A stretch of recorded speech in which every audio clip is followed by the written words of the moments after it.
This is Audible.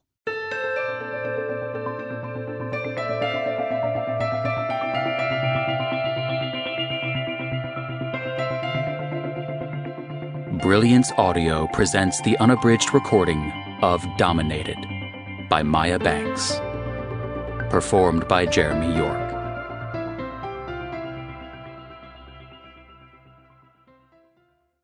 Prologue. He took the express elevator that only ran between his penthouse and the lobby, praying the entire way that Evangeline would even look at him, much less listen to anything he had to say. God, let her be sweet, generous, and forgiving one last time, and he'd never give her reason to doubt him again. As soon as the elevator doors opened, he bolted into the apartment, yelling her name. He winced when he saw the mess in the kitchen, the contents of what appeared to be an extensive menu dumped on the floor, skillets and pots strewn across the bar, the stove, and the floor along with the contents. When he hit the living room on the way to the bedroom, his dread only increased when he saw the silver trays with appetizers scattered all over the room, liquor and wine bottles smashed, and huge wet stains on his furniture and carpet. Paying them no heed, he burst into the bedroom, prepared to beg, on his knees, for her to forgive him. He had a hell of a lot of explaining to do, and that explanation would raise questions he wasn't prepared to answer without further fear of driving her away. If he hadn't done so already. But Evangeline was nowhere to be seen. All the jewelry he'd gifted her with, including the items she'd worn tonight, were scattered on their bed, and the remnants of the dress she'd worn lay in pieces on the floor. When he checked her closet, it was full except for a couple pairs of jeans and a few casual shirts and one pair of tennis shoes. Most noticeable was that his small travel bag was missing. He sank to his knees, his chest so tight it felt as though it were being crushed. His worst nightmare had come to life. She was gone. He'd driven her away. He'd treated her despicably. Not since his childhood had he felt such desolation and helpless despair.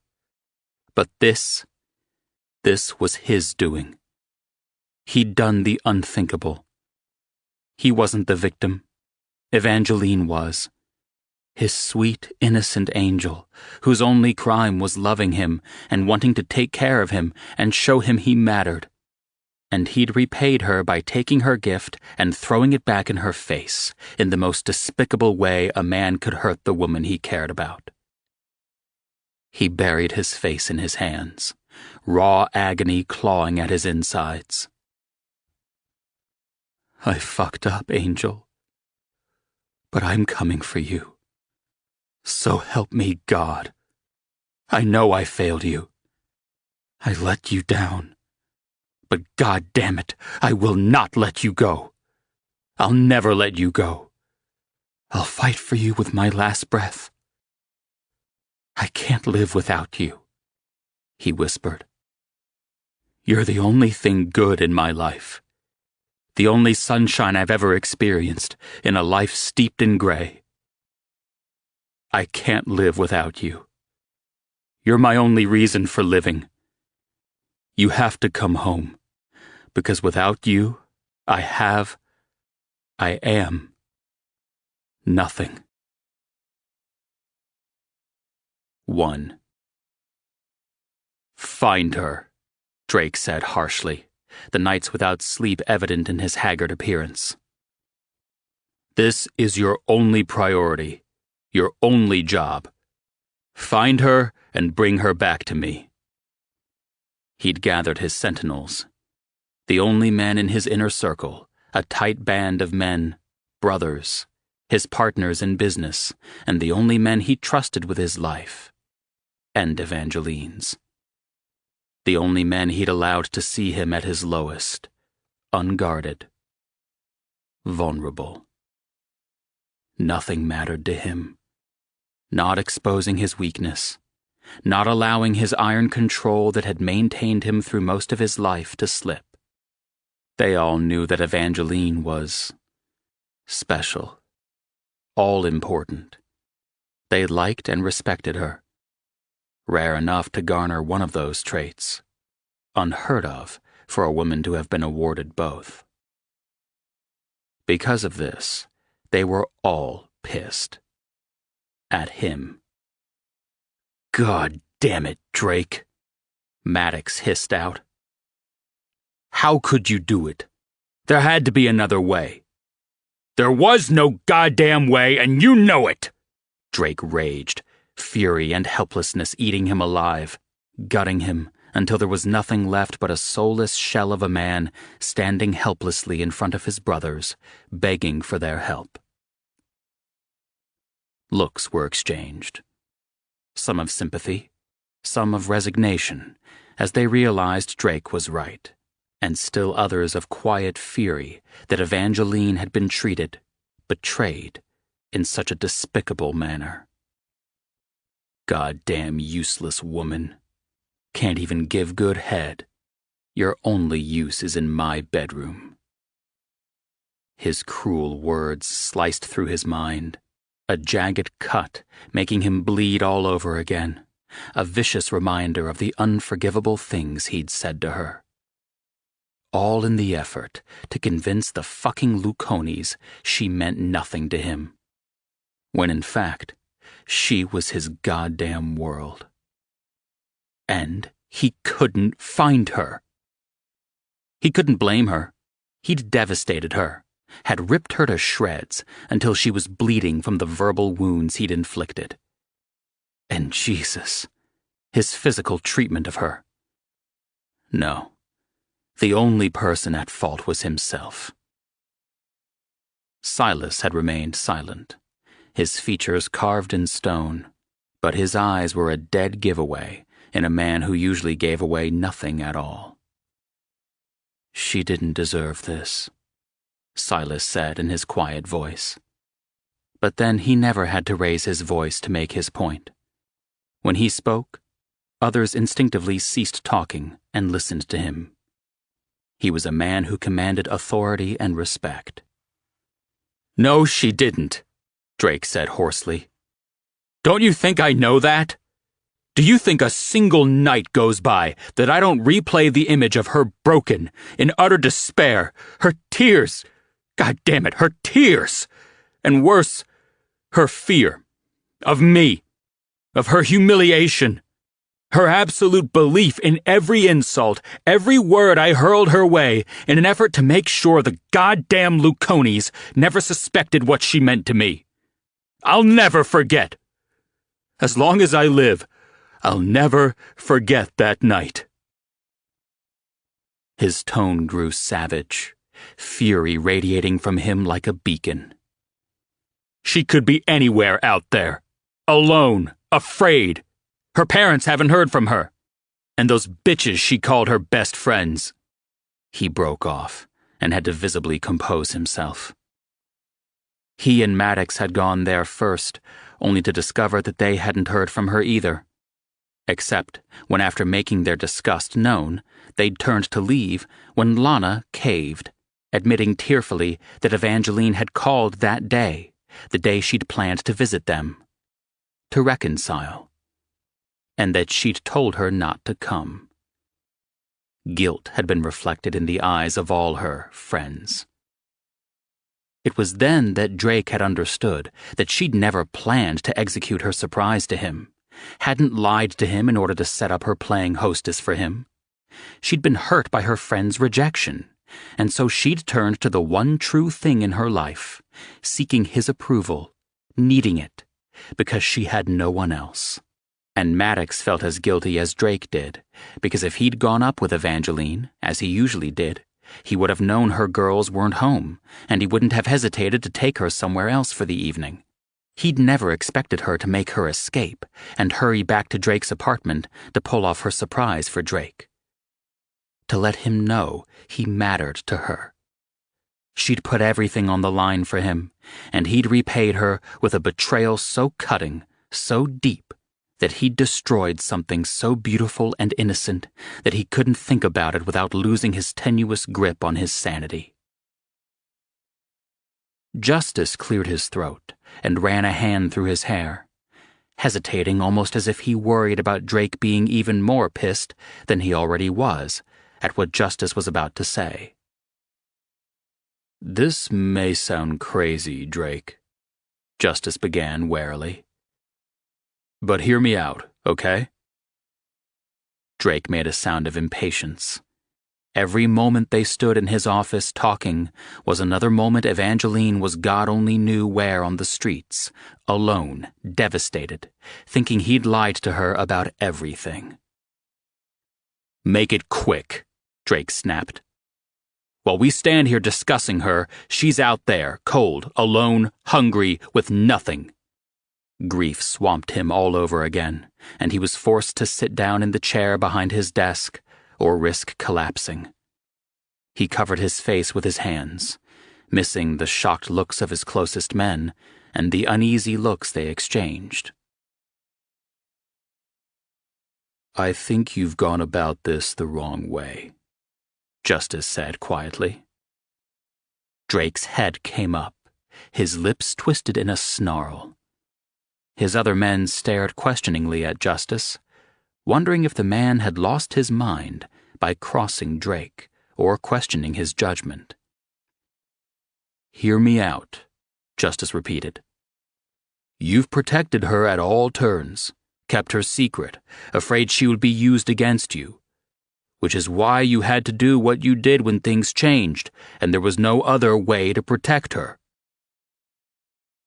Silas's brooding expression became one of distaste, letting Drake and the others know exactly what he thought of what had to be done to ensure her safety, her life. "Instead of hiding her, keeping her secret, I think you should go public with her.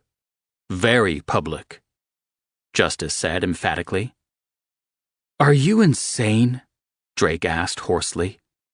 "Are you just trying to get her raped, tortured, killed?"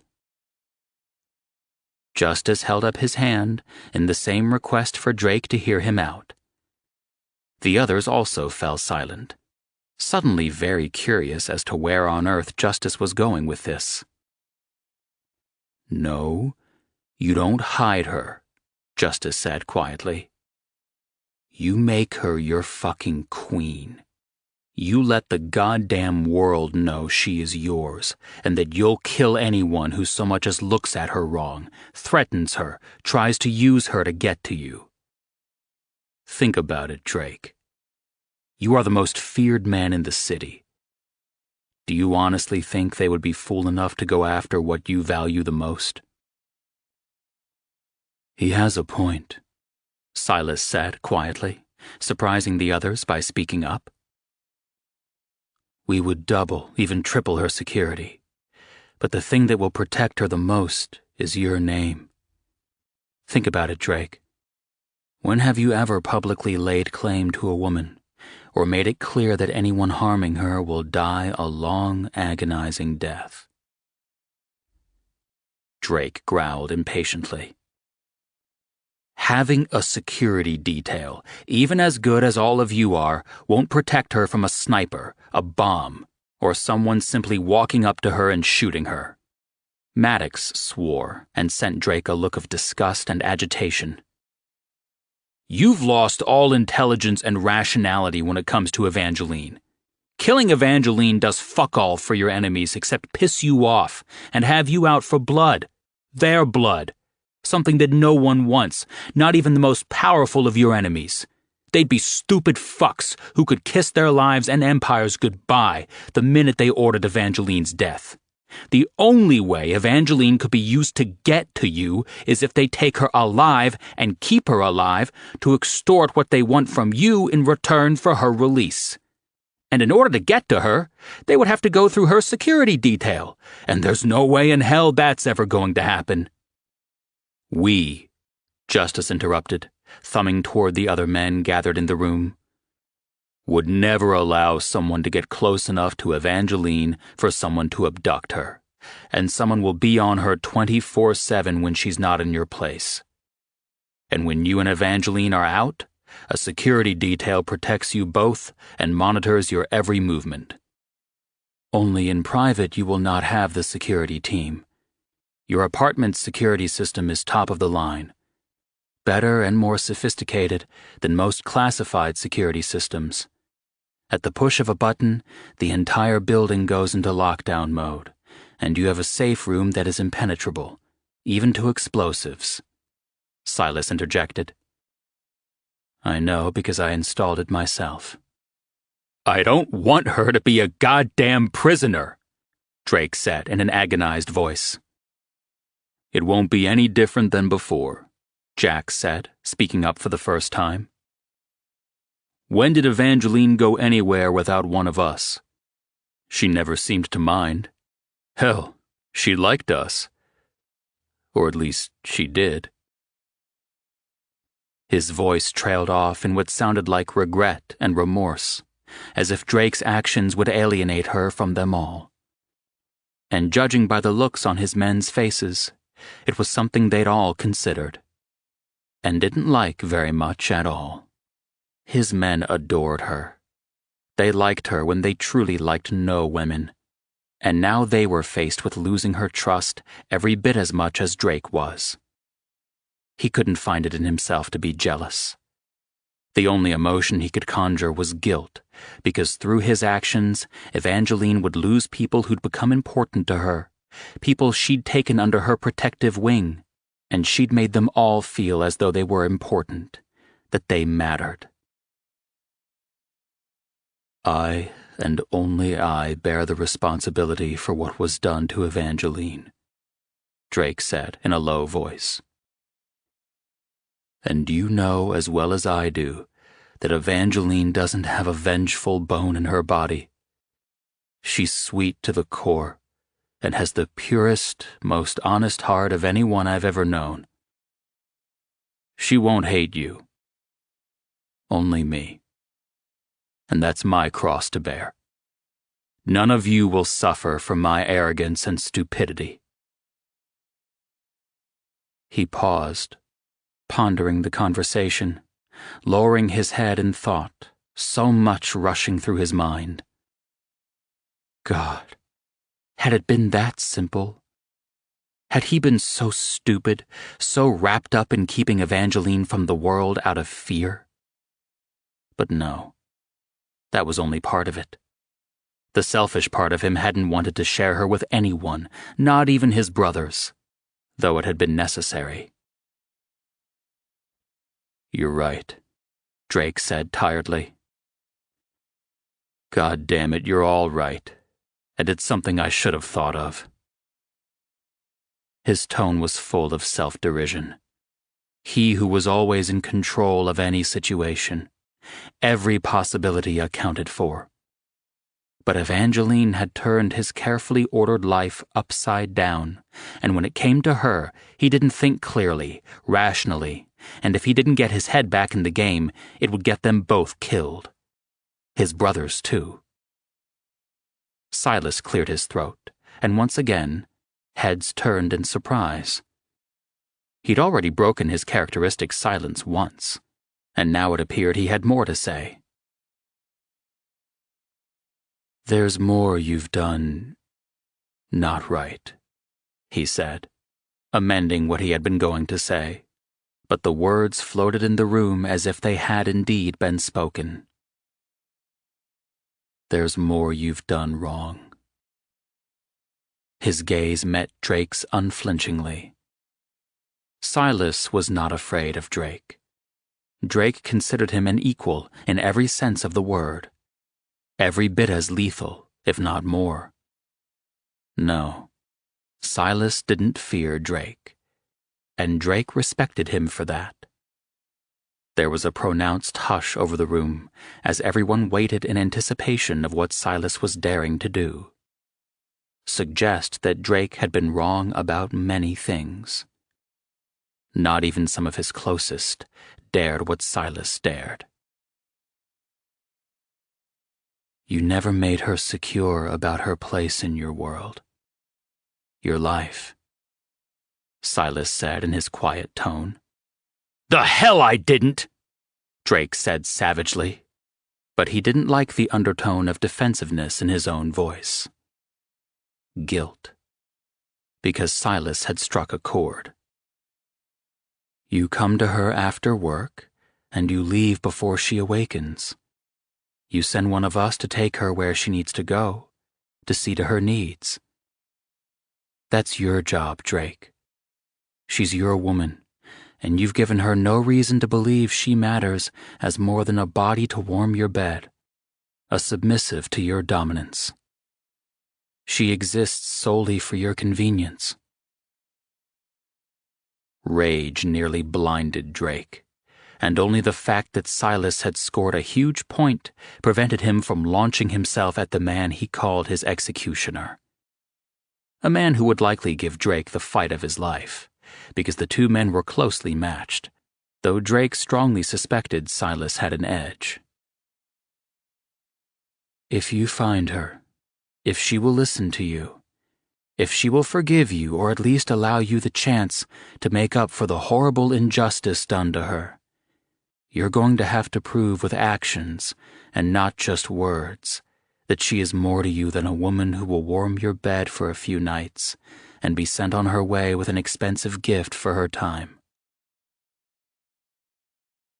You know goddamn well she hates taking anything from me, Drake snarled. Gifts, jewelry, clothes.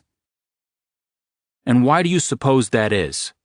Maddox said, interrupting, his stare penetrating. Because she only wanted me, Drake whispered. And suddenly everything Silas said made sense. He closed his eyes, because so much more made sense to him now.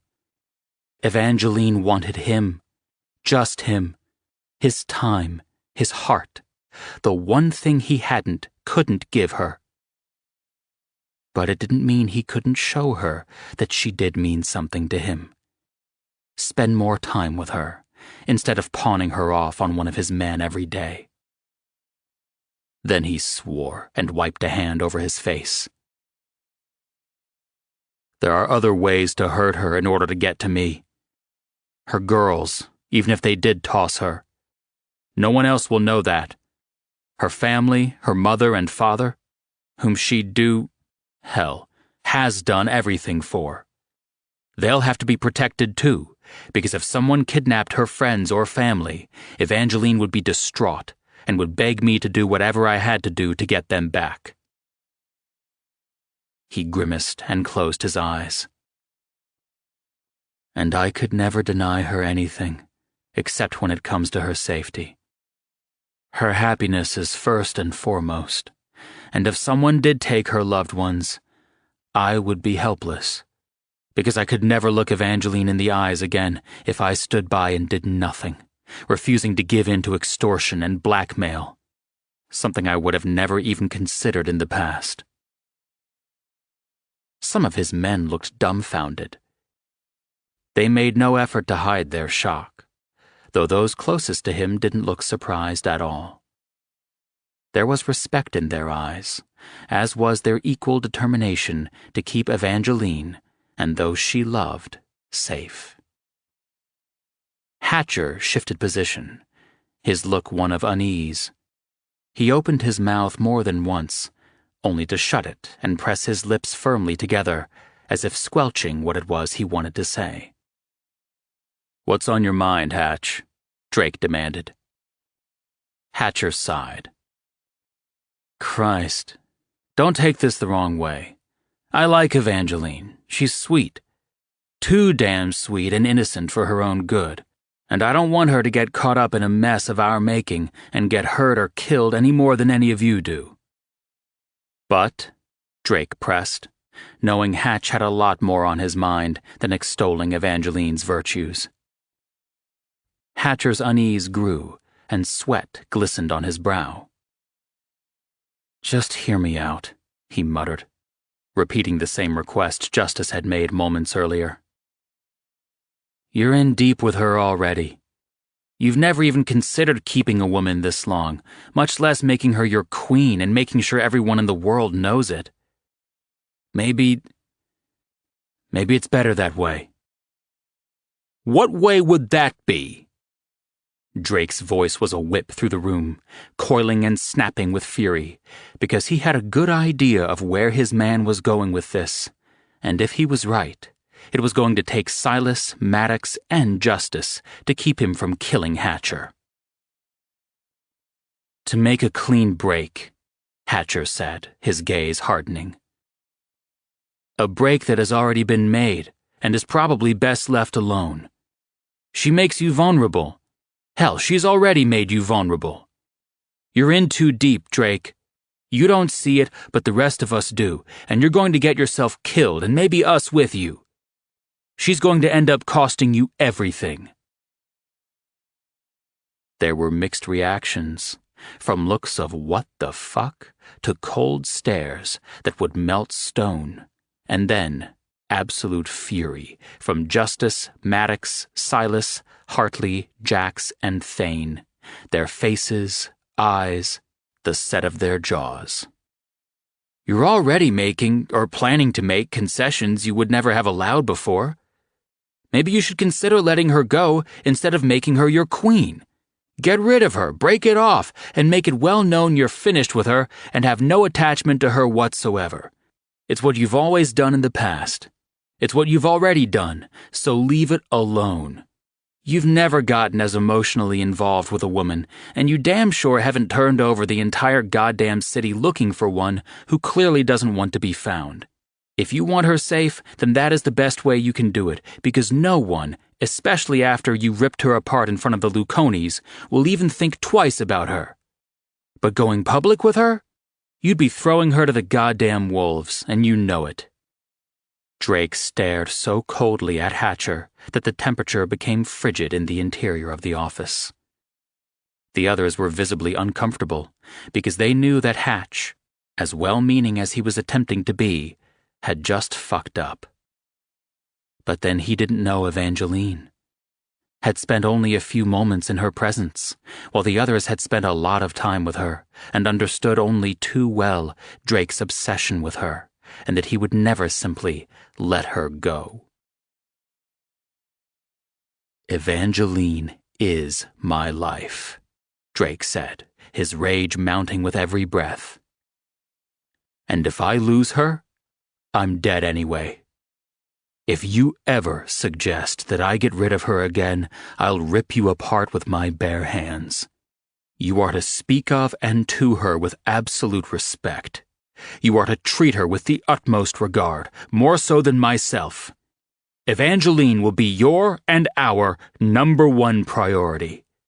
Her happiness, her safety, comfort, her every need will be met by all of us.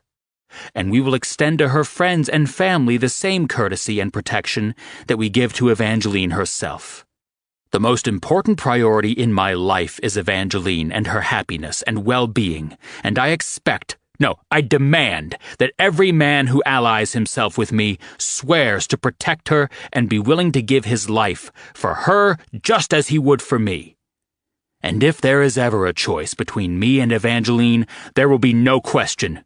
Evangeline is to be saved at all costs, and I am charging you, my brothers, with ensuring her safety and well-being if I am no longer around to do it. She is never to want or lack for anything. Are we understood?" Hatcher's eyes reflected his shock at Drake's vehemence. After a prolonged moment of silence, he finally managed a hoarse "yes," accompanied by a clipped nod of his head. By the looks on more than one of Drake's men's faces, Drake wasn't the only one contemplating beating the hell out of Hatcher for his input. Drake made a mental note to never have Hatcher assigned to Evangeline without one of the others with him. Not until he could be sure of Hatcher's absolute loyalty to Evangeline.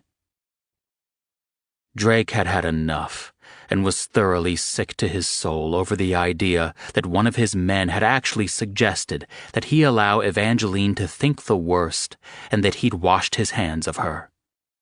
The mere thought made him physically ill. He gestured for them to leave, but when he looked up, Maddox, Silas, and Justice still stood before him, regarding him solemnly. For a long moment there was silence, and then Maddox said quietly, "She's the one." Drake didn't pretend to misunderstand what Maddox had stated. He knew damn well what Maddox was inferring. Drake had always avoided commitment and relationships like the plague. He'd never trusted anyone but those gathered in his office now, much less a woman. He'd vowed never to become emotionally involved with any woman, not only because he had yet to meet a woman who stirred him enough to want one, but also because of the danger and risk posed to her, for no other reason than whose arm she was on. Now? Yeah, Evangeline was the one. But instead of answering the question with a simple yes or no, he simply leveled a stare at them, one filled with determination and fire, uncharacteristic of his usual cold, aloof features. "I'm never letting her go. Even if it means tying her to my damn bed every night. If she ever wants out, then she's going to have to convince me that I'm not who or what she wants, and that the lifestyle I demand isn't what she wants, and she's going to have to tell me she isn't happy. But she'll never want for another thing in her life. I'll make damn sure of that." "There will never be another like her for you," Silas said, as though refuting that Evangeline would ever leave. But there was something else in Silas's piercing gaze. Perhaps he sought to know just how deep Drake's feelings for Evangeline ran. Silas seemed so sure of Evangeline that she'd forgive him. But maybe Silas worried that Drake would betray her again? "No," Drake said flatly, in response to Silas's statement. "How could there be? You only taste that kind of perfection once in your life, and if you're too stupid to hang on to something that good and bust your ass to make damn sure you keep it, then you don't deserve it." He lifted his gaze to Silas, anger and determination surging through his veins. He didn't owe him or any of them a damn thing, and yet this, Evangeline, and what she meant to him, was too important to fuck up by being anything but blunt. There could be no doubt, or he couldn't be assured of their complete and utter commitment to his search. He swept his eyes over Maddox and Justice, including them in his impassioned, angry statement. "Get this in your heads. Evangeline is everything to me. There is no Drake Donovan without Evangeline. If something ever happens to her, and especially if something happens to her because of me, I won't survive it. I won't want to. She gives me purpose, a reason to live, a reason to get up in the morning and face a new day. You don't get that kind of light only to have it extinguished and hope to ever recover from it." His men seemed stunned, not over his feelings for Evangeline, because they shared them to a degree, but because he'd just laid bare his soul to them all. Understanding quickly followed their surprise, while Silas merely gave a clipped nod, as if satisfied that Drake had just passed some test he was unaware had been put to him. Well, good. Drake had gotten through to them, and now that he had, he knew they would die for Evangeline. They'd put themselves between her and any threat, because they knew if anything happened to Evangeline, they'd lose Drake, too. "We will protect her, and you, with our lives," Silas said. Maddox and Justice repeated Silas's vow, purpose and determination now blazing in their eyes. They'd all climbed their way up from nothing. They all had nebulous pasts, nothing given to them. Everything they had, they'd fought for.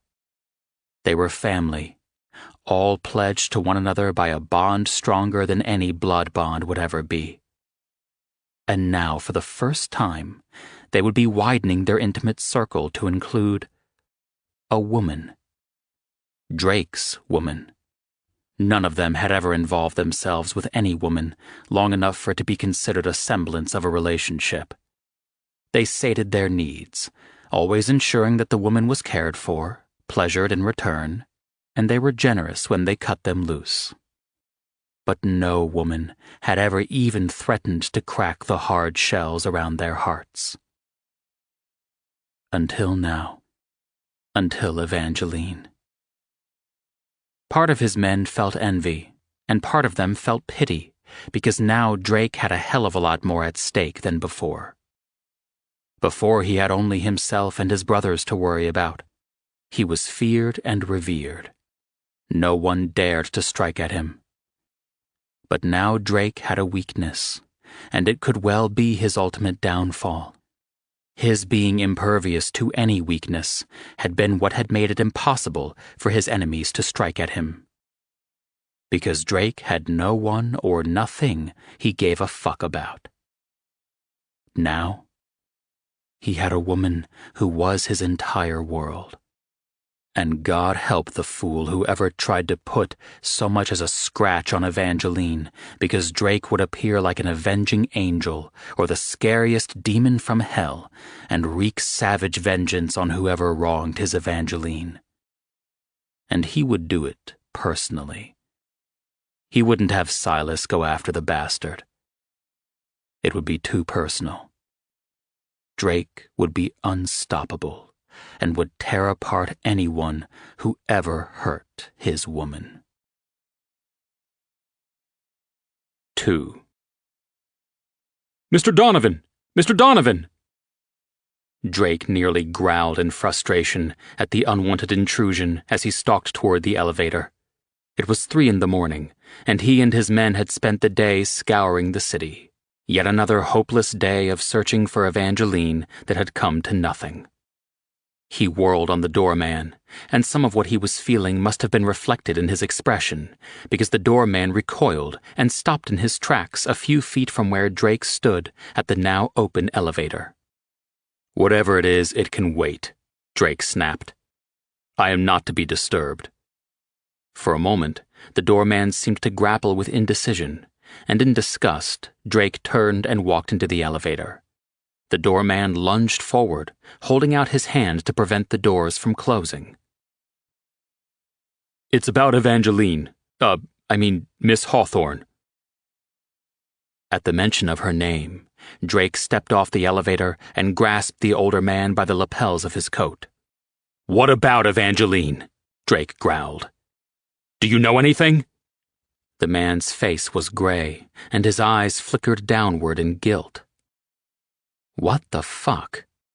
But then the doorman had seen Drake leave the building just a few minutes after he'd arrived with the Luconis. He sucked in a breath. Oh dear God. How stupid could Drake be? The doorman would have to have seen Evangeline leave as well, and the condition she was in when she'd left. The doorman liked Evangeline, had always had a friendly word for her, as Evangeline had for him.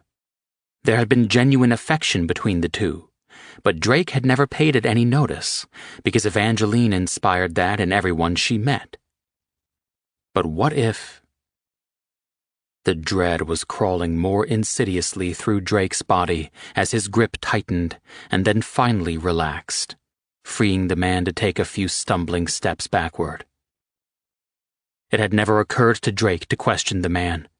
He'd been too frantic to find Evangeline, turning the entire goddamn city over like a deranged madman. What if the answer had been here all along, and Evangeline had had to be out there somewhere, alone, desperate, hungry, and devastated, while Drake wasted time chasing all the wrong leads? "Do you care for her?" the doorman asked, in a nearly accusatory tone. Oh yes. This man knew something, and he was mad as hell over what Drake had done to Evangeline. And now Drake had to tread very carefully, because if he gave this man any reason to believe he intended to harm Evangeline, he'd never get any information from the doorman Evangeline had taken under her wing. Just as she'd done with everyone else she came into contact with. "Very much," Drake said, in a soft, dangerous voice. "Do you know where she is?" "I saw her that night," the doorman said in a bitter voice. His eyes still reflected accusation, as though he found Drake solely responsible for Evangeline's departure. Drake was. Absolutely. But how much did this man know? Did he know where Evangeline was now? "There was a terrible misunderstanding," Drake said, nearly strangled by bearing his personal issues to a complete stranger. But for Evangeline, to have her back in his arms, he'd do anything. None of which was Evangeline's doing. She wasn't supposed to be here. The agony couldn't be suppressed in his voice, and he could swear the doorman's gaze softened just the slightest bit. "She'd planned a surprise for you," the doorman said quietly. "And after, she was devastated. I wanted to help her. I tried. But she told me that if I did, I'd be out the door just as she now was." Drake flinched, and then the familiar ache of sorrow invaded his chest, depriving him of breath. The doorman had tried to help her, and Evangeline had refused aid because she worried Drake would fire him if he found out. For just a moment, he'd allowed himself hope that the doorman could provide him answers, could tell him where to find Evangeline. The doorman rubbed his hand through his hair, suddenly looking weary and uncertain. "May God forgive me if I'm wrong. May she forgive me if I'm wrong." Drake surged to attention. "What? What do you know?" he said, switching tactics because he now knew what the man was battling. He was uncertain of Drake's intentions toward Evangeline, and so was reluctant to give Drake any information that would help him find her. Now, unless Drake could convince him that he was doing the right thing and that he wouldn't betray Evangeline by giving Drake any information he held, Drake would never pry it from the man, even at the risk of his job. "It is very important that I get her back," Drake said in a quiet voice. "I'm only half a man without her. I must beg her forgiveness, but I can't do that until I find her and bring her home where she belongs." Some of the doorman's wariness faded as he studied Drake's face pensively. "You know, Mr. Donovan, I think I believe you." "I just pray she does," Drake whispered. The doorman sighed. "I put her into a cab and sent her to a hotel in Brooklyn that my sister manages. Evangeline, Miss Hawthorne, I mean." "It's okay," Drake said, momentarily halting the doorman. "I understand she is special to you, as she is to us all. You do her no disrespect in calling her Evangeline. If I had to guess, she insisted on it." A smile curved the older man's lips. "That she did, Mr. Donovan. That she did." "Now, back to the hotel you sent her to?" Drake asked, trying to temper his eagerness. "She had nowhere to go," the doorman said, a frown once more in place. "No money. She had nothing with her other than a few changes of clothing. I couldn't let her go like that, without somewhere to go where she would be safe." "You did the right thing, and you have my utmost gratitude for ensuring her safety. You will be rewarded." At that, the older man's face hardened. "My reward will be seeing her here, safe and happy again." Then Drake frowned. "But that's been 5 days ago now. Do you know if Evangeline is still there? She's not the kind of person... That is, She'd never accept charity. She's too proud. She'd never stay somewhere she couldn't pay her own way. My sister gave her a job as a cleaner, even though Evangeline was honest and upfront and told my sister she didn't plan to stay long, just until she earned enough money to move on. Drake's blood froze. Move on. God, how close he'd come to losing her for good. If she was even still there. Her shift starts in an hour, the doorman said quietly. Then he lifted his chin, staring Drake down as an equal, fire in his eyes. Don't make me regret breaking her trust, sir. I would never do anything to hurt that young lady. She's seen far too much hurt as it is. On that, you and I agree, Drake said, closing his hand over the doorman's shoulder. Thank you. I'll never be able to repay you for your kindness to Evangeline when she needed it the most, and for helping me find Evangeline to make things right, though God knows I don't deserve it. Just bring her home, Mr. Donovan, the doorman said in a somber voice. It's just not the same here without her. The words hit him where Drake lived, right in the heart, because they were absolutely true. Nothing was the same without Evangeline. He nearly turned and hurried back out of the apartment building after gaining the name and address of the hotel from the doorman, but he needed to shower and change, and he needed to call Silas and Maddox. They were the two who liked Evangeline the most, had the most vested interest in the search. Maddox still carried the weight of guilt for allowing Evangeline to escape in the first place, and Silas... Drake wasn't sure what the connection between his enforcer and Evangeline was, only that it was the most unlikely friendship he'd ever encountered. But one thing was for certain. Silas was fiercely protective of Evangeline, and Evangeline was equally protective of Silas, taking on anyone and everyone who dared malign him in any way. It would only be fitting for Maddox and Silas to accompany him to bring Evangeline home, to ensure her safety, and his. Silas swore violently under his breath when the car bearing him, Drake, and Maddox pulled up to the dilapidated hotel 5 minutes after Evangeline's shift was to start. Drake sent him a startled look, one eyebrow arched in question. But Silas offered no explanation. His only response was a dark, brooding scowl, one that was echoed on Maddox's stony features. Neither man was happy that this was where Evangeline had been living and working while they'd been combing the streets of the city looking for her. But at least the doorman had been caring enough to ensure that Evangeline had a safe place to go. For that, the doorman would have Drake's undying gratitude. "Wait here for me," Drake said, as he opened the door to get out. "And hope like hell that I can convince her to come back with me." 3.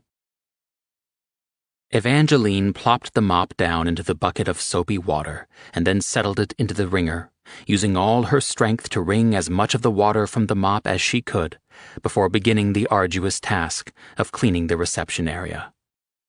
She knew she had to be quick about it and not interfere with the comings and goings of the customers, which was why it was done at 4 a.m. each day. Her back ached, her feet were swollen and sore, and her eyes burned from the storms of tears she cried every night when she lay on her cot, unable to sleep. She knew she looked bad, and that her movements were robotic as she performed her task by rote. If it weren't for the fact that her heart ached with pain that never subsided, she would have sworn she'd already died and was merely a zombie stumbling through her daily routine. A few more days. All she needed was a few more days, and she'd have enough money to buy an airline ticket back home to her parents. She was no stranger to hard work. She'd work 2, 3 jobs, whatever it took to support her parents, and it would have the added bonus of giving her no time to think about. A shudder rolled over her, and her eyes burned like acid had been poured into them. Damn it, she would not cry here. Only at night, in the dark, where no one could see or hear, did she allow her grief to consume her. Who was she fooling? She wouldn't stop thinking about Drake and his cutting betrayal until her dying day. Putting half the country between them certainly wouldn't help. Not when her heart would forever remain in New York, with a man who had no heart, no soul, no capacity to love. Oh God, what was she going to do? Why hadn't she listened to her friends? Why had she been so naive? And now, because of her own stupidity, she'd lost not only Drake, but also her best friends. What she wouldn't give to be at their apartment right now, pouring her heart out and apologizing for betraying them. But she never wanted any of the people she loved to see her at her lowest point. She had a few days yet to build her meager funds to afford the trip home, and also to somehow find a way to get over what Drake had done to her so that she could face her family and not have her devastation reflected so clearly in her eyes and in her body language. Sadness gripped her because once again she was fooling herself. A few days to get over Drake? She didn't have a prayer of ever being free of Drake's impact on her life, even as short-lived as their affair had been. But she could at least promise herself never to love with all her heart and soul again. How could she, when Drake would forever possess pieces of them? Weariness assailed her, and she wobbled as she gave another shove of the mop, and then grief consumed her in a giant swell, robbing her of strength. She grasped the handle of the mop in a desperate bid not to crumple onto the floor and give in to the heart-wrenching despair cutting her to ribbons. Her hand shook, her entire body trembled, and so she stood there, breathing in and out, hanging on to the mop handle for dear life. And then she made the mistake of looking up, and all the blood left her face. If her grip hadn't already been so tight around the mop, she would have folded on the spot. Drake strode into the doorway of the hotel and looked to see no clerk on duty. He heard the soft sound of water and the slap of a mop on the floor and instinctively turned, seeking the source of the sound. Evangeline.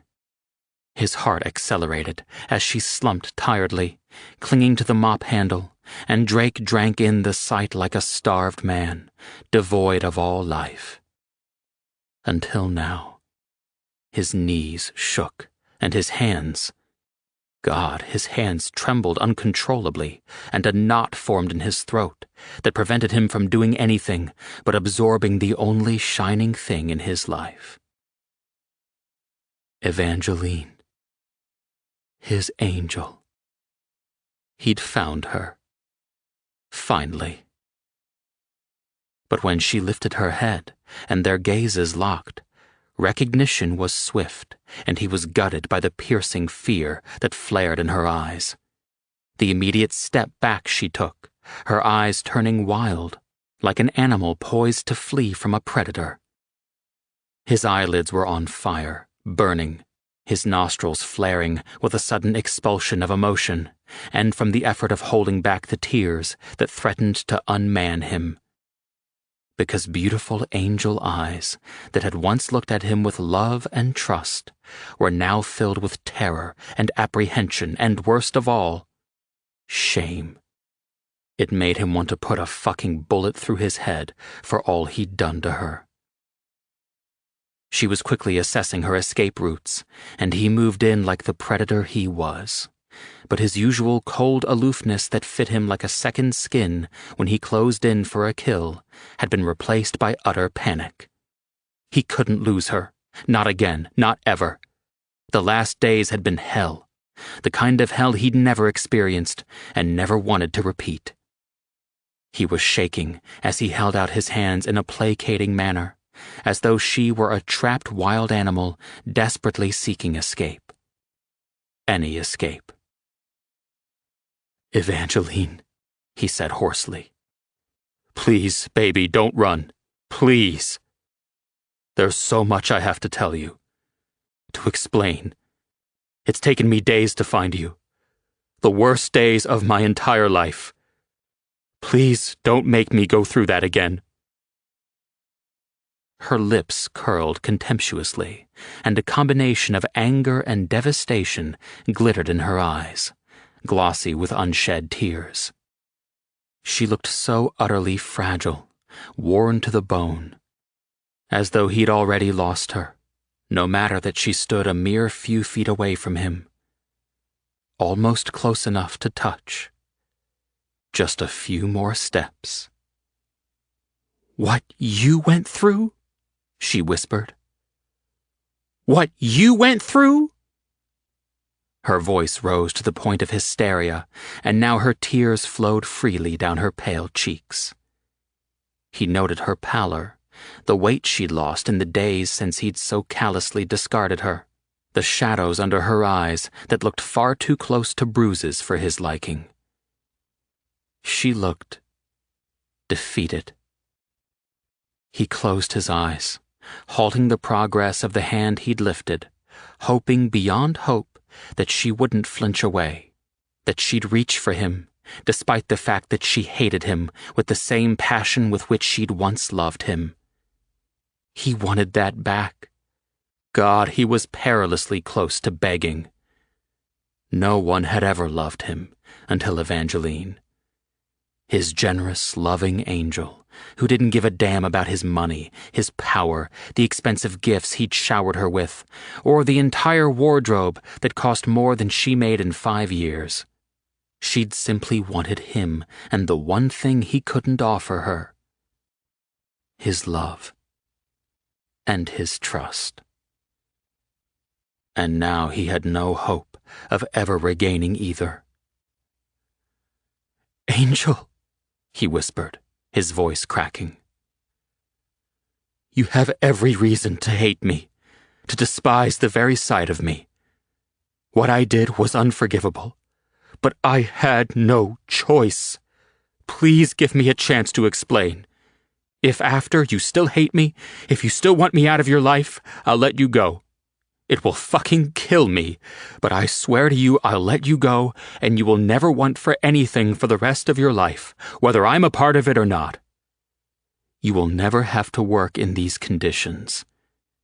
You will be financially secure. I've already seen to it, even though I know it isn't what you want from me. You've never wanted anything from me but me.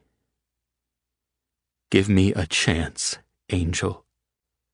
God, give me a chance to make this right, so that you'll want me again. Just me and nothing else. I will never doubt you, I never have. But I will make damn sure you never have reason to doubt me again." Bitch. Whore. Worthless. Her whispered words, so much agony inflected into every single one. Words he'd thrown at her, direct arrows that had crippled her self-confidence, nearly destroyed the thin string to which he was clinging desperately, the one that was keeping him from losing all vestiges of his control. Because those words he'd thrown at her were now darts directed back at him, each piercing him like a kill shot. He had recognized it in the restaurant, that awful evening that seemed a lifetime ago, that what he'd done to her had been far worse than the damage inflicted on her by Eddie, her ex. But knowing and seeing were two different things, and now he was seeing her, seeing just how much he'd ripped her to pieces and destroyed something so utterly beautiful and innocent. "That's what I was to you, Drake," she said, still whispering, her body shuddering violently with each broken breath. "No!" he shouted, making her flinch and recoil from the raw fury in his voice. Her eyes were wide with fear, uncertainty, and so much pain. Pain he well understood, because he'd been living in hell from the night he'd betrayed her. But even knowing the anguish he'd suffered, he knew it in no way compared to her pain and suffering, and that only gutted him even more, because never had he wanted to cause her such pain and ugliness. He'd made a sacred vow to himself. Vows. And he'd broken both, as surely as he'd broken her. "Never," he said savagely. "They were lies, Angel. Terrible, ugly, necessary lies. Oh God, if I could only go back, if I could only have that day back, I would have made certain you were never involved, never exposed like that. In my arrogance, I thought I could keep you safe and separated from that aspect of my life. It's a mistake I'll have to live with for the rest of my life. I know you can never forgive me, but God, please, I'm begging you. Give me the chance to explain, to try to make you understand the world I live in. A world I should never have allowed you into, but I could no more deny myself your sweetness and light than a starving man could refuse food and water. Angel, you are, the only good thing in my life. And God help me, but I couldn't do the right thing and let you go. I had to have you. I needed you. I still need you." Her brow furrowed, her expression perplexed. Her eyes were bewildered as she took in the anguished words he'd delivered with so much emotion and self-loathing. She seemed to filter through each and every word he'd said, her expression ever changing as she processed the conflicting statements. He didn't even know if he'd made any goddamn sense. All he knew was that he was desperate, and he would do or say anything to get her to come home with him. "Necessary?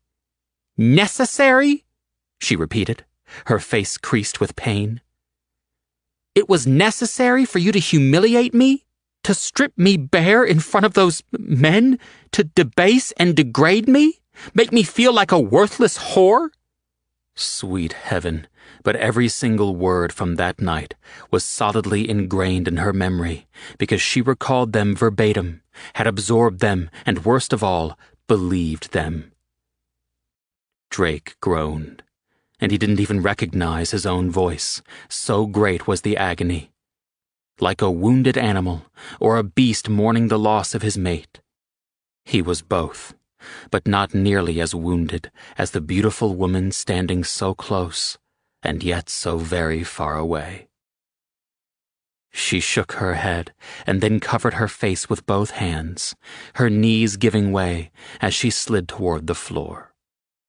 Drake vaulted over the cleaning equipment in an attempt to catch her, but he was too late, and so he skidded to a halt and collapsed to his knees in front of her, his arms immediately going around her, ignoring her sudden recoil, her rejection of his touch and body.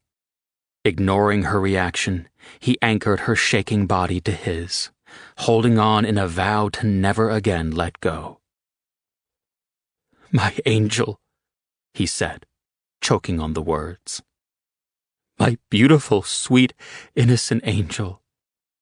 Please, baby, please let me take you away from this. Let me explain. I swear to you I won't hurt you. Never again. Give me a chance to make this right. Give me yourself again. I'll never hurt such a precious gift again. I swear it on my life." She went limp against him, a tortured moan escaping her lips, just before ragged sobs shook her entire body. Hot tears spilled onto Drake's neck, his heart breaking with each sorrowful gasp she took. But he read her acquiescence. Or perhaps it was simply that she was no longer strong enough to fight. But he knew he had to take swift advantage now, when her defenses were down, or he might never get another chance. Praying she'd forgive yet one more sin in the never-ending list of his transgressions, he swept her into his arms, standing and carrying her down the hall of the run-down hotel and out to where his car waited. Maddox and Silas were both standing guard, and when their gazes found Drake carrying a sobbing Evangeline, Maddox's whispered, "Thank God," echoed firmly in Drake's mind. Silas looked relieved, and for a moment fire burned in his eyes as he took in the heaving, sobbing, slight figure in Drake's arms. He looked at Drake accusingly, but Drake ignored his man. All that mattered was that he had Evangeline back, and at least a chance to explain and make right the many wrongs he'd done to her. Drake eased into the back of the car, holding Evangeline tightly to him as her silent sobs racked her tiny frame. Maddox hurried around to the driver's side, while Silas slid into the passenger seat. Maddox looked inquisitively at Drake, silently asking where Drake wanted to take Evangeline. "The Conquistador," Drake said quietly. "Make sure they have the penthouse suite prepared for my arrival." There was no way in hell he would bring Evangeline back to his apartment, where the abomination against her had been carried out. Not now. Maybe never. Silas nodded his approval, immediately understanding why Drake had chosen as he had. Drake frowned as he held Evangeline's slight body tightly molded to his. They had been separated mere days, and yet he could feel the fragility in her, the weight she'd lost, the hollows in her haunted eyes. Had she eaten? But he knew the answer. There'd been no one to take care of her, no one to see to her needs, no one she could turn to. Not the women she'd called friends for so long. Not her parents, because her pride wouldn't have allowed them to know how desperate her circumstances were. She was wasting away, as surely as he'd wasted away in the seemingly interminable time of their separation, every minute, hour, day. Hell. No less than he deserved. But for the first time in so long, he felt the stirrings of hope and the feel of sunshine that had shunned him since she'd gone, taking with her his light and his hope. And that wasn't all that had been taken from him. He'd lost all the things he'd taken for granted. Her laughter, her delight in the simplest things, her selflessness, her innate generosity, her goodness and innocence that affected not only him, but everyone she came into contact with. His men had been as desperate to find her as he'd been, and now that he had his miracle in his arms, he'd do exactly as he and his men had discussed. No longer would he attempt to keep her a secret, afraid that she would be used, hurt, to cripple him and his empire. He was going to make her his fucking queen, and word would go out far and wide that she was not to be fucked with, or those who did so would face the wrath of Drake Donovan and his entire army of loyal brothers. Drake's name was spoken of only in hushed, respectful, and fearful tones. If so much as a hair on Evangeline's head was hurt, Drake's fury would know no bounds. He'd lay to waste anyone who dared touch her. Personally. Evangeline stirred in his arms and immediately tried to push away from him, her tear-filled eyes fearful and anxious. "Where are you taking me?" she asked dully. "Was my prior humiliation not enough? Do you want the entire world to see you wash your hands of me?" Maddox, having overheard the resignation and devastation in Evangeline's voice, swore long and viciously, his hands gripping the steering wheel as he took a turn more quickly than he should have, jostling Evangeline back up against Drake's chest, where he wrapped his arms around her to secure her against him. Silas's big body tensed, fury emanating from him in waves.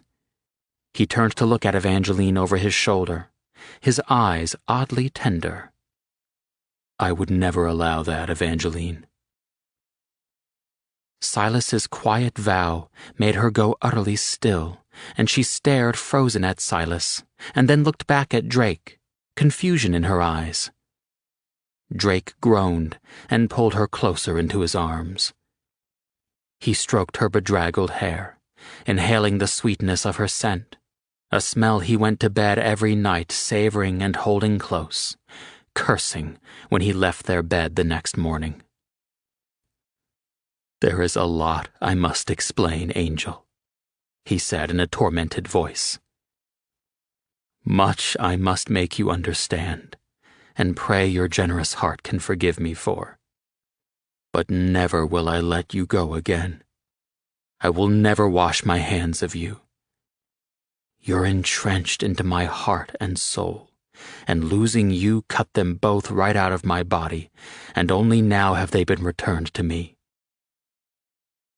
"Bitch, whore, worthless," she whispered, as a fresh torrent of tears slid down his neck. "No," Drake growled. "Baby, no. Never. My God." Silas was staring at him in shock, and oddly, pain registered in his gaze. Then his expression became murderous. It took Drake a moment to realize Maddox had stopped the car, and both men were staring him down, rage emanating from them both. "Tell me you didn't say those things to her," Silas said in a low voice. "God damn it," Maddox swore. "God damn it, Drake! She believed you! She still believes you!" "How could you?" Silas asked accusingly. "I knew it was bad. I knew what you had to do, but Jesus, Drake, you went too goddamn far." Drake closed his eyes, holding Evangeline closer as she wept. "Just drive," Drake said hoarsely. "God, get us to the hotel so I can explain." Silas shook his head, sorrow creeping into his gaze.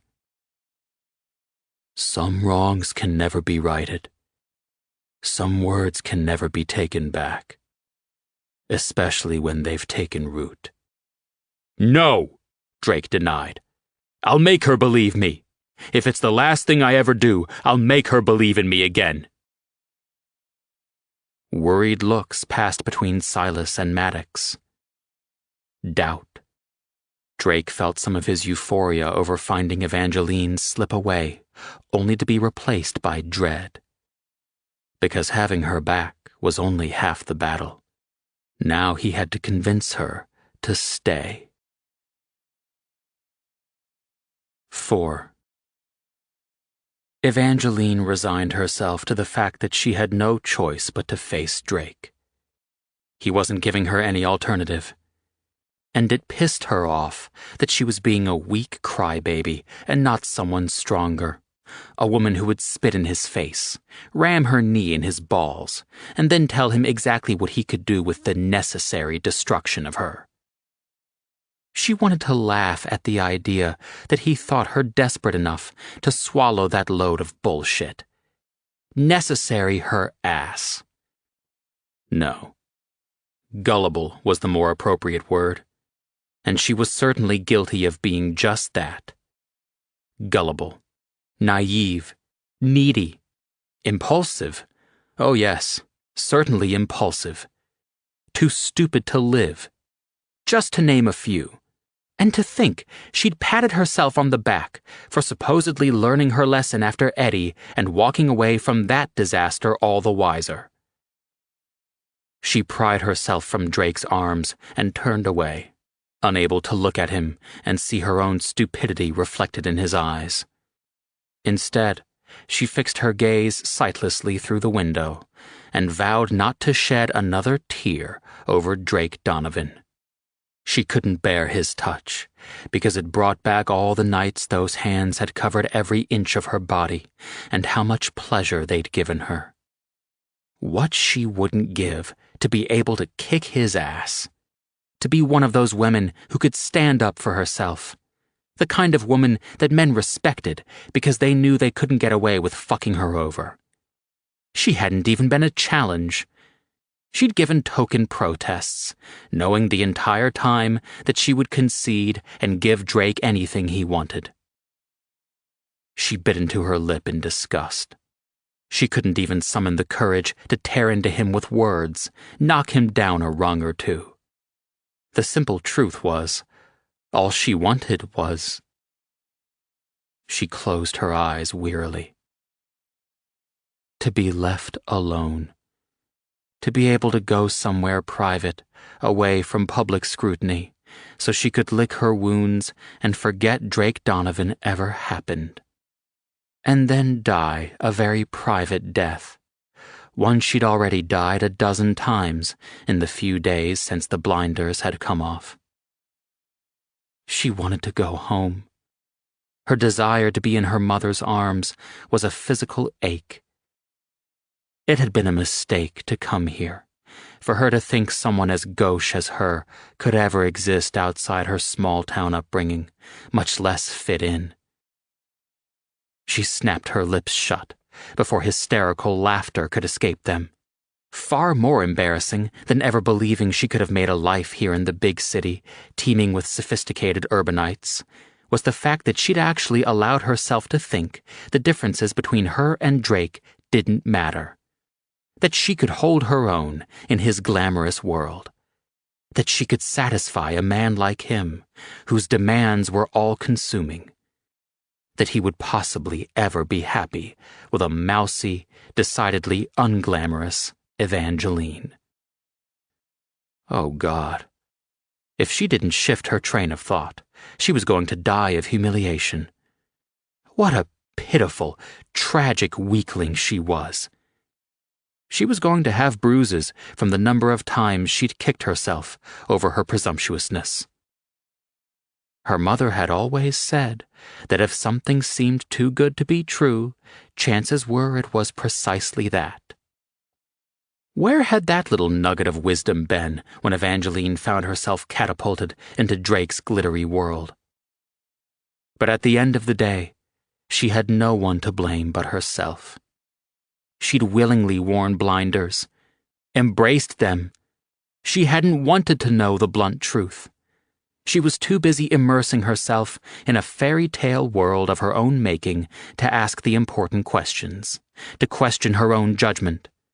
Because if she did, then her fantasy would shatter and break apart, collapse around her like a devastating landslide, and bury her in its suffocating debris. Eddie, her ex, had been right about one thing.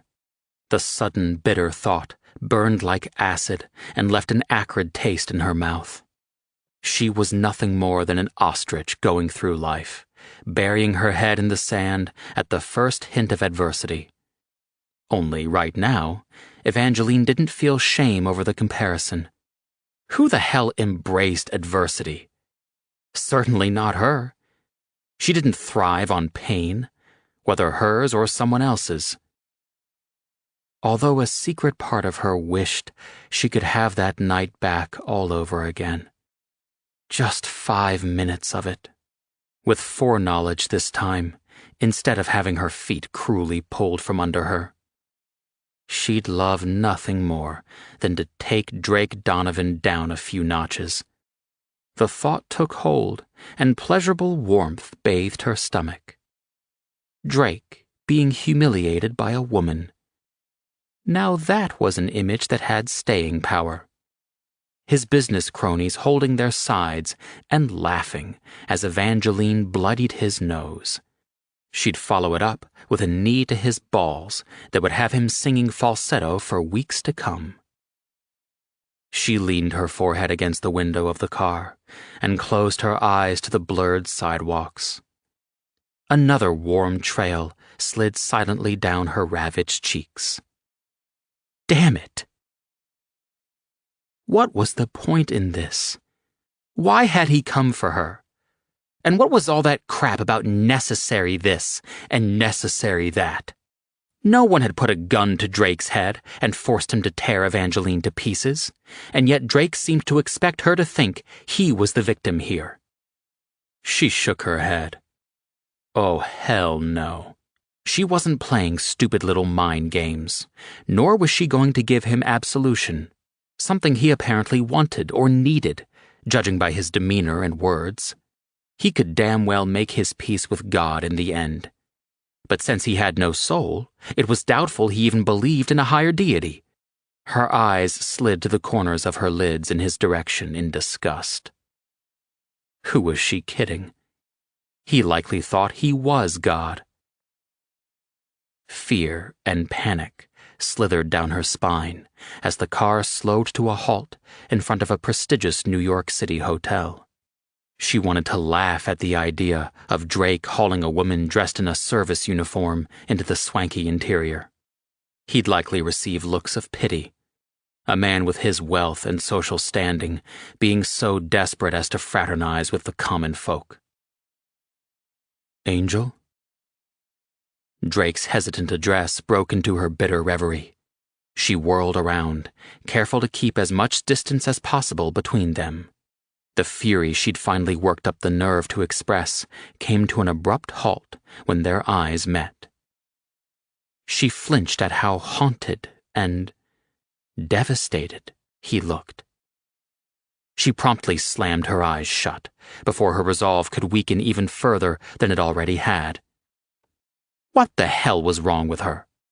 This was her opportunity to take him apart verbally, just as he had done to her. To rip him to shreds and destroy him every bit as much as he had her. To give him a taste of what it felt like to be on the receiving end of hatred. She dropped her face into her hands, and a shudder rolled violently through her body. Oh God. Oh God. She was sounding, acting, just like him. Tentative hands skimmed up her arms, hesitant as though Drake feared rejection. But hadn't he already rejected her? She hated mind games. Why had he come after her? Why was she in his car? He'd washed his hands of her. He'd made that clear enough. So why the elaborate charade? Her head ached vilely, but not nearly as horrifically as her heart.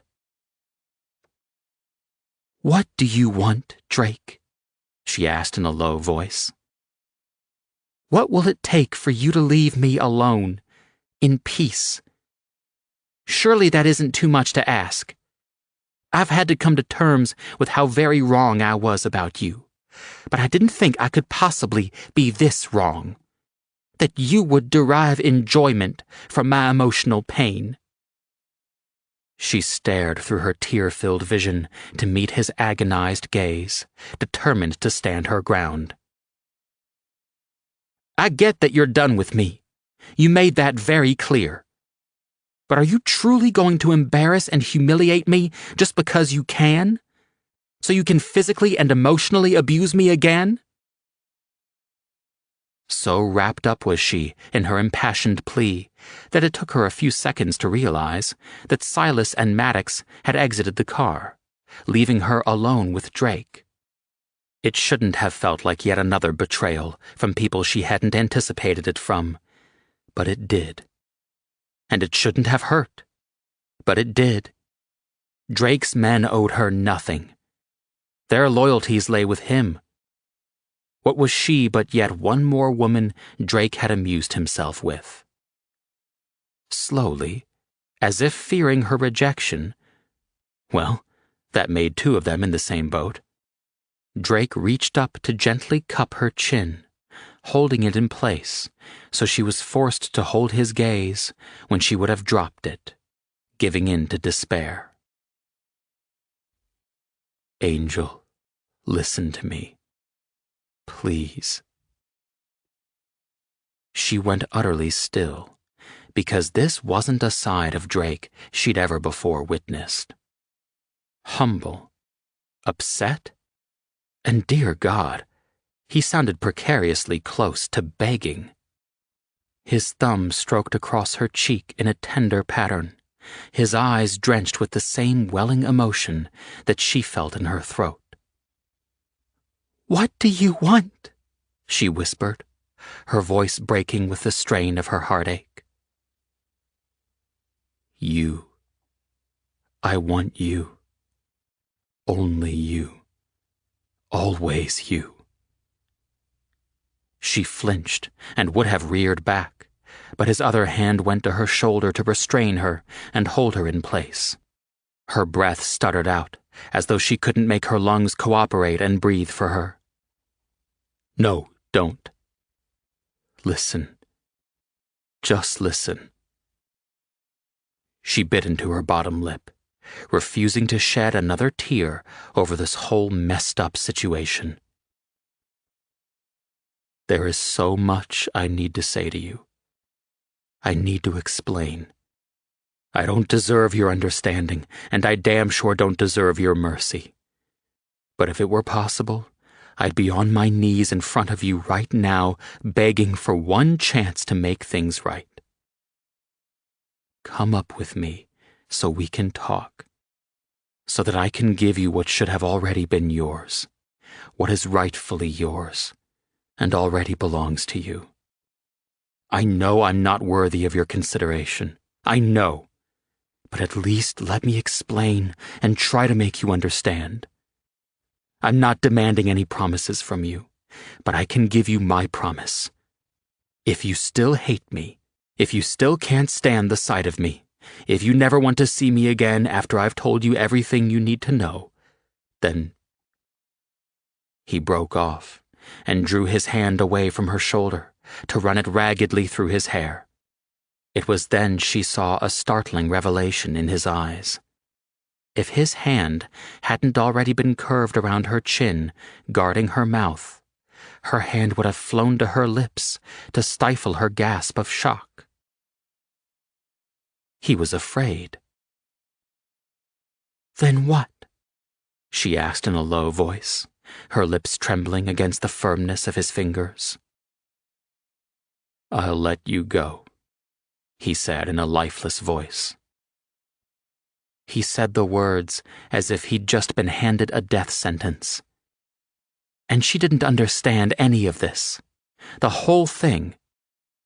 "You already let me go," she said dully. "No!" Rage sparked in her blood and rushed through her veins until she was dizzy with it. "Yes! Oh, yes, you did, Drake!" She sent him a scornful look that conveyed precisely what she thought of his method of farewell. Then she shook her head. "No, I guess that isn't true either. You didn't let me go. Letting someone go implies an act of kindness, a noble gesture. You threw me out like I was no better than garbage." Drake's eyes closed briefly and then settled back on her face. "I owe you an explanation." "It's a little late to be thinking of that now," she said scornfully. He shook his head. "Angel, please. Just come inside. Let me explain. Give me 5 minutes. If you want nothing ever to do with me again after 5 minutes, I'll have Maddox drive you wherever you want to go. But it will not fucking be back to work at the run-down rat's nest where I found you." His voice became fierce, and his eyes blazed with a savage light. Her breath caught and hung in her throat as his face loomed closer to hers. Raw hunger emanated from the glittering orbs, and her pulse accelerated wildly in her veins. "I swore to provide for your safety and well-being, whether I was in the picture or not, and I don't break my word. You will be free to do what you wish, how you wish, without ever having to mop fucking floors or work in places where I can't be assured of your security at all times." She knew her attempt at a smile was tragic. How could she smile when she was bleeding to death from the inside out? Drake Donovan never broke his word. Oh, but he had. Not only had he broken promises made to her as her dominant, but he'd lied to her the entire time they were together. It was all one huge lie because nothing had been real. Except her love for him. And it was a well-known fact that one-sided love was doomed from the start. She couldn't love him enough to make up for the fact that he didn't and would never love her. "Angel, you break my heart," he said, his throat clogged with emotion. "I'd say we're even then," she whispered without malice. 5. Drake knew he was being a coward holding off his conversation with Evangeline for as long as possible, but he hadn't yet figured out exactly what he wanted to say or how to say it. All of his focus and energy over the past few days had been centered on finding his angel. He'd purposely blocked all other thoughts from his mind because he wouldn't entertain for a moment the thought that he wouldn't find her and bring her back where she belonged. But now that he had what he wanted most, no, having her back ran a close second to gaining her forgiveness and understanding. Her trust wouldn't be earned so easily the second time around, and he knew he had to tread carefully. He couldn't afford another mistake like this one, or he'd lose Evangeline forever. He was lucky he hadn't lost her this time. "You don't know you haven't already lost her." She was here physically, but she damn sure wasn't with him emotionally. She was reserved, in self-protection mode, determined not to give him the power to ever hurt her again. He paced the floor outside the bathroom of his hotel suite as he waited for Evangeline to reappear after her shower. He'd laid out clothes for her on the counter, so she wouldn't feel vulnerable and at a disadvantage when he cleared the air. Or died trying. No, she would listen to him. She had to. Evangeline wasn't like the many other women of his acquaintance. She didn't emotionally manipulate men, anyone, with tears, nor did she pout or withhold forgiveness in order to punish people. But everyone had their limits, and he hoped like hell that he hadn't put himself beyond redemption, that he hadn't done permanent damage to her loving, generous heart. He was jaded and cynical enough for both of them. The idea of Evangeline becoming someone like him, hard, distrustful, and suspicious, made him sick to his soul. "You don't deserve her." Maybe Hatcher, as fucked up as his reasoning had been right. For the first time, Drake allowed doubt to creep into his mind. Was he doing the wrong thing by fighting for Evangeline? By doing a complete 180 and making her his queen, thus rendering her off-limits to anyone who valued not only their material wealth, but also their life? Because no one who knew Drake, whether personally or by reputation only, would ever doubt that if something or someone Drake valued came to harm, he would turn the fucking world over until every last person who even knew of the plan, regardless of whether they actually participated, paid dearly. Drake would ruin anyone who put a finger on Evangeline. And then the person would die, and it wouldn't be a quick or merciful death. He would repay 10 times over every mark, scratch, hurt, fear, or threat Evangeline suffered. He shook his head, dispelling the cloud of doubt in a pissed-off motion. Hatcher was lucky to still have the use of his limbs after bringing that shit up to Drake's face. And Drake's other men hadn't been any happier about Hatch's helpful suggestion. The sound of the door made Drake turn in his tracks, and he held his breath as Evangeline hesitantly appeared in the doorway of the ensuite bathroom, her fingers gripping the door frame so tightly that her fingertips were chalk white. Her hair lay damply against her face and trailed down her shoulders, and when she saw he was looking at her, she shifted and curled her arms protectively around her midsection, as if to hide herself from his scrutiny. She was wearing a simple pair of jeans and a long-sleeved t-shirt, and he noticed that she'd put her socks and shoes back on, as if ensuring that she was prepared to flee at any moment. Unease and indecision flickered through her expressive eyes, and after she'd sought out his position in the room and briefly locked gazes with him, her stare skittered away, and she refused to look up at him again. He sighed and lowered his hand from his bedraggled hair and let it dangle down his side. "Are you willing to listen to me, Angel?" he asked quietly. "To give me a chance to explain?" One small shoulder lifted in a half shrug, and her bottom lip disappeared between her teeth as she chewed nervously at it. "I guess I don't understand what there is left to say," she said in a soft voice. "You made yourself abundantly clear where I stand, or rather where I don't stand.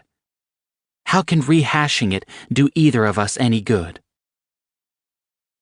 No longer willing or able to maintain the distance yawning between them, he closed in to loom over her before she could even emit her gasp of surprise. He cupped her cheek and caressed her baby-fine skin with his thumb and fingers. "It was a lie," he said starkly. "It was all a lie. Oh God, Angel, you weren't supposed to be there.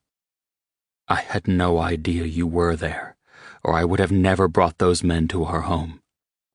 I was caught completely off guard, and I had to act fast or you would become a target."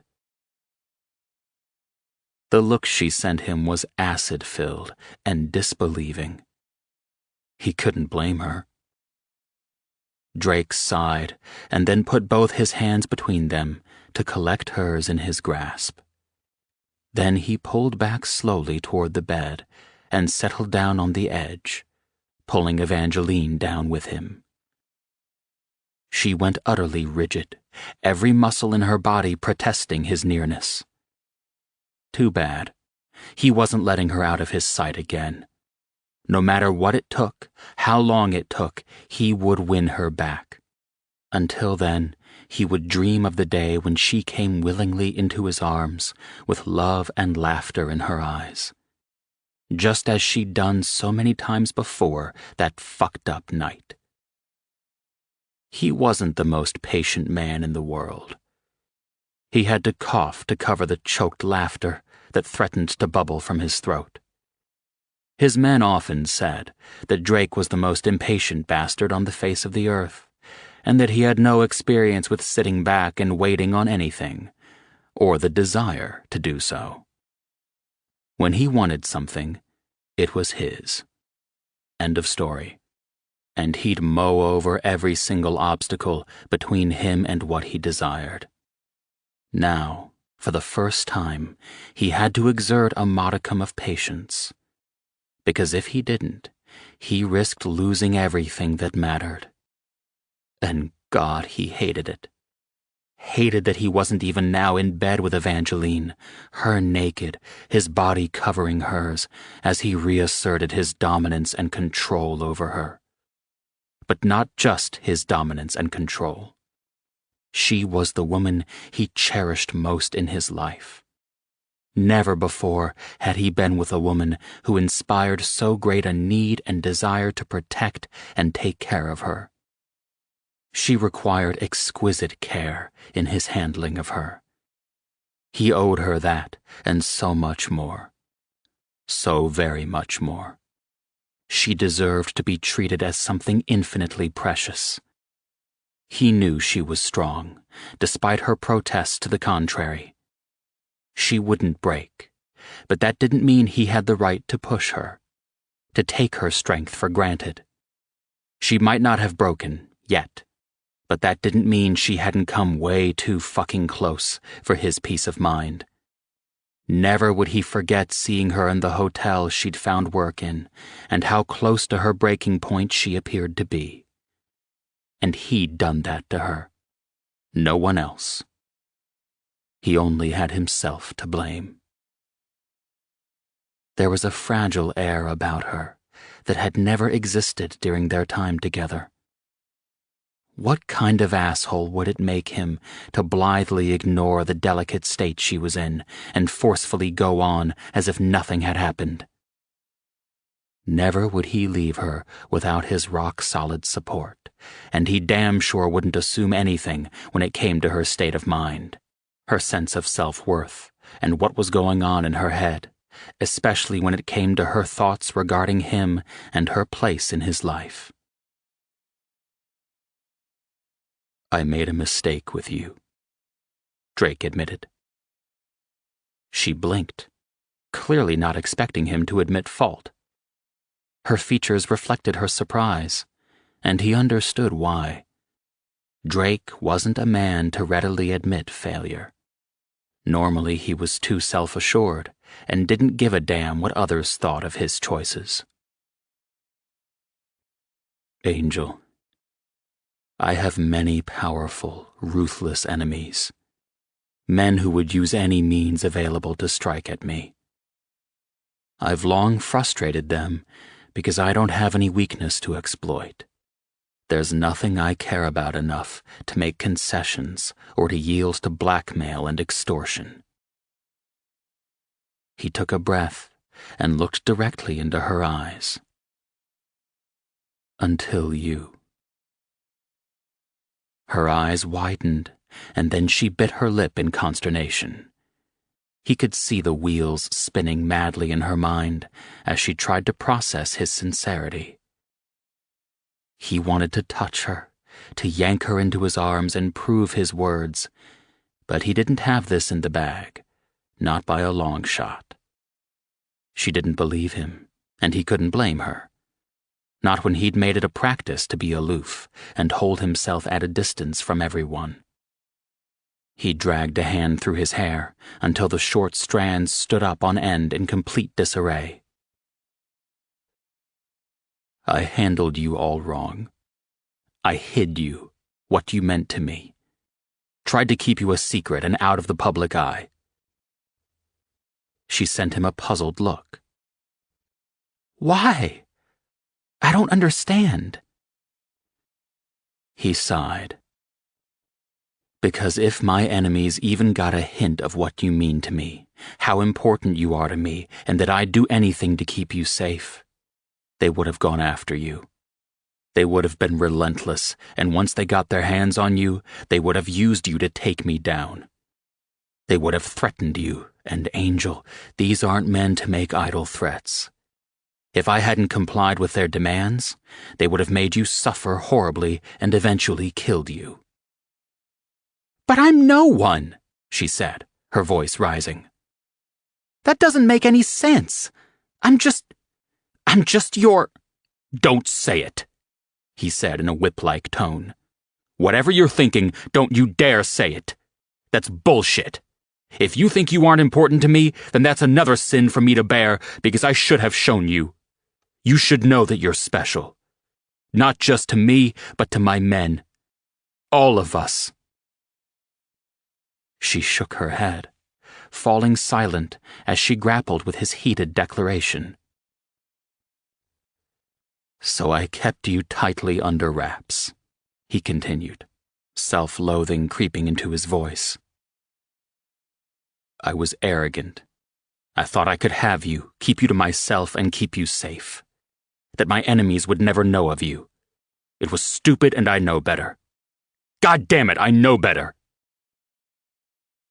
"So the business meeting you had? The men you brought to your apartment when I was supposed to be somewhere else? Those are your enemies?" she asked skeptically. He nodded, and she frowned, perplexity furrowing her brow. "Why would you bring these men into your home, then?" she asked. "Why would you take such a risk if they hate you? And why didn't you just tell me why you didn't want me there, instead of skirting around the issue? If you had told me it would be dangerous, I would have never interfered. I wouldn't have made such an ass of myself, that's for sure." Pain glittered brightly in her eyes, and her cheeks colored as she ducked her head away, refusing to meet his gaze any longer. He cupped her chin and gently turned her until she looked him in the eye again. "You did nothing wrong, Angel. That whole night is on me. My fault. You did something very special for me, but I couldn't allow the Luconis to so much as suspect what you meant to me. That you were more than a temporary mistress or someone to warm my bed before I tossed you out." His expression became as bleak as memories of that night, of how badly he'd humiliated Evangeline, repeated over and over in his mind. The look on her face, the devastation and her tears, the despicable things he'd said and done to her. "It was all a lie," he whispered.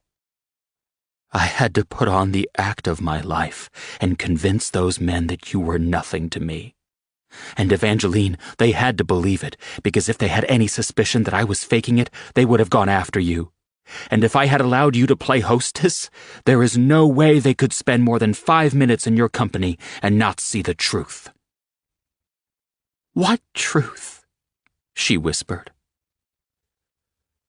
"Of what you mean to me," he said in a low voice. "I couldn't take the risk.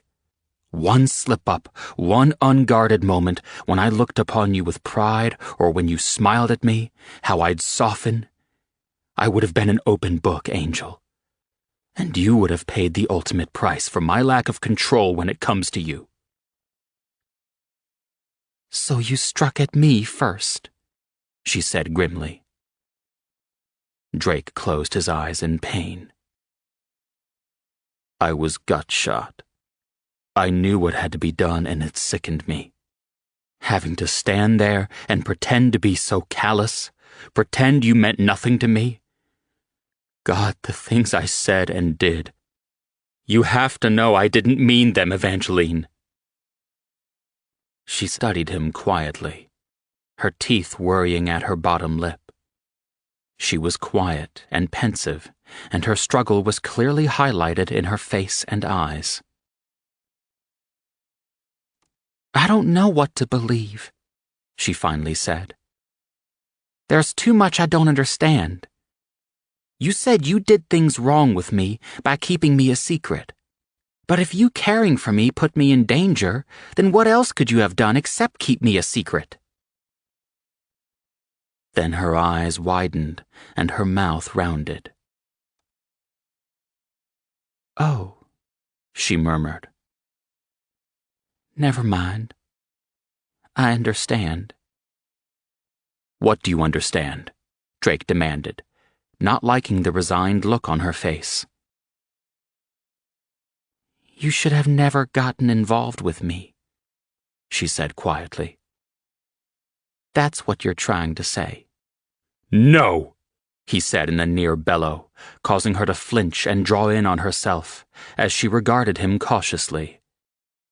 He reached for her hand and sandwiched it between his, feeling her slight tremble as she stared at him with huge, questioning eyes.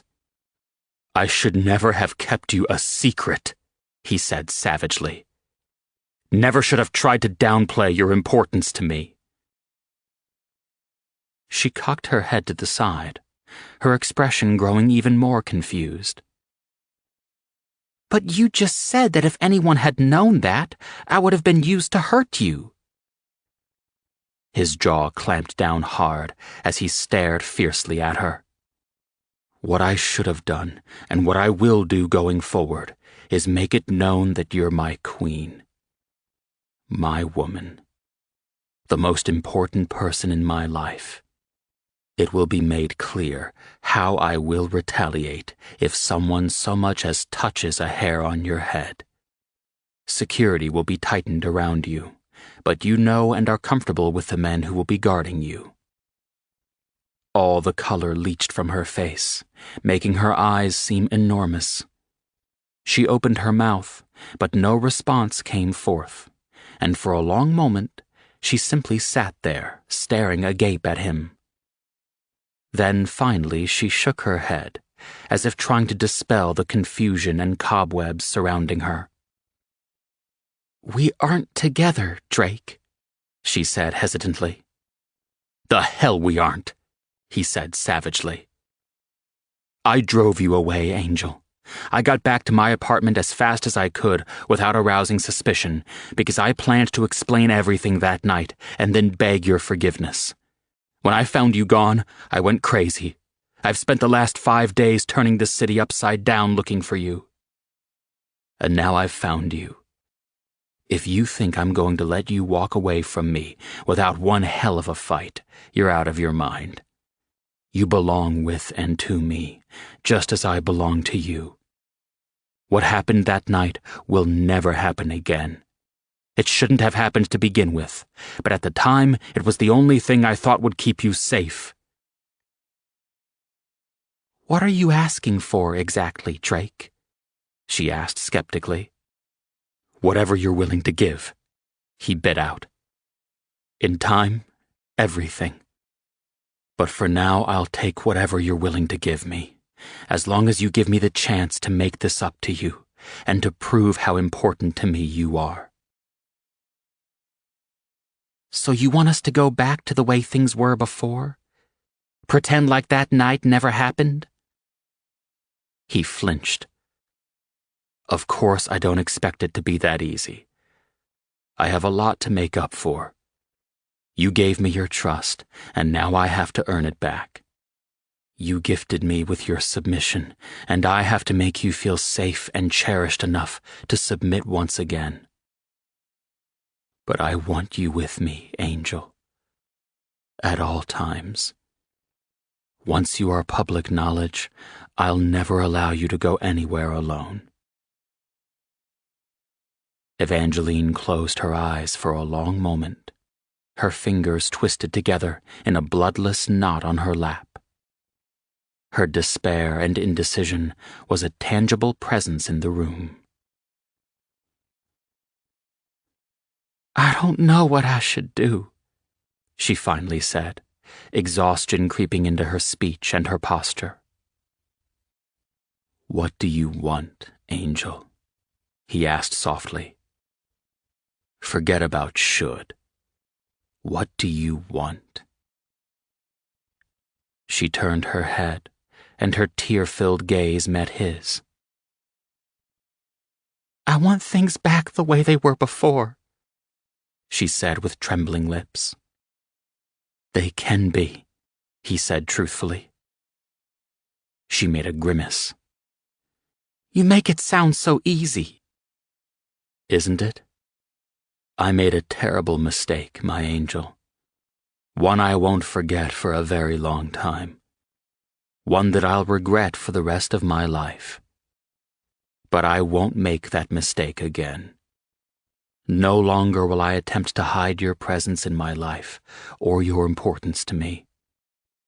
Just give me the chance to show you how it can be. Don't give up on us yet." He was coming precariously close to pleading, and he'd choke before ever begging for anything. But at the moment, if getting on his knees and making himself utterly vulnerable in front of her would convince her to give him another chance, he'd do it without any hesitation. What was pride if he lost the one thing that mattered most to him? A tear slithered down her cheek, and she huffed in a shuddering breath as she tried valiantly not to break down into sobs. He gathered her in his arms and held her tightly, rocking back and forth as he pressed kisses to her damp hair. "Give me, us, another chance, Angel," he whispered. "I'll make it up to you, I swear." Slowly she lifted her head, pushing back until she was able to look him in the eye. Fear shone brightly in her gaze, and her forehead was furrowed with worry. "But if you didn't want anyone to know about me before—" She shook her head as if trying to clear her confusion. "What's changed?" she whispered. "If I could be used against you before, won't it be even more probable now? I don't want to be used to destroy you, Drake." He inhaled sharply, and it wasn't until her face began to fade in front of him that he realized he'd been holding his breath.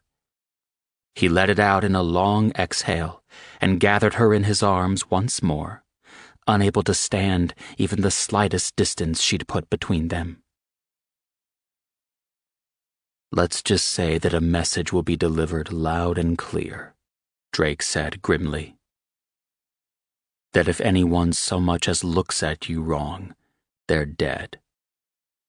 I have enemies, I told you that, but I am feared greatly.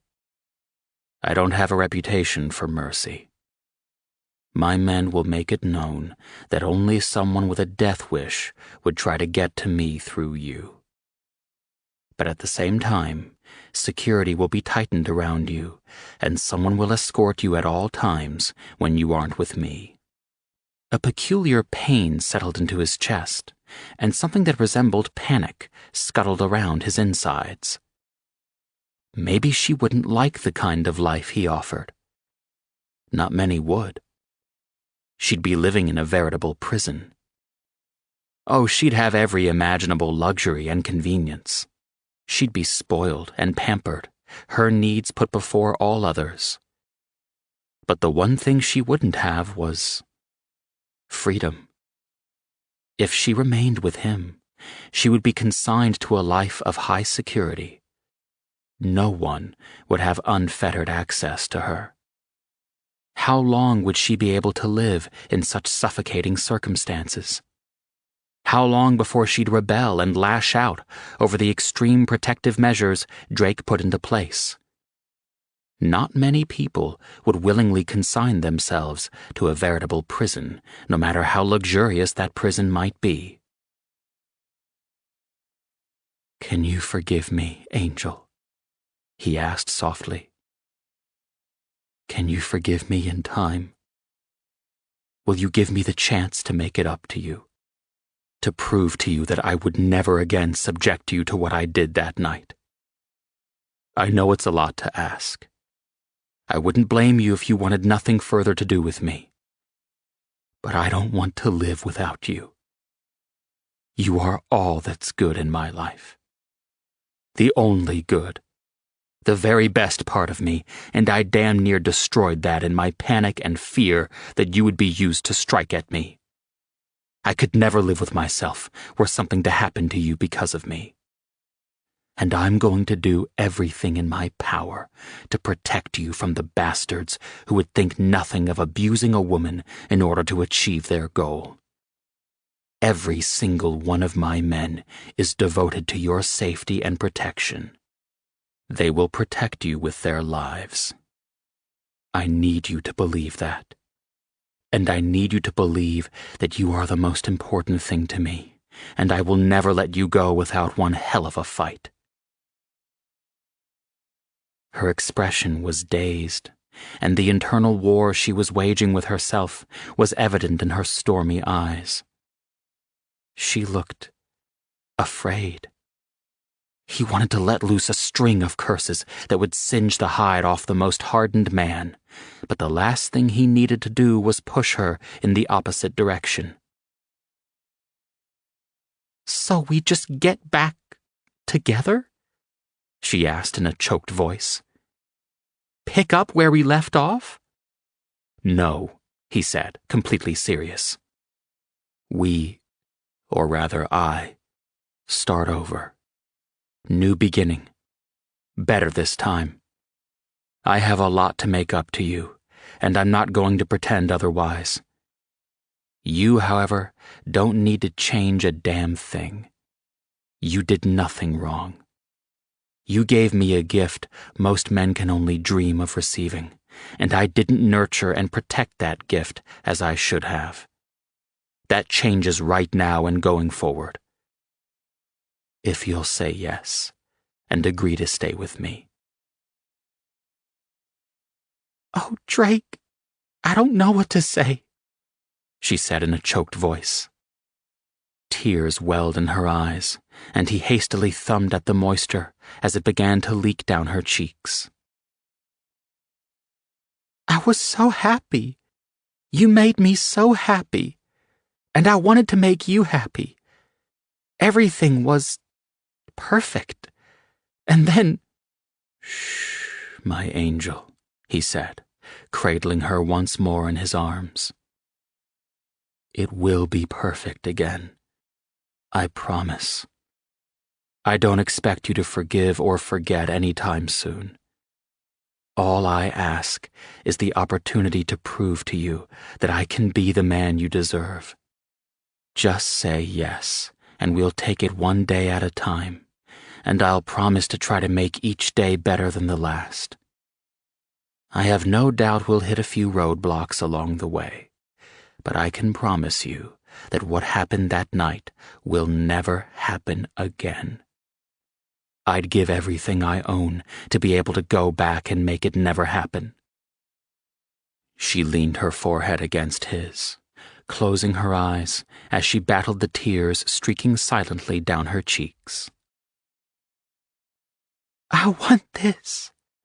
You, she whispered in an aching voice that throbbed with emotion. But I'm scared, Drake. You have so much power over me. You have the power to make me so very happy, but you also have the power to destroy me like no other. I don't think I'll survive so much pain again.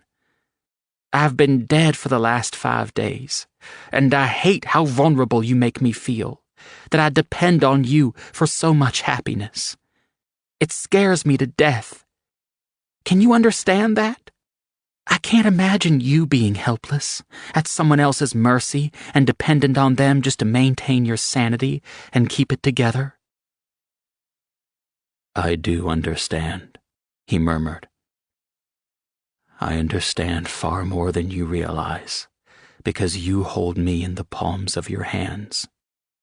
And you have as much power over me as you say I have over you. And I have to tell you, it sucks. I hate feeling so helpless. I've never been dependent on another person in my life.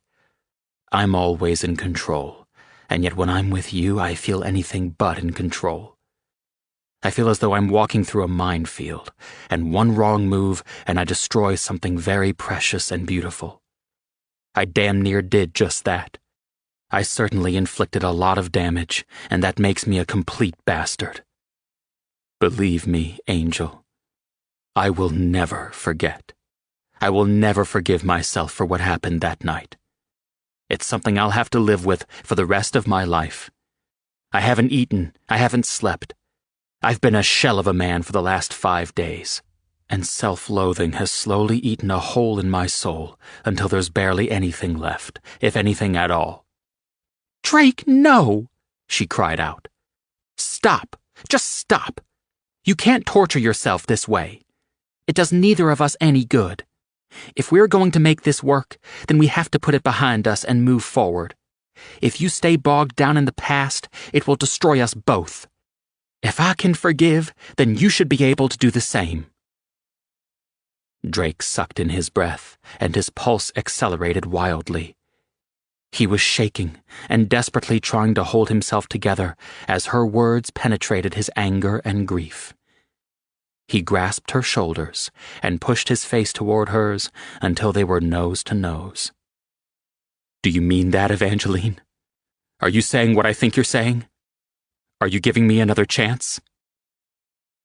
His heart felt like it was about to burst out of his chest.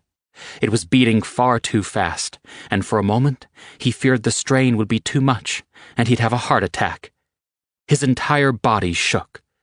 Not one part of him was calm or still as his gaze bored into hers, seeking confirmation of the hope that had taken root and snaked insidiously through his veins.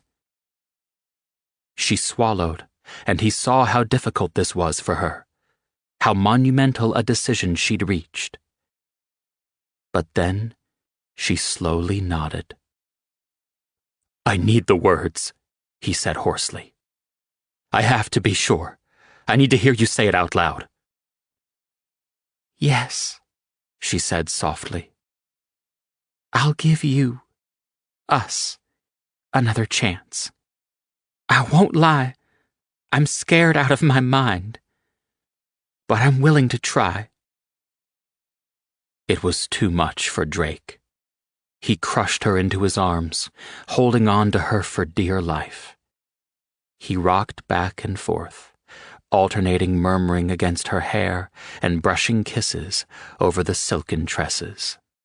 A huge knot in his throat prevented him from articulating his thoughts and emotions, so he simply held her, touching her, caressing her, kissing her over and over as he silently gave thanks for this beautiful, sweet, and generous woman in his arms. He didn't deserve her, no, but no way in hell would he ever willingly give her up. She had become vital to him, as necessary as breathing. He couldn't imagine his life without her now. Never did he want to go back to the stark, barren existence he'd endured before Evangeline had stormed into his life and changed everything. For several long minutes, he simply held her, unable to form any semblance of words. Reluctantly, he loosened his hold on her and pressed a kiss to her lips before gathering her hands in his. "I need to know if you no longer want to live in the apartment we lived in before.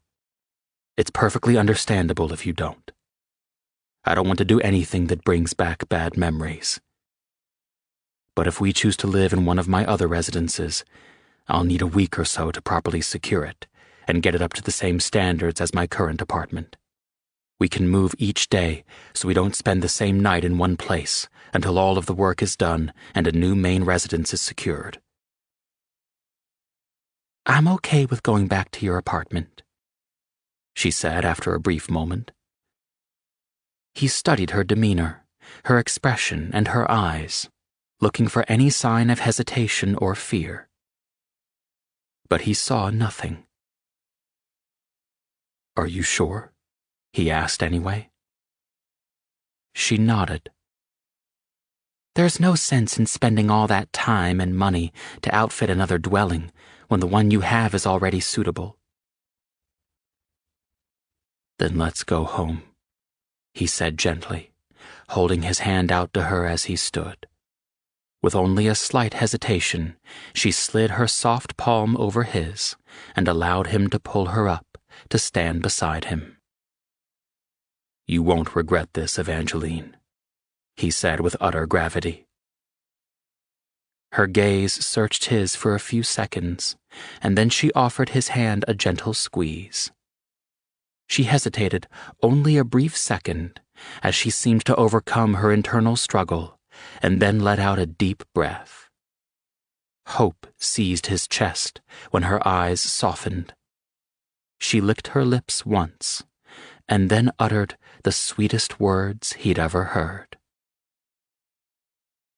"I believe you, Drake. I believe you." 6.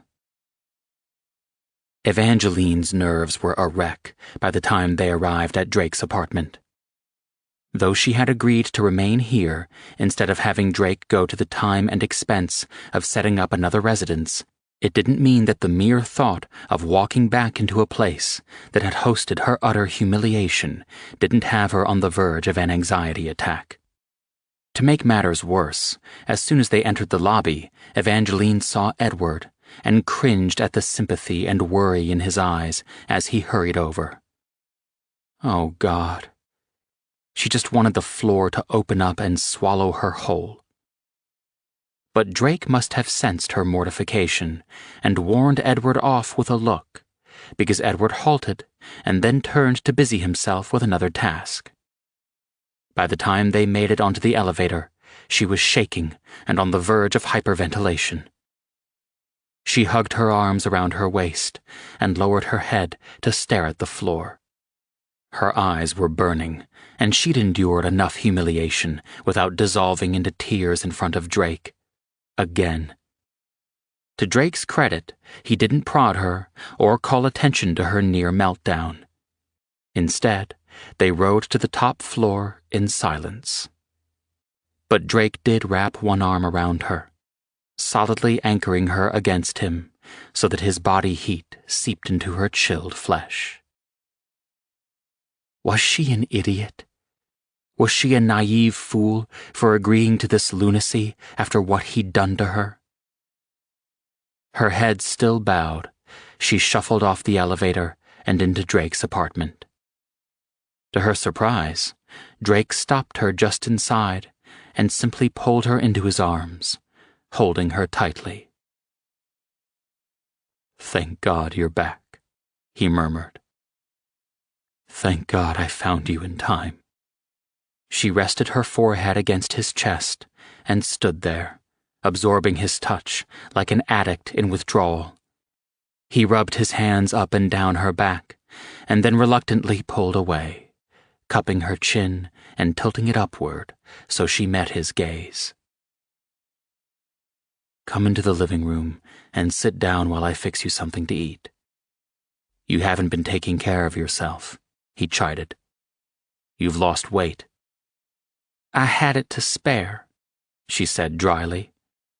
He scowled. "You were fucking perfect the way you were. Now come so I can take care of my angel. You're going to eat and then get some rest, and I plan to ensure you do both." She frowned up at him. "Don't you have work? You're already late. I can manage on my own." He gave her a pinched look, but didn't respond. Instead, he steered her in the direction of the living room and settled her onto the couch, tucking a blanket around her. He fussed for a few moments longer, ensuring her comfort, and then instructed her not to even think about getting up. "I'll be back in a few minutes and we'll have breakfast together. And then you and I are going to bed and getting some rest. I haven't slept since the night you left," he said, a trace of pain in his voice. "And you don't look as if you've slept any more than I have." She flushed guiltily, but didn't refute his statement. With one last caress to her cheek, he turned and disappeared into the kitchen, leaving Evangeline to sag against the couch. She closed her eyes as weariness overtook her. He was right about one thing. She hadn't slept. Not at all. She'd lain in her small bed at night, praying for oblivion, for a few short hours where she could escape her pain and grief. Instead, she'd spent the interminable nights wiping tears from her swollen eyes and asking why, over and over. She tucked the blanket more snugly around her, inhaling Drake's scent, absorbing it. His presence was everywhere in the apartment. Even with him in another room, she could still feel his overwhelming presence. It shouldn't comfort her, but it did. The last 5 days had been miserable. The worst days of her life. She never wanted to repeat them again. Maybe it made her a fool, a desperate fool, for taking him back so easily, but she needed him, craved him. She only felt safe when he was with her, which was absurd, considering he had been the one to destroy her. Unease gripped her when she went back over his explanation, his justification of his actions. Just what was Drake involved in that would net him so many enemies? Inspire enough hatred that they would use her to cripple him? She wasn't stupid. She had no illusions that Drake was a model citizen, but she simply couldn't imagine him being involved in anything truly heinous. But then she'd already acknowledged that when it came to him, she was an ostrich, with her head stuck firmly in the sand. The simple truth was she didn't want to know. Ignorance truly was bliss, and as long as she didn't know for sure how he made his living, she couldn't very well pass judgment on him. She was happier not knowing, and if that made her a bad person, then it was something she would just have to accept. Or perhaps she just needed time to work up the nerve to confront him about his business practices. At any rate, that time wasn't now. Not when things were already so fragile between them. When the time was right, she'd broach the subject and then decide if she could live with the results of her inquiry. "Oh, Mama and Daddy, what is happening to me? This isn't the way you raised me." They would be so ashamed if they knew she was at least temporarily turning a blind eye to the right thing. The very last thing she ever wanted was to disappoint them. They were good people, the very best, and they'd always taught her to do the right thing, no matter the sacrifice. Angel. Drake's gentle voice roused her from her introspection, and she opened her eyes to see him carrying a tray with 2 plates. "Sit up, baby. You need to eat, and then you need to get some rest. We both need to rest, and I can't think of a better way to do so than with you in my arms."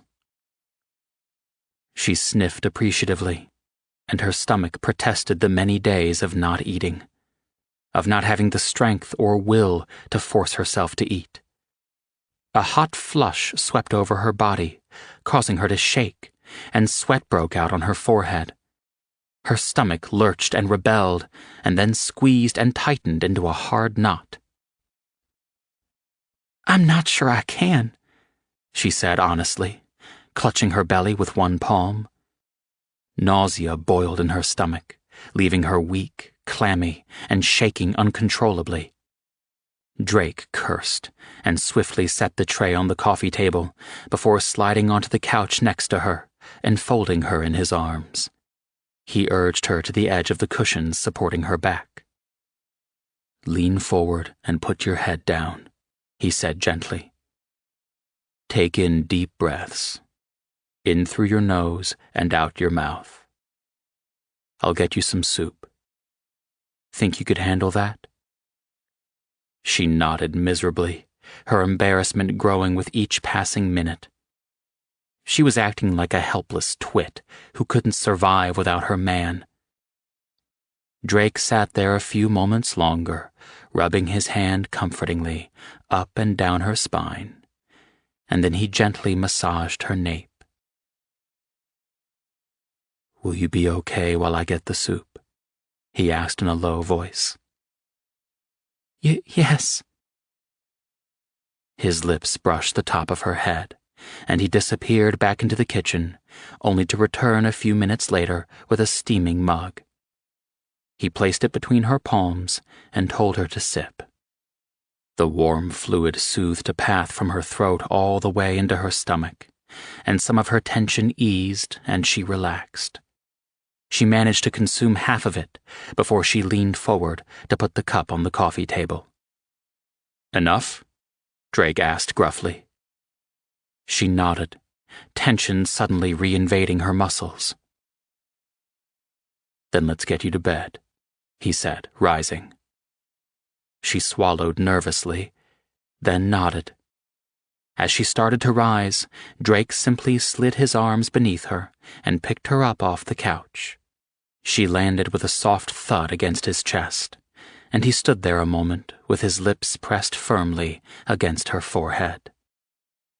She felt a shudder roll through him and realized he was as deeply affected as she was.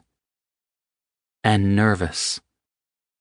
Her heart tightened at the fleeting vulnerability in his eyes, and she reached up to cup his jaw, forcing him to look down at her. missed you so much," she said softly.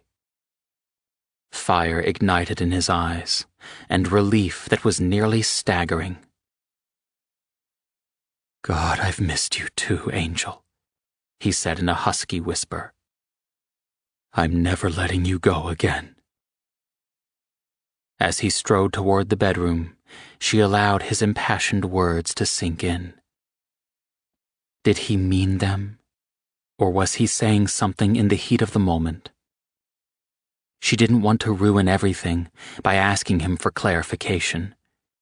She was afraid of what that might mean. Fantasy was preferable to reality, even as she knew that fantasy always eventually gave way to the painful truth. For now, until she could better make sense of her relationship with Drake and where she stood with him, she chose to think he meant every single word, and that she was something special to him, that he cherished her, and that he wanted forever. The word trailed off in her thoughts. She was unable even to give it voice in her own mind because of the hope it inspired and the knowledge that if it was simply a dream, it would crush her. For once, she wouldn't look ahead with the practicality her parents had instilled in her. She wouldn't attempt to predict the future and prepare herself for the eventuality of her and Drake parting ways.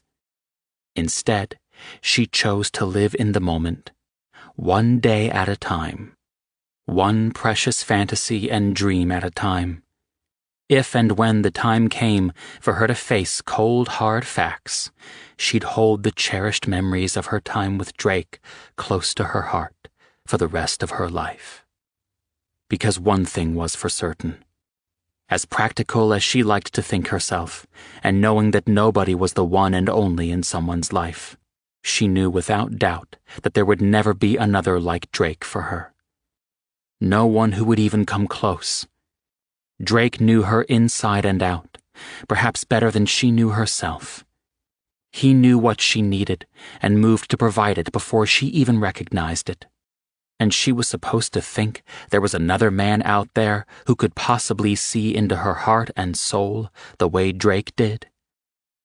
Not likely. Drake was a once-in-a-lifetime soulmate, never to be repeated or replicated.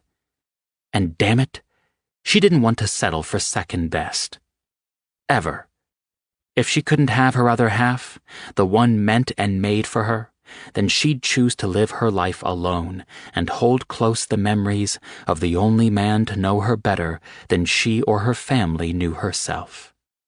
She mentally shook herself, angry that she was allowing her insecurities and fears to put a damper on her reunion with Drake. No one was perfect. Yes, what Drake had done was horrible. She'd been humiliated and devastated, her heart ripped out of her chest. But if he was to be believed, and he'd given her no reason not to believe him, his actions were justified, even if extreme. She'd seen his expression when he'd admitted his fear of her being used to weaken him, as if the idea of her being hurt or abused in order to extort from Drake devastated him every bit as much as he'd devastated her by his actions. She wasn't the only one hurting and reeling from the events of that night. His eyes had been utterly bleak, and he'd looked defeated when he'd begged for her understanding and forgiveness. Her stomach clenched, because she hadn't given him either. Yet. She was still too afraid to trust him. She was still in self-preservation mode, afraid to make herself vulnerable once again and open herself up to pain and betrayal. "Oh, Drake, I'm so sorry."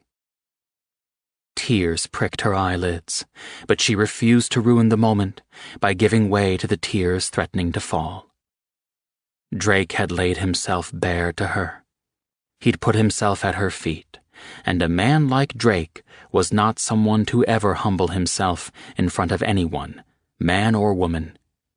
And yet he'd done just that. He'd risked everything, his pride, all to make things right with her. and she hadn't offered him anything except wariness. Certainly not mercy, understanding, or forgiveness. Peace descended as she decided to right the wrongs between them at the very first opportunity. She would wait for just the right opening and give Drake what he'd given her. She'd bare her soul and strip herself as bare as he'd stripped himself, so they were on equal terms and footing. If such a proud, powerful man could go to such lengths to humble himself, then she could certainly do the same and give back to him what he'd given her. If it turned out she was wrong, about Drake, about their relationship, about everything, then she wouldn't have a single regret for doing the right thing. She couldn't control his actions, his decisions, his thoughts or feelings, but she could certainly control her own and use them in a loving manner. Her heart fluttered with hope, swelled with need, and ached for fulfillment only Drake could provide. 5 days was such a short time, and yet it had seemed an eternity of loneliness and a lifetime to grieve for all she'd thought she'd lost. Now she had a second chance, the opportunity to right previous wrongs. Both of them did, and she planned to make the most of this chance and show Drake how very much he mattered. "You look miles away from here," Drake murmured as he laid her on the bed. She flushed, but he didn't chide her or even ask what she'd been thinking. Instead, he began divesting her of her clothing, pausing to kiss and caress each new area of flesh exposed. By the time he stood to remove his own clothing, she was panting breathlessly, her body tingling with desperate need, unlike any she'd ever experienced. Her gaze fed hungrily on his muscled physique, his wide shoulders and broad chest. His jaw was lean and chiseled, his eyes fiery with answering hunger and need. Heat rose in her cheeks and spread through her body when his straining erection bobbed into view. He was rigid, his cock bulging, the veins heavily distended, and his erection lay flat against his lean abdomen, pointing aggressively at his navel. Moisture beaded the dark plum-colored head, and she licked her lips without even registering she was doing so. He groaned and closed his eyes, his chest heaving as if he were trying to maintain control. "You're killing me, Angel. Do you know the last 5 days have seemed like an eternity without you?" She smiled at hearing his words that echoed her exact thoughts of just moments before. "And that I lay here every night, aching, missing you with every breath," he whispered as he came down next to her on the bed. "That I couldn't sleep for wondering where you were, worrying whether you were safe. God, all I could see was your face after what I did to you. And the fear that kept me awake was that even after I found you, you wouldn't forgive me, that you wouldn't give me, us, another chance. I'm not complete without you, Angel. The last 5 days have proved that beyond a doubt." She turned on her side, snuggling close to him, and put a finger to his lips to stop the flow of self-recrimination. "Shh, darling. You weren't the only one who couldn't sleep at night. I lay awake aching, wanting, needing, and missing you with my every breath. I cried myself to sleep every single night." He flinched and closed his eyes, sorrow and regret etched deeply into his features. "I didn't say that to make you feel bad," she whispered. "I only said it to let you know that we both suffered, that we both grieved. But we have another chance now. Let's make it perfect this time." "You're far too good for me," he said gruffly. Too sweet, too innocent, too compassionate, and too loving. I don't deserve your forgiveness or your love, but God help me, I need them. I need you. And I need you, she said, just before she pressed her lips to his. Make love to me, Drake. Take away the loneliness of the last 5 days. Make me forget. I need you so much. He rolled over atop her, his eyes blazing. He planted both forearms on either side of her head and straddled her body, staring down into her eyes until she was drowning in his gaze. Then he lowered his mouth to hers and took her lips in the most tender of kisses. Are you sure? He asked in a strained voice. Please, she begged softly. He stopped her plea with his mouth and swept his tongue inside, tasting her, making love to her tongue with his. You'll never have to beg me for anything, he said. All I have is yours for the taking. Her heart did a peculiar twist that momentarily robbed her of breath. He sounded so serious, as though he were making a vow for all time. Then I want you. Now, she said, wrapping her arms around his neck and lifting her head to kiss him back. Now, she urged. Hurry. You aren't ready for me, he said. I don't want to hurt you. She shook her head, shifting her body restlessly beneath his. She was ready, more than ready. She needed his ownership. For him to reclaim her body in the most primitive way a man could claim a woman. I'm ready, she insisted. Please, Drake. You said I'd never have to beg for anything. She parted her thighs, spreading herself open to him, and then she looped her legs around his waist, feeling his erection bump and prod at her opening. His face was a wreath of strain, and it was evident he was at war with himself over whether to give in to her plea or practice more restraint out of fear of hurting her. Finally, his instincts overrode all else, and he positioned himself at her entrance, and after only a brief hesitation, wherein he searched her expression intently, he thrust forward in one powerful motion. She cried out, and he lowered his head and then buried his face in her neck as his body heaved, his breaths coming in ragged bursts. Her nails dug tightly into his shoulders, and she closed her eyes as the beauty of his possession surged through her veins. It was like coming home. After so many days of grief, desperation, sadness, and loss, she was back where she most wanted to be, with the man she most wanted to be with. She couldn't ask for more than this, right here, right now. Why are you crying, Angel? She blinked and realized that Drake had pulled his head up and was now staring down at her, concern and worry reflected in his eyes.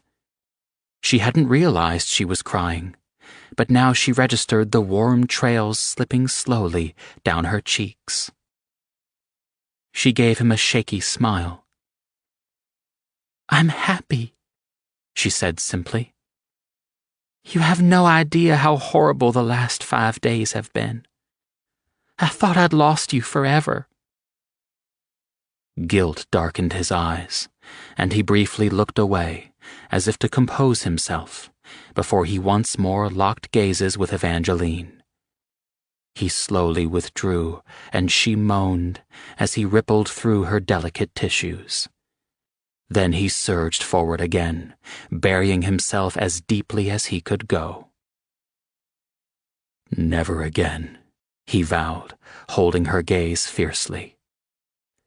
The entire world will know what you mean to me. Anyone who fucks with you, even tries to fuck with you, will be signing their own death warrant, and they'll know it.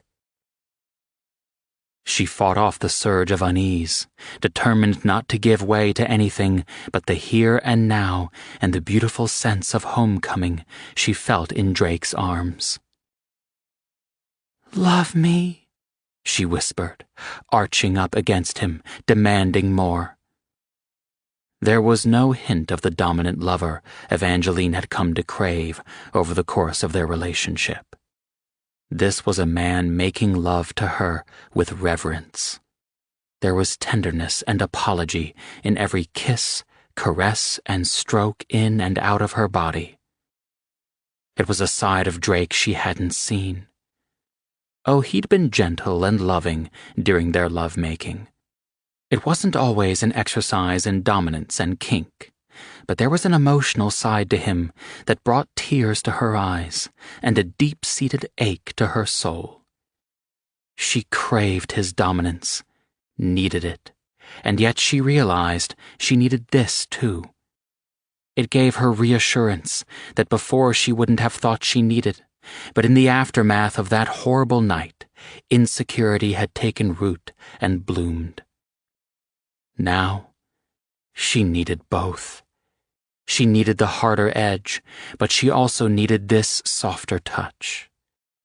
She needed his love. Would that be something she could ever hope for from him? She pushed that discomforting thought from her mind and gave herself completely to the beauty of their love-making, surrendering heart, body, and soul to the powerful release that swelled and built until she could bear it no longer. "Drake!" "I've got you, baby," he said tenderly. "Come with me. Let go." He thrust powerfully, rocking his hips against hers until no part of him wasn't buried deeply within her. His face blurred in her vision as euphoria flooded her body, and she began to spiral out of control, unraveling faster and faster until she was panting to catch her breath. Drake growled and then gathered her tightly in his arms. He rocked into her one last time and then buried his face in her neck as they both fell over the edge and into oblivion. For a long moment, he let his weight rest atop her, and then he rolled, holding her tightly against him, so their positions were reversed, and she lay sprawled atop him on the bed. His big, strong hands caressed the length of her spine, and she snuggled her face into his chest, nuzzling and offering tiny kisses to his sweat-dampened skin. "Don't leave me again," she softly whispered. His grip tightened around her, and she felt the betraying tremble of emotion in his body. "I won't, Angel. I need you too much." 7. Evangeline woke to toasty warmth and the solid comfort of being wrapped in strong arms and anchored to a hard body. It took her a few moments to sort through her foggy thoughts and initial confusion.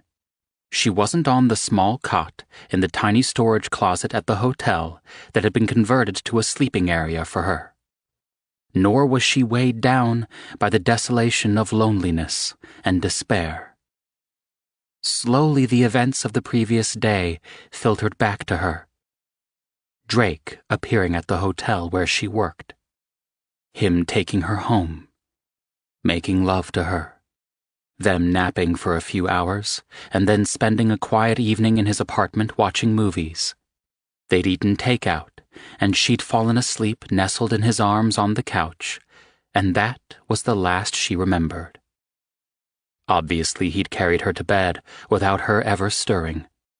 She blinked at the bright wash of sunlight that filtered through the blinds over the windows, and then alarm hit her because it was too light. Hastily she shoved herself up on one elbow so she could see over Drake's side to the clock on his nightstand. Oh, crap. He'd overslept. It was nearly 9, and he was always up and gone well before now. Drake's arms snagged her waist and dragged her back down against his deliciously warm body. "Go back to sleep," he muttered. She glanced anxiously at his face and still closed eyes. She touched him on the shoulder to get his attention. He lazily opened his eyes so they were half-lidded, and he studied her, desire reflected in his dark gaze. "It's almost 9, she said urgently. He continued to regard her lazily, not reacting to her statement in any way. Then he smiled. "I'm well aware of the time." "But you're late." He smiled. "As the boss, it's my prerogative to be late on occasion, and that occasion happens to be this morning, when I'd much rather spend the morning in bed with my woman and then take her somewhere good to eat for lunch. As for the rest of the day, we'll take it as it comes, but I'm sure I can find ways to occupy myself." She shivered at the blatant sexual innuendo in his voice. As he said the last, he tugged at the sheet she was clutching to her breasts so that it fell down to her waist, baring her nipples to his view. "Now that's a nice way to wake up," he said in a silky voice. He leaned forward and sealed his lips around one sensitive peak and sucked it between his teeth. She gasped and shivered as 1,000 chill bumps danced across her skin. Both nipples puckered instantly, and her groin clenched with instant need. "Get on top of me," he growled. "Now." Oh, but she loved the command in his voice, and she silently rejoiced that her dominant lover hadn't disappeared for good. Obediently, she rose on her knees and then threw one leg over his and moved to straddle him. She shimmied upward until his already rigid cock lay against the V of her legs and rested against her belly. "Are you ready for me?" he asked. "Yes. Oh, yes," she said breathlessly. "Show me." A little self-consciously, she slid her hand between them, burrowing between her sensitive folds until she touched her opening. She pressed one finger inside, collecting the moisture, before withdrawing and then extending her hand for his inspection. "The question is, are you ready for me?" she asked daringly, her eyes sparkling. He cocked one eyebrow at her boldness, and then lifted his head and strained forward, sucking the digit into his mouth and licking it clean. "Delicious," he said, the sound rumbling from his chest like a purr. "I'm more than ready for my woman. Take me, angel. Take your man and ride him long and hard. Don't show me any mercy." "Oh, I have no intention of going easy on you," she said breathlessly. "I've missed you so much, Drake. I'm only whole when I'm with you." In response to her impassioned statement, he dragged her head down and slammed his lips to hers, devouring her mouth in a breathtaking kiss. His hands were possessive as they roamed over her body, stroking and caressing, reacquainting himself with every inch of her skin. Her arms were shaking as she leaned forward to brace her palms against his shoulders. When she would have released her grip on one of them to reach down to position him at her opening, he stopped her. "Let me. Hold on to me. I won't let you fall, baby. I'll always take care of you." She complied, arching upward so he could angle his cock and press the head to her entrance.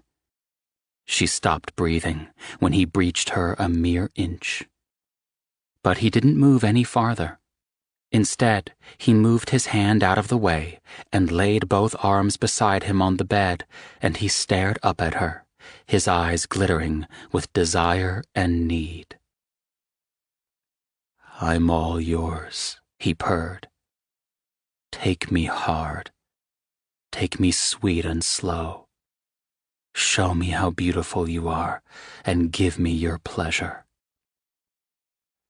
Unable to wait a moment longer, she slid down in one hard, swift motion, gasping at the sudden, overwhelming sense of fullness as he stretched her impossibly wide.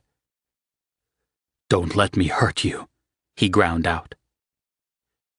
"You would never hurt me," she said softly, leaning down to kiss him as she clutched him like a greedy fist and pulsed around his turgid cock. She flexed her internal muscles, milking him as she rippled around him. His anguished groan of pleasure and desperate need fueled her confidence.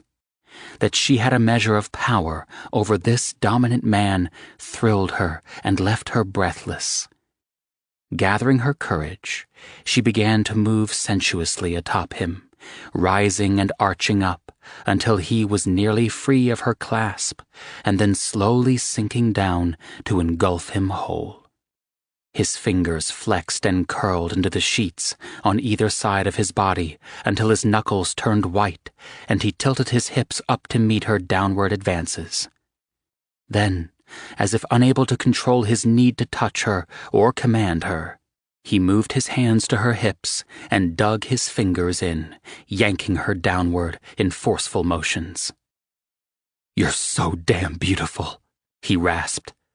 "I'm never letting you go, Angel.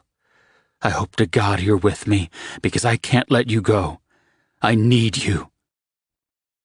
Her heart turned over, squeezing with violent emotion. Tears stung her eyelids, and she leaned down so her face hovered just over his as she looked at him tenderly. "I need you too, Drake. I'm not going anywhere. For as long as you want me, I'm yours." Satisfaction gleamed savagely in his eyes. "Kiss me," he commanded. She slanted her lips over his and licked at them, coaxing them to part, and then delved inward, tasting him, absorbing his essence. One hand left her hip and tangled roughly in her hair, anchoring her against his mouth, so there was no escape. "You are perfect," he said in a gruff, choked voice. "I don't deserve you. Not after all I've done, but God help me, I can't let you go. But I'll make it up to you, Angel. If it's the last thing I do, I'll make it up to you." "You already have," she whispered. "You came for me." Suddenly he wrapped his arms around her and rolled swiftly, planting her underneath him, his weight pressing her into the mattress. He plunged deeply, spreading her legs even wider. Then he looped them over his shoulders, bearing her so she had no defense. She didn't want any defense. "I won't last much longer," he said through gritted teeth. "How close are you, baby? I want you with me." She reached up to caress the firm line of his jaw. "I'm with you, Drake. Don't stop." He closed his eyes and took a breath, pausing for one brief moment buried deeply within her body. Then he began to pump hard and furious, the slap of flesh on flesh loud in the room. Every muscle in her body tightened in preparation for her release. It built higher and higher until she was a bow at full draw, so tight she felt like she was about to explode. She closed her eyes, but his sharp demand for her to open them and look at him had her obeying, and she locked on to his intense gaze, watching the intensity of his eyes as he drew closer to his own orgasm. "Now," he panted. "Come with me. Let go, now!" He pounded furiously into her, driving her body up the bed until her head bumped the headboard. Her entire body shook and quaked. A scream hovered on her lips, and then it was simply too much. She couldn't hold back any longer, and she let out a sharp cry as the world exploded around her and her body went limp, euphoria foaming through her veins, her muscles going lax. Pleasure. So much pleasure. Sweet, indescribable pleasure carried her on wave after wave. She was flying, floating on the clouds, completely weightless. Tears slipped down her cheeks, not of sadness, but of immense joy and contentment. "Don't cry," Drake whispered as he sipped at the trails of moisture and kissed them away. "Never cry, my love." "I can't help it," she said in a quivery voice. "It's so beautiful. The most beautiful thing I've ever experienced. I'm so happy right now, Drake. When I thought I would never be happy again." He looked tortured by her sincere statement, and he lowered his body to hers. He gathered her in his arms, holding her tightly as he continued to kiss away her tears. "Things will be different from now on, Angel," he said with utmost sincerity. "I swear it on my life. You are my single most important priority. You come first. Your happiness and safety come before all else. I and my men will ensure it. In time, you'll trust me again. Just give me a chance." "Oh, Drake, I do trust you," she said, cupping his cheek with her hand. "Please believe that, if you don't believe anything else. I've already forgiven you. Let's not dwell on the past and focus on the future." He looked overcome, dropping his forehead to hers, his breaths coming hard. He closed his eyes and pressed sweet kisses to her lips. "I don't deserve you," he said bleakly, repeating his earlier statement. "But I'll be damned if I let you go." "I won't let you let me go," she said. "I need you, Drake. I can't live without you. I don't want to live without you." He crushed her to him, his body shaking with emotion. His eyes were closed, and he simply held her. "Thank God," he whispered. "Thank God." They lay there a moment longer, and then Drake reluctantly lifted his weight from her and rolled them to their sides so they faced one another. "I'm spending the day with you," he announced, to her surprise. Though he was admittedly late for work, she'd fully expected him to go in at some point, and she couldn't contain her look of surprise. "I'm taking you to lunch, and then I thought we'd go for a carriage ride in Central Park. After, I thought we could go by the market to pick up some groceries. I'd like you to cook for me tonight and spend the evening in." Her cheeks warmed with pleasure. "Any special request?" He kissed her. "Surprise me." Her mind immediately began to race, thinking of some of her specialties that she hadn't prepared for him yet. "Tomorrow I have to go back into work, but I'll arrange for a security detail to take you anywhere you'd like to go." Her heart immediately sank. She was in no way prepared to face Drake's men yet. Humiliation crawled over her body at the mere idea. "Maybe another time," she murmured. "I don't have anything in mind for tomorrow. I'd rather stay in the apartment and relax." He kissed her one last time before moving to the edge of the bed to get up. "Whatever you want, baby. You only have to ask and it's yours." Butterflies scuttled around her stomach and into her chest at the tenderness and affection in his voice. And he wasn't blowing smoke up her ass. Drake simply wasn't that kind of man. He was blunt to a fault, and didn't spare any feelings when speaking his mind. And every single declaration he'd given her since tracking her down had been utterly sincere. Drake didn't need to offer platitudes or stroke anyone's ego in order to persuade them to do his bidding. He was a take-it-or-leave-it kind of guy. She admired his honesty, even if at times it was painful. But at least she never had to wonder where she stood with him. There was no guessing and no doubting whether he really wanted her to be a part of his life.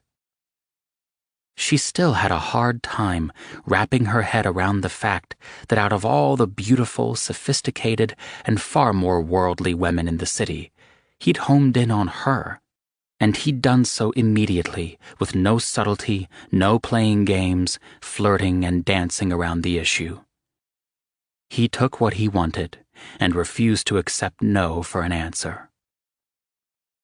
Perhaps she wouldn't be named Feminist of the Year, but she reveled in his dominance, his authority, the fact that he called all the shots and expected her to stand back and allow him to take care of her in every conceivable manner. If she had a choice between being a cherished, pampered princess or being a ball-buster and refusing to allow Drake to control her existence, she didn't even have to agonize over her decision.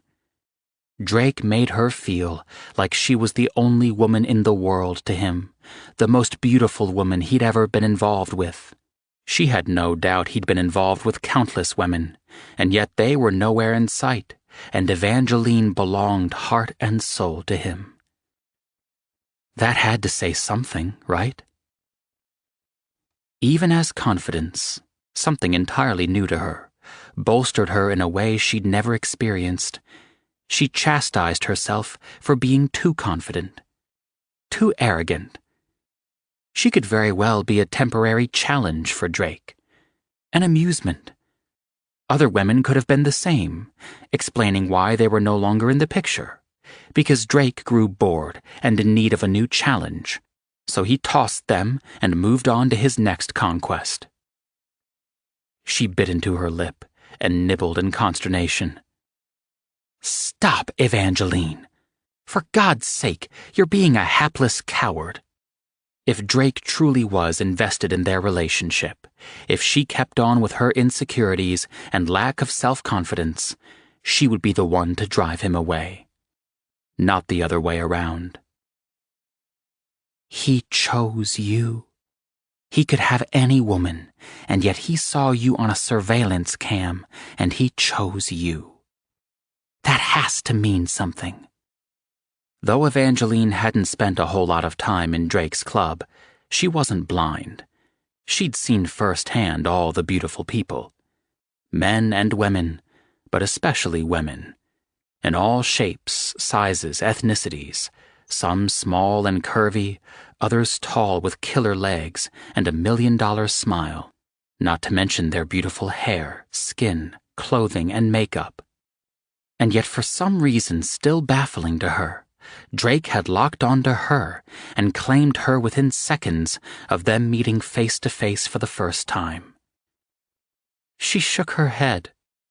These things simply didn't happen to a girl like her from a podunk town in Mississippi. She was clumsy, awkward, shy, and extremely conservative, which was why she'd only recently lost her virginity to a man who was all wrong for her. And naive. God, she had to be the most gullible, naive woman on the planet.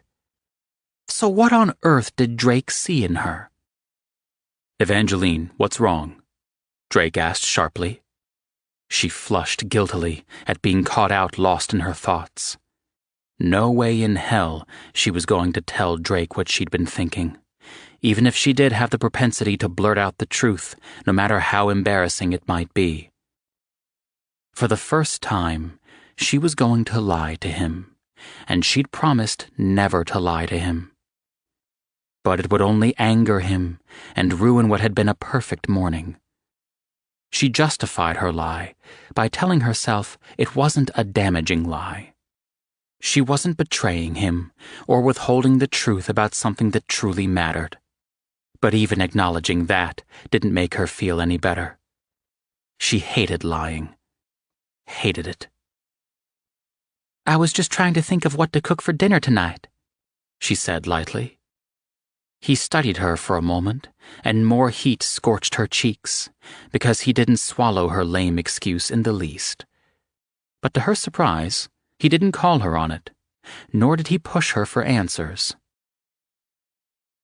"Let's go take a shower together, and then we'll go get lunch. After, I'll take you on that carriage ride." She sighed in contentment. "That sounds like a perfect day." 8. "Are you ever planning to allow Evangeline out of the apartment?" Maddox asked dryly. Drake glanced up sharply, and a perusal of his men netted the same question in their eyes that Maddox had voiced. The question came out of nowhere and had nothing to do with the business matters they were discussing. For that matter, his personal affairs weren't open for discussion. Apparently, he needed to make that clear.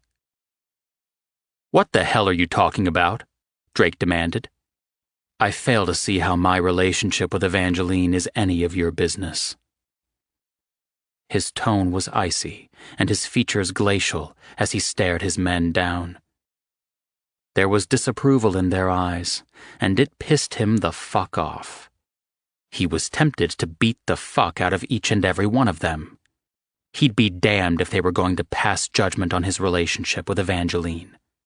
Fuck that. "Oh, I don't know. Let's see. She hasn't so much as set foot out of your apartment since you brought her back there. Hell, no one has so much as seen her. You were going to make her your queen and go public with her, but she's more scarce now than she ever was before." Drake's eyes narrowed at the implied criticism in Maddox's voice, as though Drake were purposely keeping her under wraps. "She is free to come and go as she likes," Drake said in an icy voice. "She's aware of the necessity of higher security, and she accepts that. I have offered to have some of you accompany her wherever she'd like to go, but so far she's refused, preferring to stay in." "Hell, she's probably embarrassed," Justice said in disgust. "She has no way of knowing what or how much we know, though she likely suspects we were privy to every single detail of what went down that night. It's understandable why she wouldn't be eager to face judgment from others." "Who the hell says she would be judged?" Silas demanded in a pissed-off tone. Justice shot him a look of impatience. "Evangeline has pride, in spades. I'm not saying any of us would judge her. She did nothing wrong." He shot a pointed look in Drake's direction that had Drake baring his teeth. "But she doesn't know what we think or know, or what side of the picture we line up on. It's likely she's avoiding all of us. I don't blame her. I can't say I wouldn't do the exact same thing in her shoes. By her way of thinking, she's been shamed enough." "Fuck that," Maddox growled. "The hell I'll let her believe that shit." Silas held up his hand to silence Maddox. "I'll sort Evangeline out." Drake slashed a look in his man's direction. "Oh, you will?" Silas met his stare without backing down. "Yeah, I will. I'll let her know that whatever fucked up shit she has going on in her head is just that. Shit. We had an agreement before for a once-a-week takeout date. So I'll get takeout and bring it over to your place tomorrow, and I'll set her straight then. No way in hell is she going to hide away in shame for something she was innocent in." Drake held on to his temper by a thread. Only because he knew Silas would cut his own throat rather than ever betray someone he considered a brother, his only family, was he able to control his anger at the condemnation in Silas's voice. Hell, It wasn't as if Drake didn't harbor enough self-blame without it being served up to him at every turn by the men loyal to him. Even as the initial rage threatened to erupt, it abated just as quickly. He was grateful for Silas's fierce defense of and regard for Evangeline. Drake knew of no other recipients of either from Silas, save those currently gathered in Drake's office.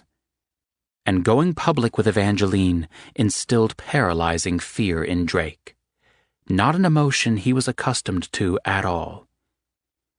But with his relationship becoming very public, he needed unconditional loyalty to Evangeline from every single one of his men, because he would be relying on them as well as himself to keep her safe at all times.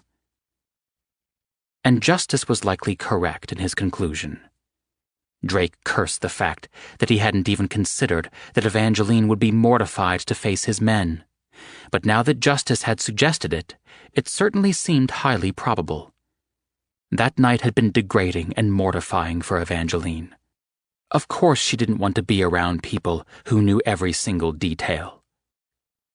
He was also dead on about Evangeline having fierce pride. It was one of the things Drake admired most about her. Silas is right, Drake conceded. The air needs to be cleared, and Evangeline needs to be put at ease. I won't have her uncomfortable with the people I trust her life with. He paused and leveled a steely look at each of his men in turn. However, once Silas has set the matter to rights, under no circumstances is that night ever to be brought up in Evangeline's presence. Unless she brings the subject up, it is to be forgotten.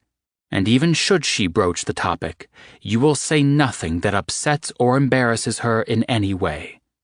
I damn near destroyed her in my attempt to keep her off the Luconi's radar, and I will not have anything said or done that brings her further pain.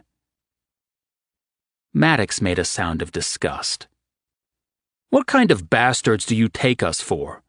Evangeline is a sweet woman, far too innocent and sympathetic for her own good. Hurting her would be like kicking a goddamn puppy. Only a complete piece of shit dickhead would seek to humiliate or shit on her. I just want to make sure we're all on the same page, Drake said calmly. I'm not letting her go, which means she's going to be a regular part of our daily lives. The sooner Silas smooths things over with her and makes her feel at ease with all of you again, the sooner the memory of that night will fade. I'll take care of it tomorrow, Silas reaffirmed. Drake nodded his consent. See that you do. Maddox, perhaps you should take Evangeline out the following day. Have her make a grocery list and shop for the items she needs. She enjoys cooking, and she likes to feel that she's contributing in some way, and that she has value. I won't take that from her. Bring Justice with you. She needs to grow accustomed to being around you all again, without any residual awkwardness. She can cook for me anytime she wants, Justice said, his tone hopeful. Maybe if I'm a really good boy, I can finagle a dinner invitation from her. Drake rolled his eyes, as the others chimed in with their appreciation of her culinary skills, and their desire to be included for dinner. He wasn't a stupid man. His men appreciated more than just her cooking skills. If Drake wasn't careful, and he fucked up with Evangeline again, more than one of his men would move in without hesitation and treat her like royalty, spoiling her shamelessly. Then he'd have to beat all their asses. Drake sat back in his chair and singled Silas out. I need as many eyes on the street as possible. With the leaks about my relationship with Evangeline steadily going out, I want everyone's ear to the ground, and I want to know of any possible threat to her before it has a chance to be carried out. I'm already on it, Silas said, unruffled by Drake's intensity. I have eyes and ears everywhere. If someone is planning a move, I'll know about it. As long as Evangeline isn't left alone, and especially not wandering around the city by herself. She'll be safe. Drake scowled. She won't be wandering around the city without several men on her. She goes nowhere without protection, and guards will be posted at the apartment when she's there alone during the day. You realize the most expedient way to give credence to the rumors of your serious attachment to Evangeline would be to show up to a society function with her on your arm, Hartley mused. You've never brought a woman to any of the events you've attended. The few times you choose to attend a function, you're always a lone wolf and very unapproachable. I imagine that alone would cause quite a stir. Add in the planted seeds of a serious relationship with Evangeline, and you'll have the entire city buzzing. Drake stiffened, his jaw clenched tight to the point of pain. He didn't like the idea of using Evangeline or of trotting her out like a show pony just to get his point across. Fuck. But Hartley also made a solid point. If he wanted it spread far and wide that Evangeline was his pampered, cherished queen, and that anyone fucking with her would die a very painful death, then he had to offer concrete evidence and not just talk. Actions had to back up the words. Which meant an evening in polite company, rubbing elbows with people he despised or who despised him, people who wanted his backing and financial support in their latest schemes, or simply people whom he found tedious and fake. None of the scenarios were appealing, and exposing Evangeline to a veritable viper's nest left an acid taste in his mouth. She didn't deserve to be mocked and bullied, and she damn sure didn't deserve to be tormented and persecuted because of her lack of social status. He liked and respected that she was fresh and unspoiled by greed and ambition. She was as genuine as they came, someone a month ago he would have never believed existed, or rather only existed in the realm of too good to be true. He'd become jaded and cynical at a very young age. He'd had no choice. But Evangeline was a breath of fresh air. Nothing like he'd ever encountered before. She made him believe that there was actual goodness in the world, however limited in quantity. She was, as he'd dubbed her, an angel. Good to her bones and incapable of deception and betrayal. Jesus. He was starting to sound like an infatuated, starry-eyed, prepubescent kid without a fucking clue about how the real world worked. It was Evangeline who didn't have a firm grasp on humanity and its devious nature, and it was his duty to shield her from those who would think nothing of tearing her apart and taking advantage of her inherent goodness. He inwardly grimaced. It sounded like he was criticizing Evangeline. Like she had a flaw and was too stupid to live, when nothing could be further from the truth. It wasn't that she didn't have a grasp on reality. She had first-hand experience, courtesy of her first lover and now Drake, the man who'd vowed never to hurt her. She was just extremely sweet and chose to see the good in people and not the bad until she had no other choice. Her heart was too tender, and that was where she needed someone to protect her from those who would take advantage of her generous spirit. Some of you will go with us, Drake ordered. It's not optional. I'm not throwing her to the wolves, and you and I both know they'd take her apart and enjoy doing it. She will be surrounded by me and a group of you the entire time, and no one, and I mean no one, will get through you to her and fill her head full of shit, or make her feel like she doesn't belong, or I'll have your balls. It's the bitches you'll have to be on the lookout for, much more so than any men, Maddox stated in a matter-of-fact tone. As soon as the women you've tossed or outright rejected see her on your arm, when no woman is ever on your arm, the claws are going to come out, and they'll try to tear her to shreds. The others nodded solemnly in agreement. which is why you will all form an impenetrable barrier around her and head off anyone who attempts to get to her," Drake said emphatically. Xander groaned. "Jesus, does this mean I have to wear a damn monkey suit?" Thane snickered. "If the rest of us have to suffer, then so do you." "This is no joking matter," Drake said, his expression stony. "Evangeline is to be protected at all costs.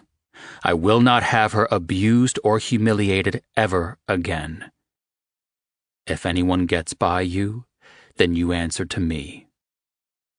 Are we clear?" "Evangeline is ours, boss," Justice spoke up.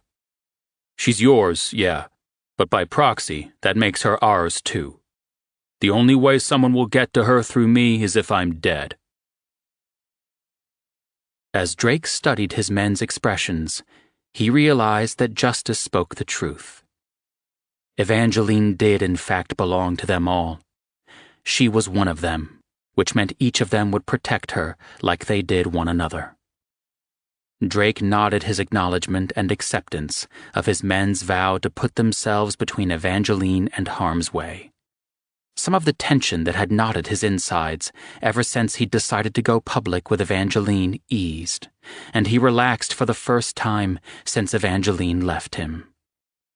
His men, his brothers, were solid, the best of the best. He trusted them with his life, and now he was trusting them with Evangeline's, and he knew Justice wasn't just saying meaningless words. He and all of his men would put themselves in front of Evangeline. They'd die for her, just as they'd die for him. That kind of loyalty couldn't be bought. It was earned, and in turn reciprocated, because he'd go to the wall for any one of them, and they damn well knew it. "I'll go through my invitations," he conceded. "There's always a pile of them on my desk. I'll choose one that garners me and Evangeline the most exposure, and then I'll put on a show that can't possibly be mistaken. After that night, there will be no doubt in anyone's mind that Evangeline belongs to me and is under my absolute protection." Silas stared piercingly at Drake, as if peeling back the layers and leaving Drake a wide-open book. "And is that all it is? A show?" he asked in a somber voice. Drake's features became icy, and he stared coolly back at Silas, matching his enforcer's intensity. "She is mine, and that is all you need to know. What is between me and Evangeline is strictly that, between us, and not open for discussion or analysis." Silas's lips tightened, but he didn't press the issue. Maddox didn't seem any more pleased with Drake's response than Silas had been, but like Silas, he left it alone. "Now, if that's all we have to discuss, I'm calling it a day," Drake announced. "I'm staying home and not going to the club tonight, so I'll need you, Xander, and Hartley to cover Maddox. If there are any problems, call. Evangeline and I plan to stay in tonight, but I can always bring her with me if something needs my attention." 9. Evangeline paced the living room of Drake's apartment, restless and on edge. She was about to go stark raving mad from her self-imposed seclusion over the past several days. She wanted to get out, get some fresh air, take a walk, anything. But to do so would require a security team of Drake's men she was mortified to face. She knew she had no reason to feel shame. She was not at fault, but she couldn't stand the thought of facing their scrutiny and the knowledge of what had happened in their eyes. Whether she found judgment or sympathy, neither was a desirable option. With a sigh, she flopped onto the couch and spread her arms out as she lay back. She had to find something, anything to do. No one could sit around and do nothing every single day. It disgusted her that she'd become one of those women who had no life except whatever surrounded her man. She wasn't a helpless twit, but one couldn't tell by looking at her. God knew she wasn't acting like an independent, self-sufficient woman. Was she insane for taking Drake back so easily? There were still so many unanswered questions swirling around in her mind. Questions she wasn't sure she wanted the answer to. But at the same time, a nagging worry assailed her. She couldn't live in ignorance forever, could she? She couldn't live her life as a coward with her head stuck in the sand. Soon, she had to confront Drake and ask him the questions burning a hole in her brain, even if it meant losing him. Pain surged through her veins, and grief overwhelmed her.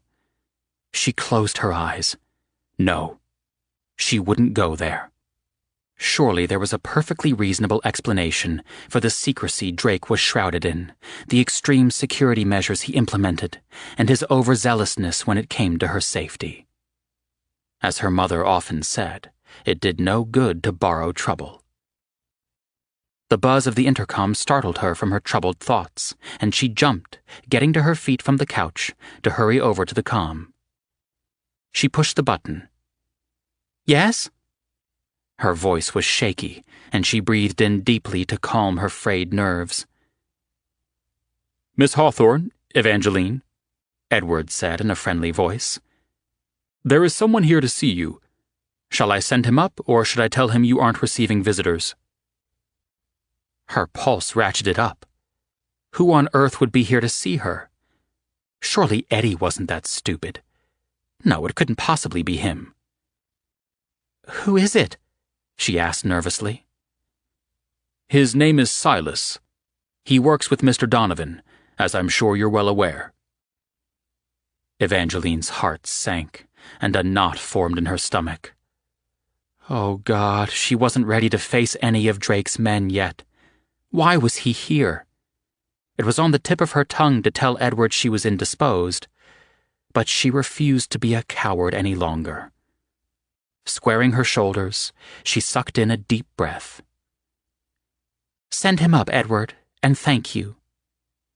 You're very welcome, Evangeline, he said warmly. She paced in agitation as she waited for the elevator to arrive, and then realized that she was standing just outside the opening, as if worried over his unexpected visit. She hurried into the living room and flipped on the television and settled on the couch, as if she'd been enjoying a relaxing day in without a care in the world. The last thing she wanted was for Drake's men to see her as a fragile weakling. She tensed when the elevator doors opened, but she forced herself to relax, and then she rose. A welcoming smile plastered on her face. Her features felt stiff and frozen and fake as hell. She only hoped Silas wouldn't see right through her guise. When she rounded the couch to greet him, she was surprised to see him weighted down by multiple takeout bags. Flustered, she hurried forward to rid him of the ones on top and sent him an inquiring look. What's the occasion? She asked in bewilderment. He set the bags on the island in the kitchen, and then took the sacks she was holding and began taking out the containers and lining them up buffet style. We had an agreement to have a once-a-week takeout date, he said calmly. Or did you forget? She flushed, heat scorching her cheeks, and she glanced away, unable to meet his gaze. No, she said in a low voice. I just thought... You thought what? He demanded bluntly. She licked dry lips and fidgeted, twisting her fingers together in agitation. I wasn't sure you would still want to come over and eat with me, she whispered. Silas let out an uncharacteristic torrent of savage curses that had her flinching. Then he reached and pried one of her hands loose from the other and cradled it in his. Look at me, Evangeline. It was no request. No one with half a brain could possibly interpret his statement as anything more than a command. Reluctantly, she lifted her head to look into his eyes, and the black anger simmering there nearly had her running away as fast as she could. He looked dangerous, and he was extremely pissed. "Listen to me, Evangeline, and listen good, because I'm only going to say this once, and you're going to heed my words, or so help me, I'll make good on my threat to spank your ass." She swallowed, her eyes going wide with panic. "You did nothing wrong," he said in a forceful tone. "You are not to blame for anything that happened that night. The fault lies solely with Drake, but he was in an impossible situation, and he did the only thing he could to protect you. He had no idea you would be here. If he had, he would have never brought those men within a mile of you. He hates himself for what he did, and I can't say I'm very happy with him myself. But at the same time, given the circumstances and the fact that he was completely unprepared, he did the only thing he could, and no one has punished him more than himself for hurting you." "He explained," Evangeline whispered. "I don't fully understand, but he said the same thing you did." "Now perhaps you want to explain to me why the hell you think that I or any of the others would possibly hold you responsible or think badly of you when you were the one hurt and humiliated?" She bit into her lip, determined not to cry. Damn it, she'd cried enough. No more. It was time to stand up and be stronger. She was made of sterner stuff. How could she possibly prove worthy of a man like Drake when she was forever acting like a weak crybaby? When she didn't immediately answer, Silas sighed and squeezed her hand in a comforting gesture. "I and all the others have Drake's back, unconditionally. Each of us would give our lives for him without hesitation, and he'd do the same for us. That loyalty and protection extends to you as well, and furthermore, our protection of you is not contingent on your relationship with Drake. Not anymore. Should anything ever happen between you and Drake, our loyalty to you doesn't go away. If you ever need anything at all, I expect you to contact us. And if you absolutely can't bring yourself to do that, then you better damn well contact me. And I mean for anything at all. You get me?" She stared at him in shocked disbelief. "But I'm nobody. You don't even know me that well. Your loyalty is and should be to Drake." "Now you're just pissing me off even more," he growled. "If I allow an innocent woman to suffer for doing nothing more than be a beautiful person inside and out, that doesn't make me much of a man. And if that costs me my relationship with Drake, then so be it. I'm quite used to being a lone wolf and not answering to anyone. Now enough of this ridiculous conversation. The food is getting cold." Shaken by his emphatic statement, she went to the cabinet and pulled out several plates and gathered utensils from the drawer. When she returned to the bar, Silas was opening the various takeout containers. "I wasn't sure what you were in the mood for, so I got a variety. I have all your favorite Thai and Chinese dishes, as well as finger foods and appetizers, including chicken wings, cheese sticks, spinach dip, queso and chips, 2 kinds of chicken strips, and a few other things I threw in for you to try." Her mouth watered, and her stomach grumbled appreciatively. "It looks wonderful," she said softly. Then she met his gaze and stared sincerely at him. "Thank you, Silas. This means the world to me." His expression softened. "Next week I'll get something different for us to try. This time I wanted to get food I knew you'd like." "I'm looking forward to it," she said honestly. "I hate being cooped up in here. I'm going stir-crazy." He frowned. "Then perhaps it's time you stop hiding in Drake's apartment and get out more. You have no reason to be ashamed with me or any of Drake's men. They know he was an asshole. I know he was an asshole. And none of it was your fault. Tomorrow morning, Maddox will be by to take you shopping, along with a few of Drake's other men." "For what?" she asked, even more flustered than before. "I don't need anything." He chuckled, and she stared at him in astonishment, because Silas wasn't a man prone to laughter. It transformed his entire face, making him look younger and extremely handsome. "Who says shopping is all about need? Shopping is supposed to be fun, or so women tell me." Her brow furrowed as she became pensive. "I supposed I could get started on my Christmas shopping," she said awkwardly, thinking of her limited cash and wondering how far she could make it stretch now that she had considerably more people to buy for. Silas was staring at her, as if he could read her like a book. When his eyes narrowed, and he suddenly got up and walked over to the drawer where she'd stashed the credit cards and cash he'd given her, she realized he'd done exactly that. Read her thoughts, as if they'd been broadcasted in neon lights. "Did you forget about the money and credit cards?" Silas asked. She shook her head miserably. "Then you know to use them," he said pointedly. She sighed unhappily. "This isn't for me, Silas. I hate the idea of being a kept woman and doing nothing." His expression softened, and he closed the drawer before returning to his seat at the island. "I understand pride when I see it, Evangeline. And I respect it. Drake has more money than he'll ever use in 10 lifetimes. He won't even miss what little you spend of it. But if he knows that you refuse to use his money or credit cards, he will not be happy.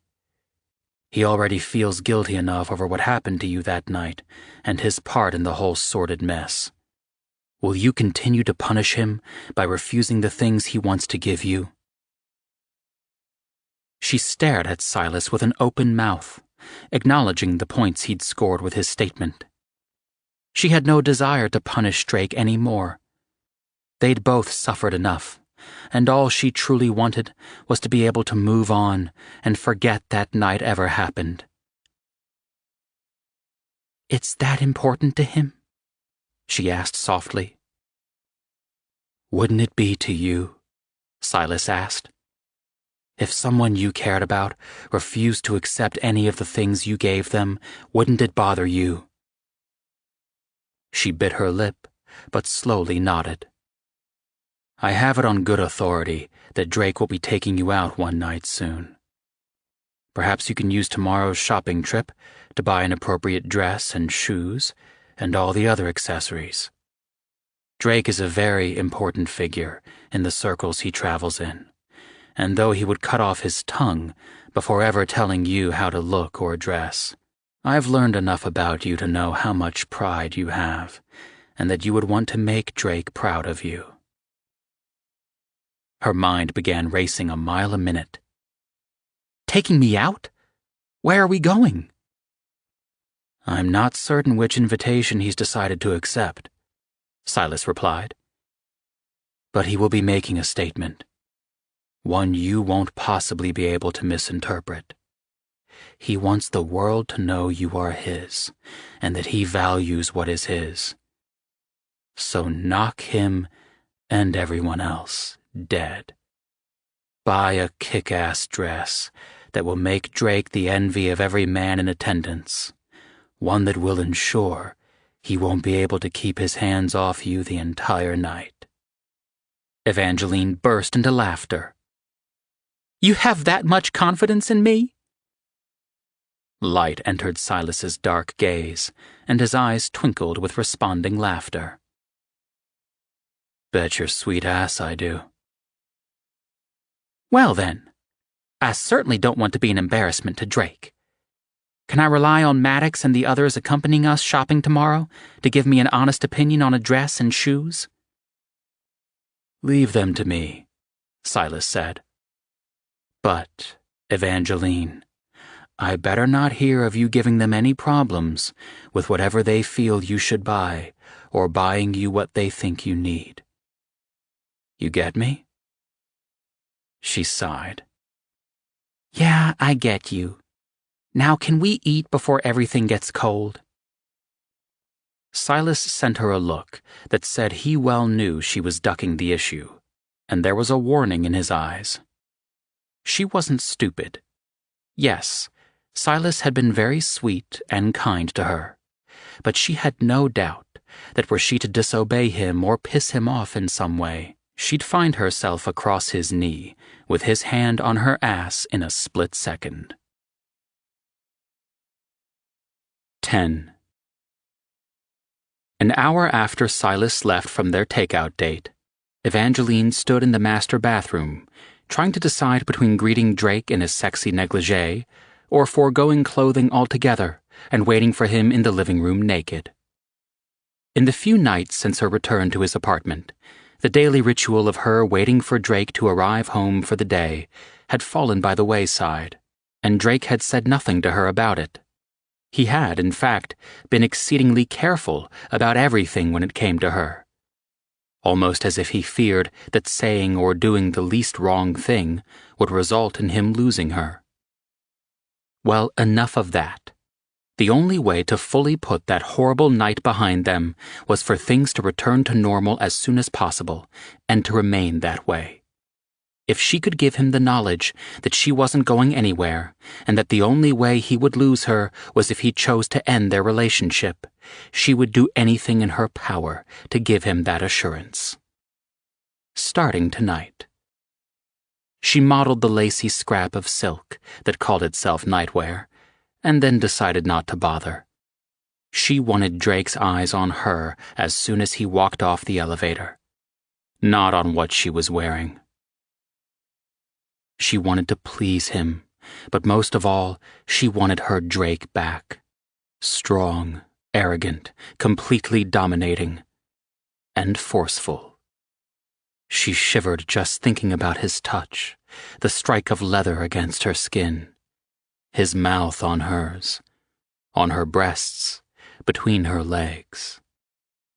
Eyes closing as she further immersed herself in her fantasy, she let the negligee fall to the floor at her feet and stepped away, towing the material to the side and out of the walkway. Then she brushed her hair until it sparkled and flowed down her back. Knowing she only had a few more minutes until Drake arrived, she hurried out to the living room and knelt on the fur rug so that she faced the elevator and would be the very first thing he saw when he stepped off. Anticipation licked over her skin, and flames ignited in her veins. Her pulse accelerated, and her breaths puffed erratically over her lips. Then her breath caught in her chest when the elevator doors began sliding open. Her gaze lifted hungrily, seeking him out. She searched his expression for any hint of disapproval or sign that she had made a mistake by choosing to greet him this way. When she saw the savage fire ignite in his eyes, the moment his gaze came to rest on her, the breath that had been trapped in her chest finally escaped. She sagged in relief, even as exhilaration hurled over her. Drake had waited impatiently for the elevator to arrive on the top floor. Though he had left work far earlier than was usual for him, it still felt like an eternity since he'd left Evangeline in bed that morning. It was becoming increasingly more difficult to leave the soft warmth of her body each day. He awoke each morning with her wrapped possessively around him, her head nestled in the curve of his arm, and her hair spread out all over his chest. When the elevator doors opened, all the breath left his body in one forceful exhalation that left him off balance. Evangeline. She was waiting for him, naked, the soft glow of the living room lights making her shine like an angel. She was kneeling on the carpet in a position of subservience, her head slightly bowed, but her gaze met his boldly, desire clearly illuminated in her beautiful eyes. When he saw the faintest flicker of uncertainty shadow her gaze, it instantly propelled him into motion. Over his dead body would she feel fear or uncertainty, offering him such a precious gift. He strode to where she knelt, and then slid to his knees in front of her, both of his hands reaching out to cup her face. He drew her forward and crushed her lips to his. "Now this is every man's dream to come home to," he murmured, still devouring her lips. She looked shyly up at him when he released her mouth. "I hoped you didn't mind. I just wanted—" She broke off and looked downward with obvious discomfort. He nudged her chin upward with his fingers until their gazes met once more. "What did you want, Angel?" he asked gently. "I want you," she said earnestly. "I want for things to be the way they were before." She flushed and once more averted her gaze. "You have to know I'd give you anything in the world you want, Angel." "I just want you," she whispered. "Like before. Your dominance." Her words shattered the tenuous hold on his control. Control he hadn't even realized he'd been exerting since her return. But now he acknowledged it had been there. Fear of pushing her too hard, too far, too fast. Of losing her. And yet here she was, on her knees, sweetly pleading for the one thing he wanted most to give her. With an agonized groan, he swept her into his arms, leaving his briefcase on the floor. He carried her into the bedroom and carefully laid her on the bed. For several long seconds, he merely stood over her, staring down at her beautiful body, at the warm welcome in her eyes. He was home. The thought humbled him in a way he'd never been humbled before. None of the places he'd lived had ever felt like home. Until now. Because of his Angel. It didn't matter where they lived. As long as she was there each day when he got home, it would always feel like a real home. "What are you thinking?" she asked softly. "How lucky I am," he said honestly. "How beautiful you are. How much I want to make love to you right now." Slowly, she rose to her knees on the mattress in front of him. "Then take me, Drake. Make me yours. Tonight I want to be everything you want and need. Only for you. All for you." His chest tightened with an unidentified emotion. For a moment, he was bereft of words as he stared at what belonged to him. "What is it you most want tonight, Drake?" she whispered close to his ear. Her lips brushed against his neck, just below his ear, and then she nuzzled down his jawline until she reached his lips. He dove his fingers into her thick mass of hair and anchored her against him so that every breath he breathed in was her. "Make love to me," he murmured. "Tonight I am yours to do with as you wish, as you command." "Then undress for me," she said in a soft voice. Captivated by the seductive enchantress before him, he readily complied, pulling off his suit coat and then yanking his shirt from his pants.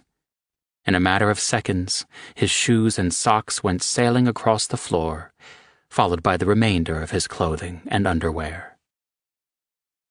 Her gaze was fastened on his straining erection, and he damn near came on the spot when she licked her lips in anticipation. "I'm all yours, Angel. Tell me, now that you've got me, what are you going to do with your man?" "Speaking isn't exactly high on my agenda," she said huskily. "I had more in mind to show you." He groaned in tortured satisfaction when her tongue flicked out to swipe at the moisture already beating at the head of his penis. She licked teasingly around the head, pausing at the sensitive underside to stroke with her tongue until he was straining forward, trying to push farther into her mouth. She sucked him deep, eagerly complying with his silent demand for more. Her cheeks puffed and then hollowed as she exerted more pressure and took him to the back of her throat. He let out a guttural-sounding protest when she allowed him to slide free of her mouth, but then she reached for him, pulling him to the bed. He reclined, and she followed him down, throwing her leg over him to straddle his hips. His cock was positioned at the V of her legs and lay against the soft skin of her belly. He rested his hands on either side of her hips, his fingers digging into her flesh as he urged her to ride him. Like a goddess, she rose, hovering over him while she tucked the head of his erection to her opening. They both gasped when her pulsing wetness contracted around the tip and began sucking him in even deeper. She closed her eyes and clutched at his shoulders for support, and then she eased down, pulling him deeply inside her welcoming warmth. Her body blanketed him, coming down on top of him so that he felt every inch of her silken skin. Her hair teased his skin, and he delved his fingers into the fine strands, pulling her head down to meet his kiss. Their tongues met and dueled, clashing and rolling, licking, sucking, until they were breathing the same air. All he could taste, could feel, was her. Never had he experienced anything sweeter than an angel's touch. She broke away, and then threw her head back as she began to undulate wildly over him. His eyes feasted on her, the bob of her breasts just in front of him, her hair flowing wildly around her shoulders, and he felt how tight she was around him as she rode up and down. "Look at me, Angel," he said sharply. Her eyes flew open, and she met his gaze. "Look at me when you come. See me, only me." Even as he said the words, he took over, gripping her hips and arching up and into her, thrusting even deeper. She planted her hands on his chest, fingers splayed out as she braced herself on him for support. "Let go," he growled. "Let me have it all. Give it to me." She contracted violently around him as her entire body shuddered atop his. She let out a cry, and then, as she no longer had the strength to hold herself up, she collapsed on top of him as he emptied himself into her body. She snuggled as close to him as she could, melting into his arms. He curled his arms around her, gathering her against his chest as he buried his face in her hair. "I don't know what I ever did to deserve you, Evangeline, but I'm never letting you go," he murmured. She rested there a long moment, their bodies still intimately joined, before she stirred and lifted her head so their gazes met. "I made dinner for you," she said shyly. "Would you like it in bed, or do you want to eat in the kitchen?" His heart did a funny little flutter in his chest, and for a moment he couldn't form a response. "It's early yet. Let's get dressed and eat in the kitchen." Afterward, we can watch a movie on the couch." "That sounds nice," she said with a smile. He patted her affectionately on the ass and then rolled, holding her with him until they were on their sides facing one another. "Take a shower with me, and then I'll help you put supper on the table." That's such a hard decision," she teased. "You spoil me so much, Drake." His expression went serious, and he stroked the hair from her cheek with his fingers. "Not nearly enough, Angel. Not nearly enough."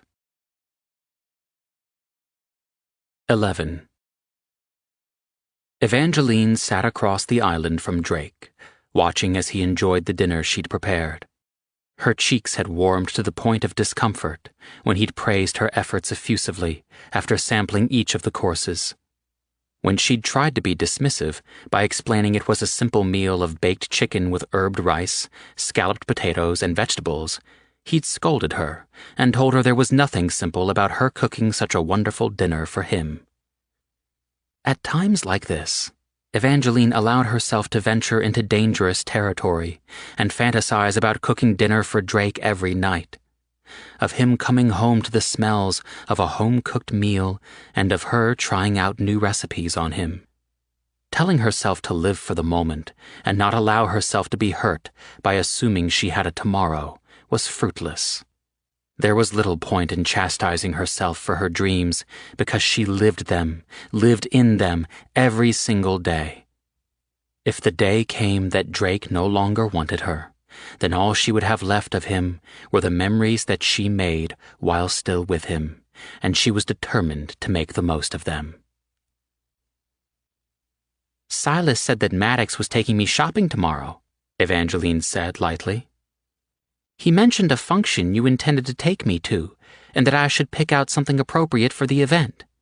But he didn't know which event you had decided on, so he wasn't sure what exactly would be appropriate for me to wear." Drake's eyes flickered a moment, and then he grew pensive. Then he reached for the briefcase he'd discarded earlier when he arrived home. He drew out 3 cards, all addressed to him, and laid them out on the bar so Evangeline could look at them. "I've narrowed it down to 3 possibilities," he said with indifference. "I thought I'd let you select which one you'd prefer to attend." Evangeline reached for the ornately scripted invitations and carefully read each. "I'll wear a black tux, no matter what you choose, so feel free to select anything you feel would go well with what I'm wearing." Evangeline outlined the one that announced it was a kickoff to the holiday season at Carnegie Hall with her finger. "I love the holidays," she said wistfully. "What exactly is this one for?" Drake took the invitation from her and then handed it back. "It's a fundraiser for the NYPD.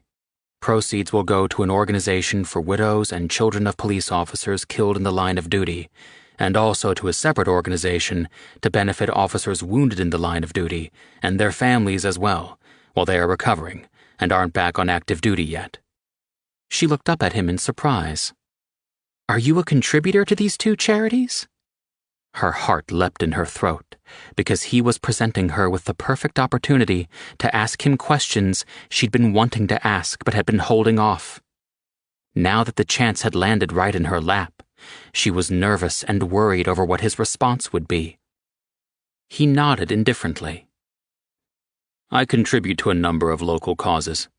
I have an entire staff who oversees what charities I donate to. They ensure that the charities are on the up and up and that the funds are distributed in accordance to what is advertised." "Do you often go to these functions, or do you usually just write a check?" she asked. Drake looked uncomfortable for a brief moment. "I rarely attend them. I let my staff handle all requests for donations, and I have an organization set up where the money comes from." "But I assume everyone knows you own that organization," Evangeline persisted. "Otherwise, how would they know to invite you personally instead of sending an invitation to the organization?" She had each invitation turned up so that Drake's name and address were visible. He nodded. So why are we, going to one now if it's not something you usually like to do? I want the world to see you on my arm, he said, his voice gruff with possession. It's only fair to warn you in advance, Angel. All eyes will be on you and me. 1, I rarely make an appearance at these events, and 2, I never appear with a woman on my arm. I imagine you will make quite the stir. Her eyes widened, and her pulse accelerated. I don't want you to concern yourself over the matter, he soothed. My men will attend with us, and will encircle us at all times. No one will get through them to you. No one will speak to you unless you invite them to. It was the perfect opportunity. The question was on the tip of her tongue, and yet she bit her lip, not wanting to ruin such a perfect, intimate evening. One in which Drake had just said that he wanted to show his claim on her to the world. Something he said he'd never done with another woman. Was she really going to ruin something this perfect? Angel, what's bothering you? Drake asked, his gaze resting intently on her features. She closed her eyes briefly and then licked her lips. Is what you do so very dangerous? She whispered. Security was extremely tight before. I mean, when we first met. And then now, after that night. She swallowed, and before losing her nerve completely, she pushed ahead. You said you did and said all those horrible things that night to protect me. Because you said it would put me in danger for anyone to know what I meant to you, or that I meant anything at all. But then you changed your mind and said you wanted everyone to know about me. That it would be the best way to keep me safe. That if everyone knew how important I was to you, no one would dare try to hurt me. And yet you've tripled security. I can't leave the apartment without an entire contingent of men. What is it that you do, Drake? I know you own a club, and that you own an entire building in Manhattan, and that you selectively lease out to other businesses. You own this building, don't you? She asked hesitantly. He gave a clipped nod. Surely that wouldn't account for the need for the amount of security you employ. What else do you do exactly? She asked nervously. His gaze was full of warning when he looked at her. Don't ask questions you aren't prepared to hear the answer to, Angel. You don't need to worry about what I do or who I do business with.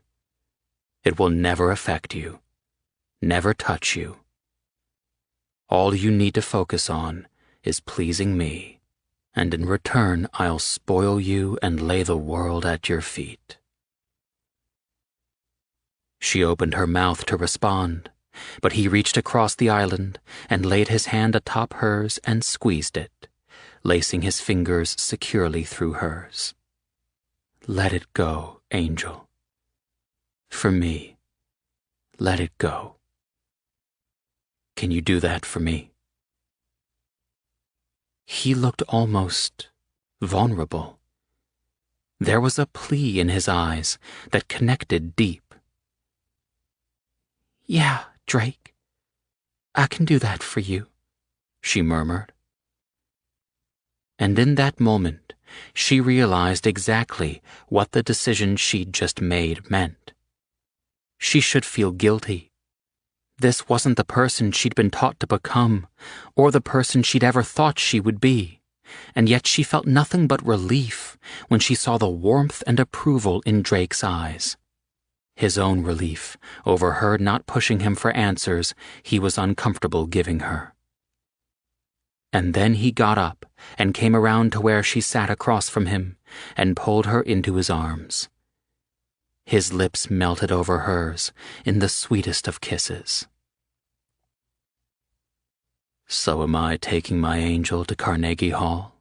he asked, as he pressed his lips to her brow. She smiled. "I'd like that, Drake, and it's for a very worthy cause." He smiled back, and then lifted her into his arms and carried her toward the bedroom.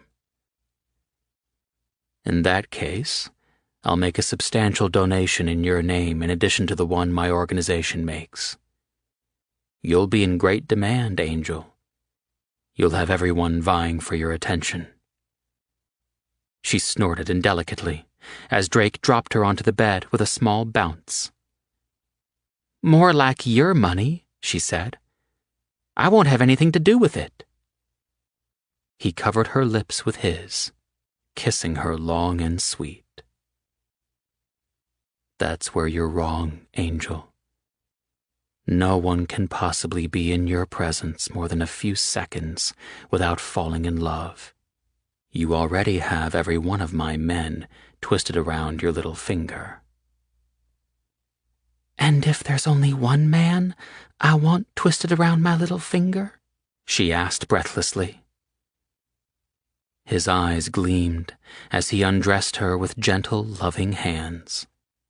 It's probably a safe bet to say he's already firmly wrapped around every part of you he can get his hands on. And then he made long, sweet love to her. Over and over, into the first shades of dawn, he brought her to the heavens, and she knew without a doubt that no matter what else happened from this day forward, she'd made the right decision in not pushing Drake for answers as to his business practices. Maybe that sealed her fate, and perhaps it would doom her to go down with him, but she couldn't find it within herself to regret a single moment of her time with Drake. He'd promised her that he would protect her with his life, that his men would protect her with their lives, and that no part of his business dealings would touch her or affect her. And she believed him. Because she loved him. 12. Evangeline came slowly awake and realized she was sprawled atop Drake, stark naked and weak as a kitten from all the times he'd made love to her through the night. She let out a contented sigh, and his response was to rub his hand up her spine and then down her arm. "Is my angel all right?" She rubbed her face against his chest and thought if it were possible, she'd be purring right now. "Mm-hmm." His chest vibrated with his chuckle, and then he tilted her head back and kissed her warmly. "I have to get into the shower, baby. I'm late, and I have an important meeting. Maddox has already called to say he'll be over in an hour to take you shopping." "I love waking up to you," she murmured. "I'm glad, since you're going to be doing it every single day," he said, with an affectionate tweak to her nose. He sat up, but urged her to get comfortable again in the blankets that he tucked around her. He stared down at her for a moment, and to her surprise, he looked uncomfortable. Then she realized he was trying to say something to her. "What do you think about flying your parents here for Thanksgiving?" he asked in a low voice. "Would you like that? Do you think they would like that?" She sat straight up in bed, her mouth wide open in shock. Then she launched herself at Drake, squealing with excitement the entire way. She hit him square in the chest and knocked him over. He laughingly hugged her to him as she peppered his entire face with kisses. "Is that a yes?" he asked between her kisses. "Oh my God, yes! Yes, yes, yes! Oh, Drake, do you mean it?" She stared down at him, silently pleading for him to have meant it. "I would never tease you over something I know is that important to you," he reproached. You miss them. I see how you light up when they call, and also how sad you are when you speak of them.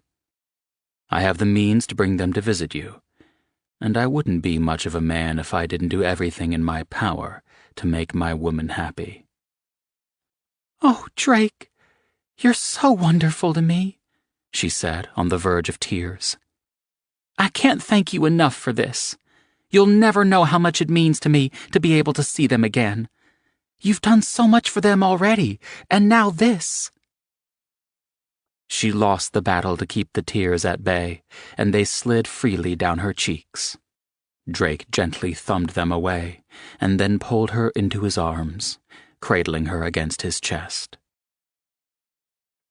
I want to meet the people who mean so much to you that you'd put your entire life on hold in order to support them.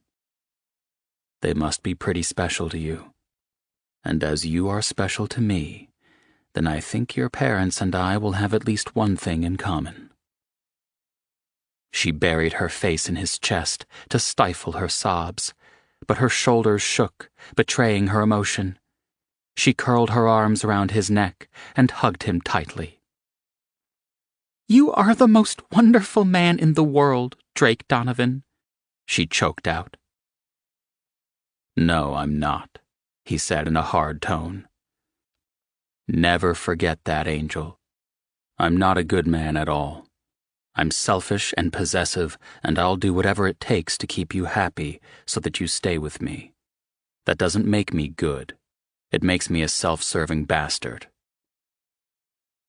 She smiled at him through her tears, utterly unfooled by his gruffness. Oh, I can't wait to tell them the news. Can we call them tonight after you get home? He smiled at her excitement, and then kissed her before tucking her back into bed again. Enjoy your day shopping. I'll take you out to dinner tonight, and we'll call your parents afterward if you like. I'll make arrangements for their transportation to the airport and have my plane fly them to the city. I'll have Silas and Maddox pick them up from the airport, and I'll put them up in a hotel in Times Square. Unless you'd prefer they stay here with us. He looked questioningly down at her as he said the last, and she realized just what he was doing for her. He had no desire to have his privacy encroached on by two strangers, and yet he was going to great effort to give her and her parents a Thanksgiving holiday to remember. I think they'd love to experience Times Square, Evangeline replied casually. We can always have them over for dinner, and I can spend the day with them while you're at work. There was a flicker of relief in his eyes, replaced quickly by warmth and approval. He kissed her one last time before heading to the shower. I'll have the arrangements made. No expense will be spared in ensuring their absolute comfort, he assured Evangeline. Evangeline lay back on the pillow and closed her eyes, savoring the moment. Everything was so utterly perfect. Tears pricked her eyes again when she thought about seeing her parents for the first time in 2 long years. They would absolutely love Drake. How could they not, when he went to such great lengths to make their daughter happy? She hugged herself and dozed, waking only when Drake leaned over to kiss her goodbye and to let her know that Maddox would arrive in half an hour. She leaned up, the sheet falling to her waist as she hooked her arm around his neck and kissed him back. Ah, Angel, how you tempt me to stay home and let business go to hell, he said, sounding aggrieved. Thank you so much, Drake. This is the best gift anyone has ever given me, she said earnestly. You have until tonight to think of creative ways to express your gratitude, he said in a teasing tone. Her eyes narrowed, and she cracked an evil smile. Oh, don't think I won't be very, very creative. I can't wait, he murmured, kissing her one last time. Then he patted her affectionately on the ass and said, Better get out of bed so Maddox doesn't see what only I get to see. As if you have anything to worry about there, she said, rolling her eyes. You don't think every single man who works for me wouldn't give his right nut to see you naked? He asked incredulously. She groaned and buried her burning face in the pillow. Oh, God, Drake, stop! I'll never be able to look them in the face now. With a chuckle, he walked out of the bedroom, saying he'd see her later in the day. Evangeline lay there only a few moments longer, savoring her excitement and the acknowledgement that she was in love with Drake. Looking back, she realized she'd fallen in love with him from the very first. It was why she'd been so devastated the night she'd left him. Refusing to spend another moment reliving the most horrific night of her life, she slipped out of bed and took a quick shower. She dressed casually in jeans and an oversized sweater and quickly brushed out her hair to let it air dry while she waited for Maddox to arrive. She realized she was ravenous after spending the entire night making love to Drake. Hopefully Maddox and whoever else he brought with him on shopping duty wouldn't be in a huge hurry. Or maybe she could bribe them with breakfast. Confident that she could win them over with a home-cooked breakfast, she began pulling out the ingredients and in just a few minutes was manning several skillets. 15 minutes later, Edward buzzed to let her know Maddox was on his way up.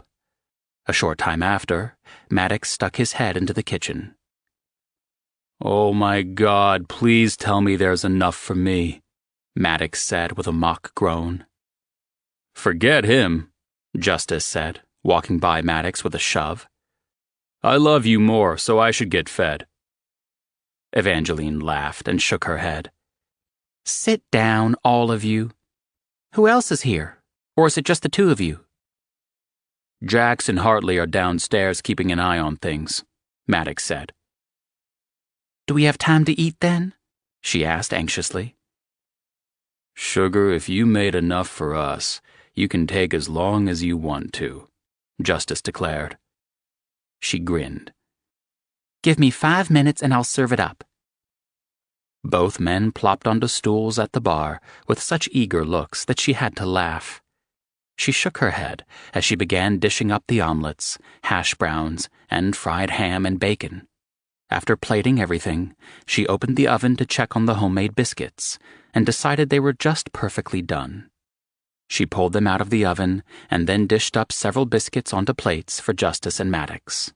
She placed a plate in front of each and smiled at their reactions. "I've died and gone to heaven," Maddox breathed. Evangeline settled into a stool across from Maddox and picked at the food on her plate.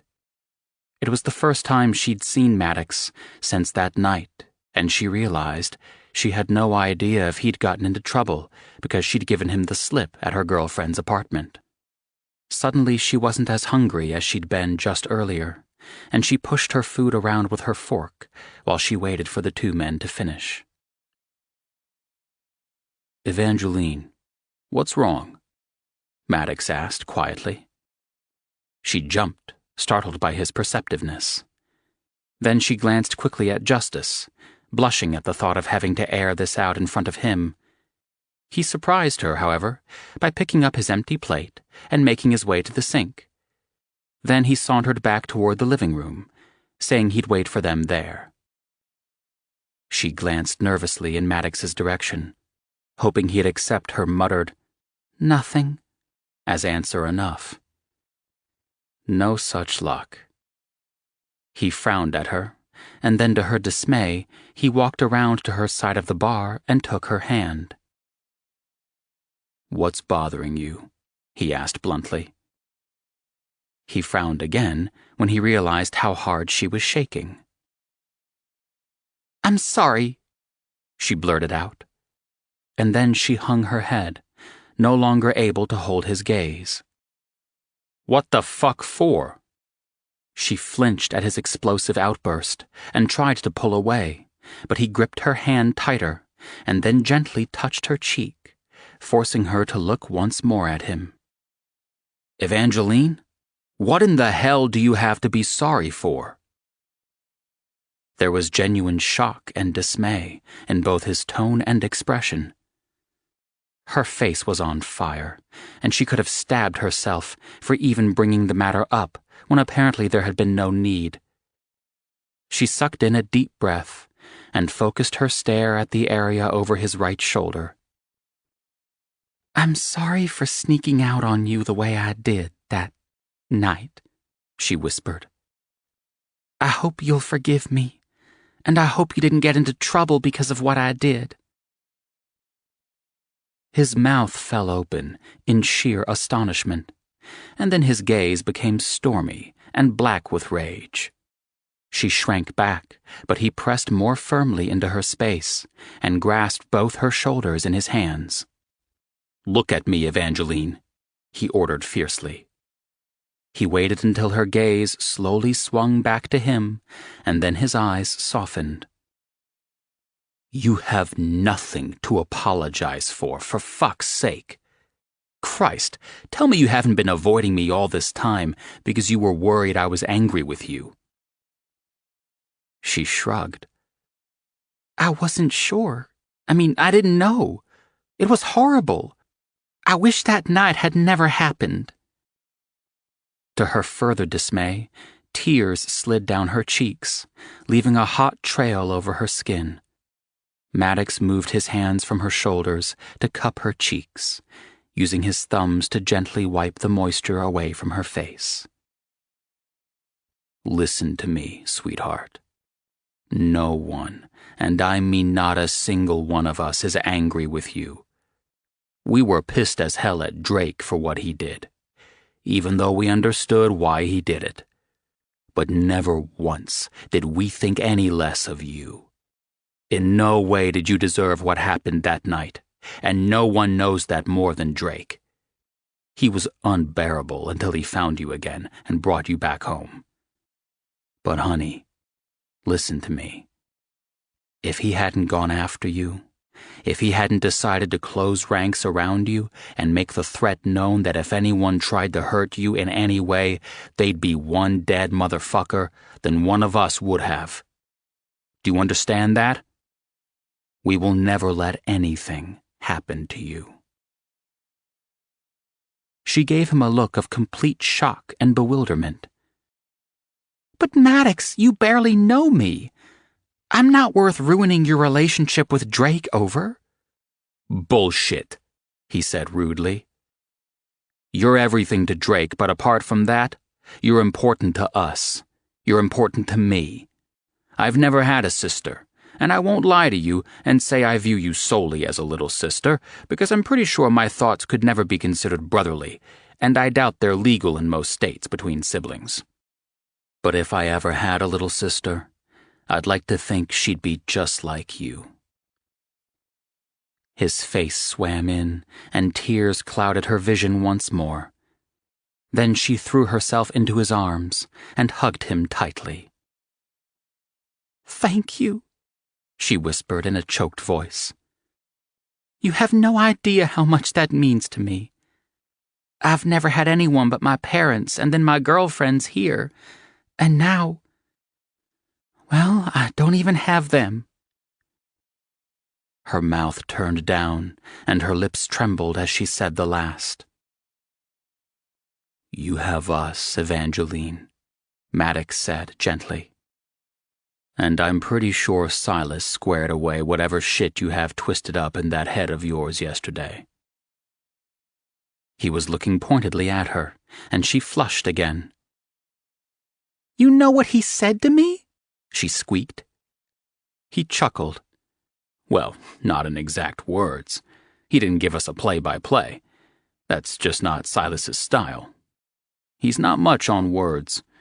I believe his exact statement was, 'I'll let her know whatever fucked up shit she has going on in her head is just that, shit.'" Evangeline groaned.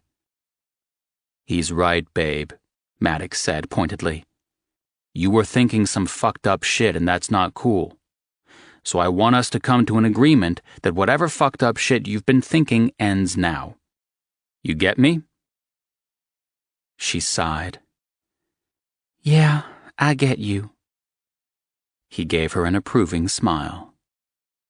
That's my girl. Now, you ready to go do some shopping? Oh my God, she said in panic. I have no idea what I'm supposed to get. Drake is taking me to some policeman's benefit at Carnegie Hall. He said he'd wear a black tuxedo and I could wear whatever, but I don't want to screw this up, Maddox. She sent him a pleading look. He never goes to these things. He told me that himself. But now he not only wants to attend, he wants me to go with him. What if I embarrass him? Whoa, honey, Maddox said. First of all, you will never embarrass him. Drake doesn't give one fuck about what anyone thinks about him, and trust me, if anyone tried to say anything bad about you in his hearing, he'd take apart the asshole with his bare hands. Provided he could get to them before I did. Secondly, I happen to have excellent taste in women's clothing, and know what looks good on a beautiful woman such as yourself. I won't let you buy anything that doesn't make you look like $1 million. Deal? She hugged him again and squeezed him tightly. You're the best, Maddox. I never had a brother, but if I did, I'd want him to be just like you. He kissed the top of her head and rubbed his hand lightly down her back. You're killing my ego, babe. Just saying. You're supposed to say that if Drake ever fell out of the picture, you'd be all over me like white on rice. She laughed and then punched him in the gut. Are we going shopping or are we standing around gabbing all morning? Justice called from the living room. Guess that's our cue, Maddox grumbled. Get a coat, babe, okay? It's chilly out today. Evangeline hurried to the hall closet just next to the elevator doors and pulled one of the casual coats off the hanger. Justice took it from her and held it up so she could slide her arms into the sleeves when the intercom buzzed. She frowned and glanced at Maddox and Justice. Are you two expecting anyone else? She asked. I take it you aren't expecting anyone then, Maddox asked, his stance immediately alert. She shook her head and pushed the button to answer the call. Evangeline, you have visitors, Edward said over the intercom. Who is it? Evangeline asked, casting a nervous glance in Maddox's direction. Their names are Lana, Nikki, and Steph, Edward said, his tone growing uncomfortable. They said they are friends of yours. Shall I send them up or tell them you aren't available at the moment? Her mouth fell open, and she stared in shock at Maddox, a clear plea in her expression about what she should do. Maddox's expression became one of fury. They the bitches who used to be your friends? He bit out. Wordlessly, she nodded. What were they doing here? Why had they come? Lana had made it quite evident that Steph wasn't the only one with reason to be unhappy with Evangeline. Do you want to see them, Evangeline? Justice asked gently. If you don't, say the word, and Maddox and I will get rid of them. You won't have to see them, I swear. She twisted her hands and then wrung them in agitation. I don't know, she whispered. It's your call, Maddox said quietly. Justice and I will be here the entire time. You won't have to face them alone. And at any time, we can get rid of them. You say the word, and we'll make it happen. Swallowing hard, she punched the button again and hesitated, looking once more at Maddox for reassurance. Then she said, Send them up, Edward. Maddox swore and then reached for Evangeline's hand. I don't like seeing you so pale and afraid of these bitches, babe. You go sit down in the living room and get comfortable. Justice and I will let them in and have a little understanding with them. Don't frighten them, she said quietly. You mean like they're frightening you? Justice said bluntly. You don't owe them a goddamn thing after they shit on you the way they did." She bit her bottom lip and turned unhappily toward the living room. She let Maddox help her into one of the chairs, and then he grasped her shoulders in his hands and looked her in the eye. "They say one wrong word to you, and their asses are out with instructions not to ever return." She nodded, and then clenched her hands together in her lap as she tried to compose herself for the confrontation ahead. Maddox walked away, and she waited tensely for the sound of the elevator. A few moments later, she heard it arrive, and then she heard Justice and Maddox speaking in low tones, but she couldn't make out what they were saying.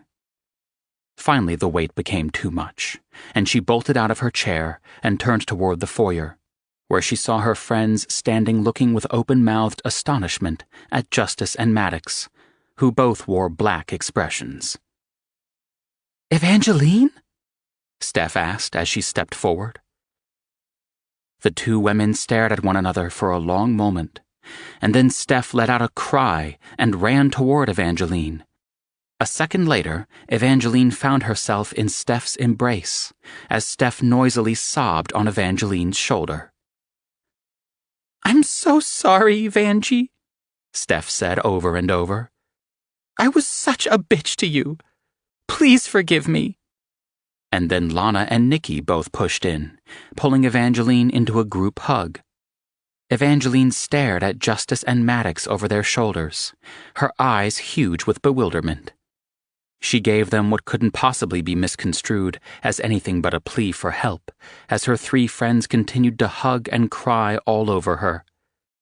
Finally, Maddox waded in and gently took Nikki's and Lana's arms, while Justice collected Steph, and the two men herded the women into the living room to seat them. "Not leaving you, babe, so don't get any ideas," Maddox said in a low voice as he passed Evangeline en route to the kitchen. Justice stood in the middle of the living room, his arms folded over his broad chest, looking every bit the part of a surly bodyguard, while Maddox acted the consummate host and poured drinks for everyone. Then he sat down right next to Evangeline and directed his gaze to the women in the living room. "Evangeline?" Lana whispered. "What happened with Drake? Are you still with him? Who are these men?" "We work for Drake," Justice said. "And she is definitely still with Drake." "Oh," Nikki said, her eyes wide. "We were just worried. He came looking for you the morning after the night you called and spoke to Lana. He was, well, he was pretty pissed at us. But we didn't know what happened. We still don't know, and we wanted to come and apologize to you in person. We were horrible to you," she said, her voice hitching as another tear slid down her cheek. "Can you forgive us, Vanjie?" Steph implored. "I was the worst of all, and I'm so sorry. You know I love you, and I was just so worried that you were being taken advantage of." "Funny. That's the same thing I'm concerned about," Maddox said in a steely voice. Lana, Nikki, and Steph sent shocked looks in Maddox's direction. Then Steph turned her gaze to Evangeline, her voice turning to a plea. "You don't think we're trying to take advantage of you, Vanjie? Please tell me you don't think that." Evangeline shook her head in confusion. "I don't know what to think," she said honestly. Maddox put his arm around her in support and squeezed her shoulder. She looked at him in appreciation, thanking him silently with her eyes. "Why are you here now?" Evangeline asked in a hushed whisper. "Why not before? When I needed you?" Her voice broke and she went silent, refusing to break down into emotion. She could feel Maddox's anger vibrating his body, but she placed her hand on his leg to prevent him from tossing her friends from the apartment. Lana lurched from her position on the couch and went to her knees in front of Evangeline.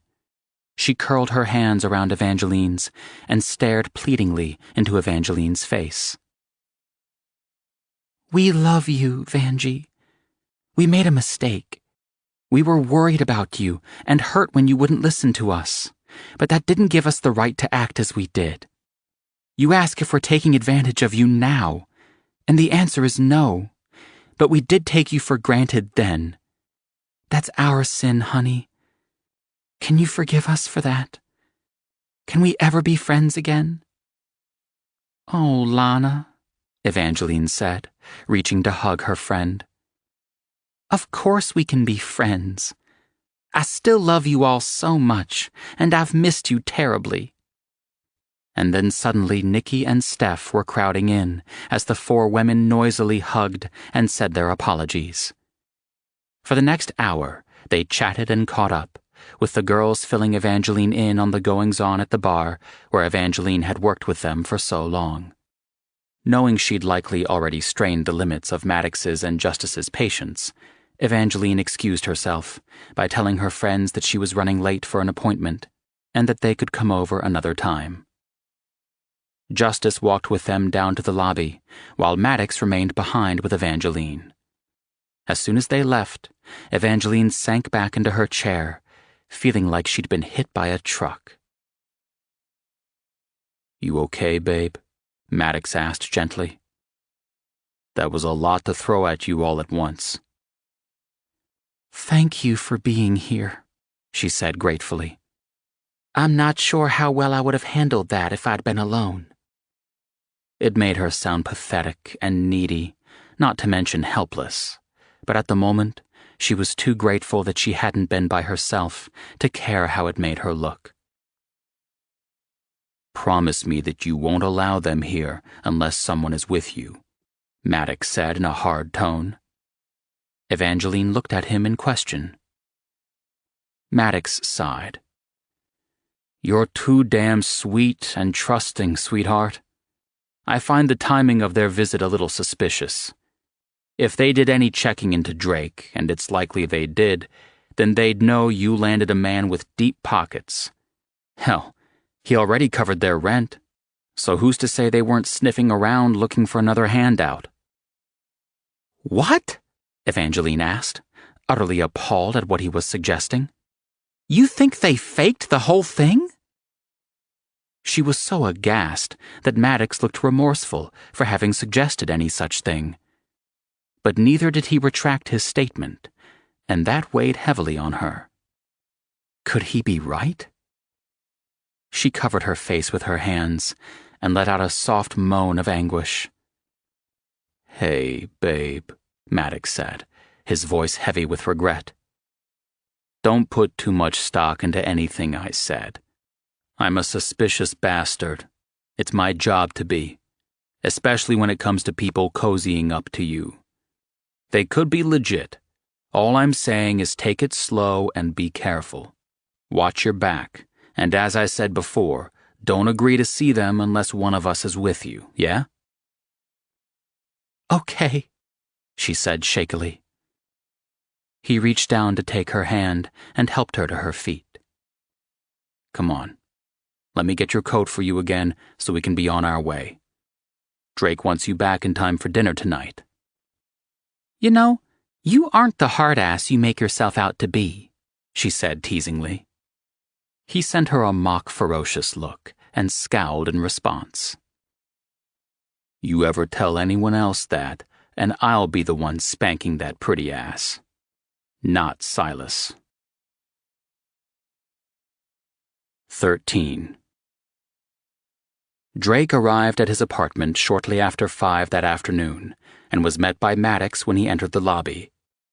Drake homed in on Maddox's mood right away and tensed, searching his man's face for any sign of what was bothering him. "Evangeline's had a tough day," Maddox said in a low voice. "What the fuck happened?" Drake demanded, alarm splintering up his spine. "Why the hell am I only now finding out about it?"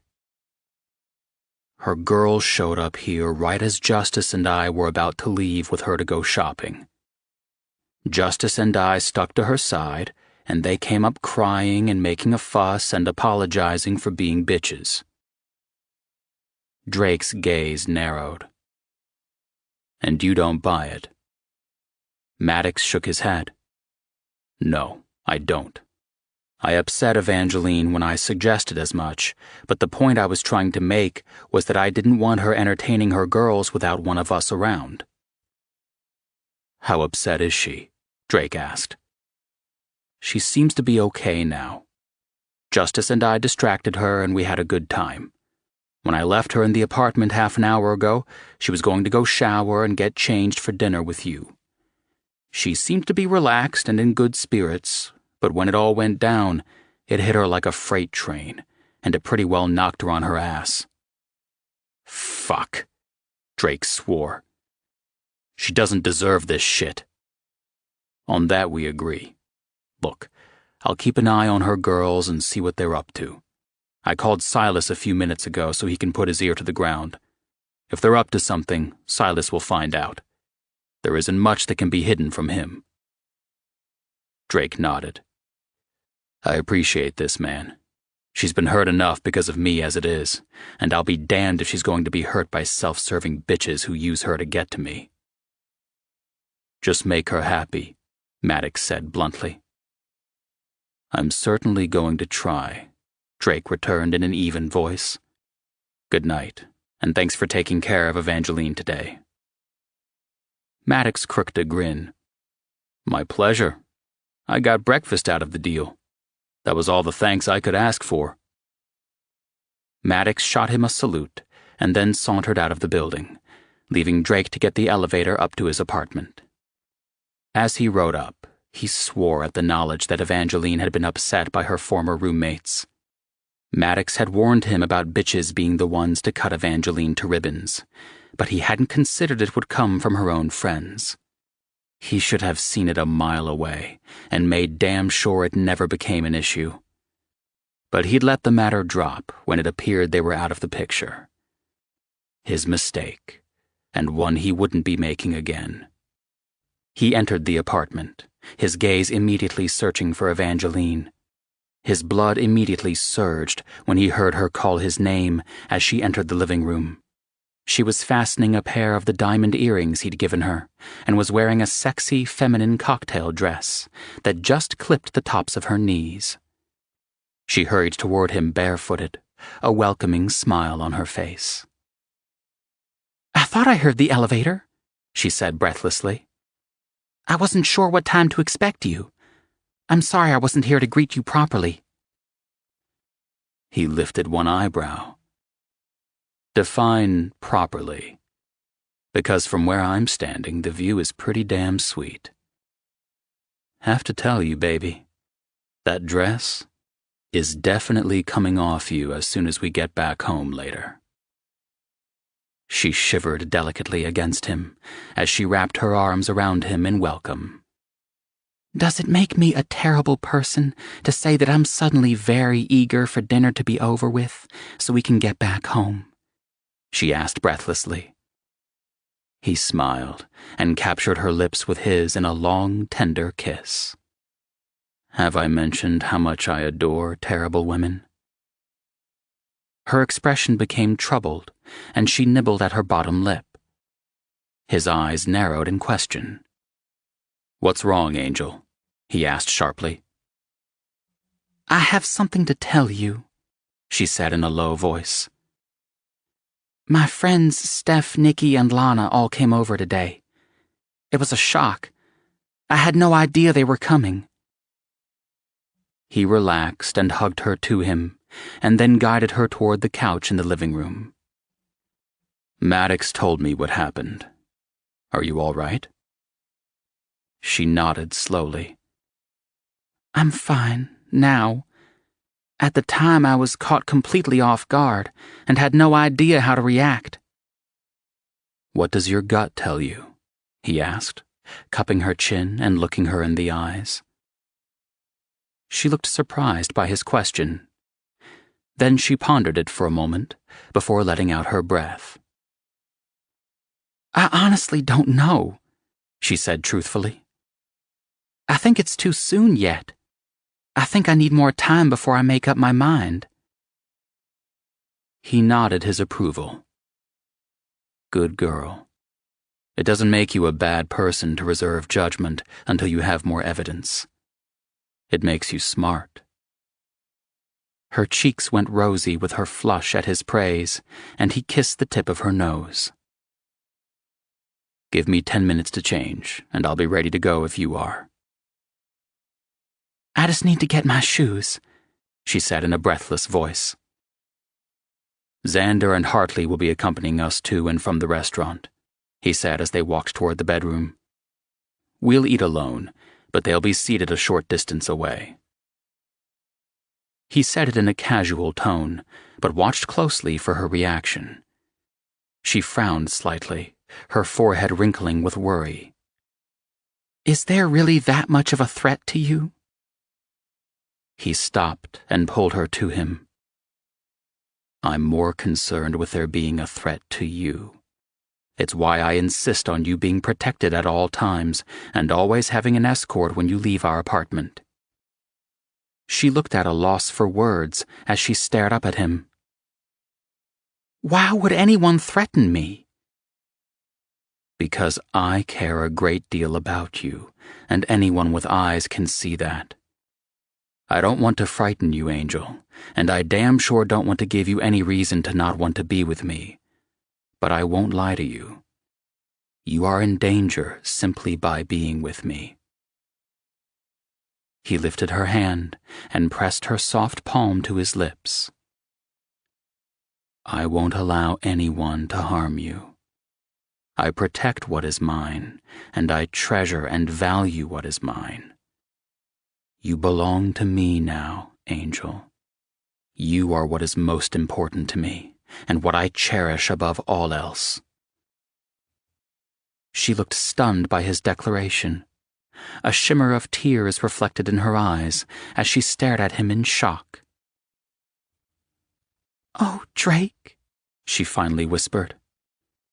I don't know what to say. Say that we're worth it.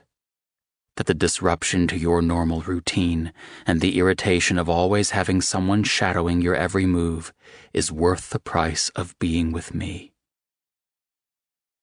She threw her arms around his neck and went up on tiptoe to try to reach his height. Oh, Drake, don't you know? You're worth everything. There's nothing I wouldn't do to be with you, for as long as you want me. I'm yours. Her sweetness pierced his soul and spread sunlight wherever she touched.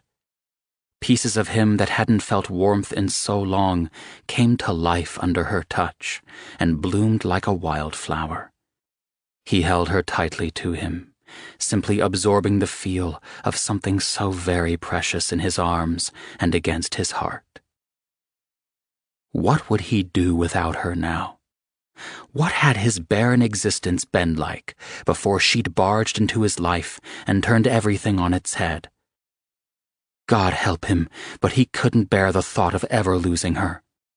If she were to ever be hurt because of him, he'd never rest until every last bastard paid for it with their blood. He eased her down onto the bed until she was perched on the edge, and then he took the shoes she was holding and slipped them over her feet. Then he brushed another kiss over her lips as he straightened back to his full height. I'll be right back. Don't go anywhere. He hurried to the closet and changed into one of his expensive evening suits.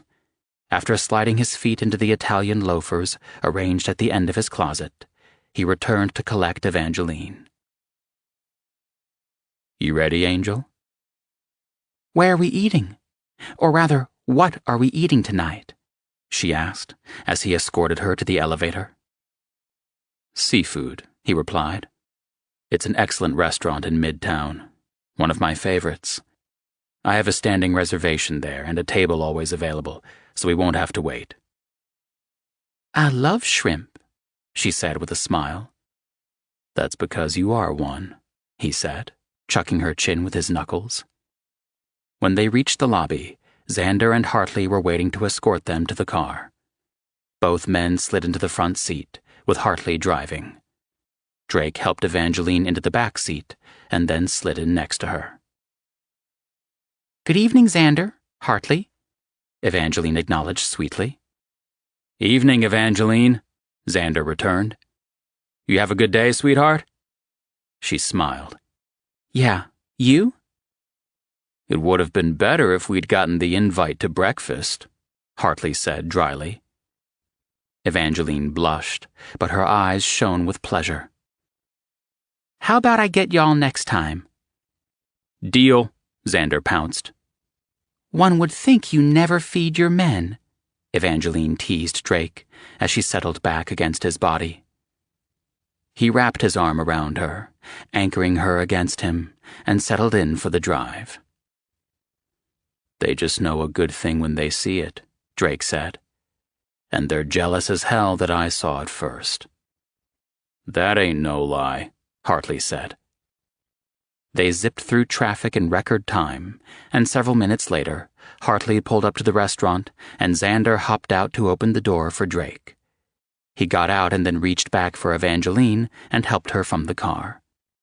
She'd taken all of 2 steps when the entire world around her exploded in a myriad of flashing lights.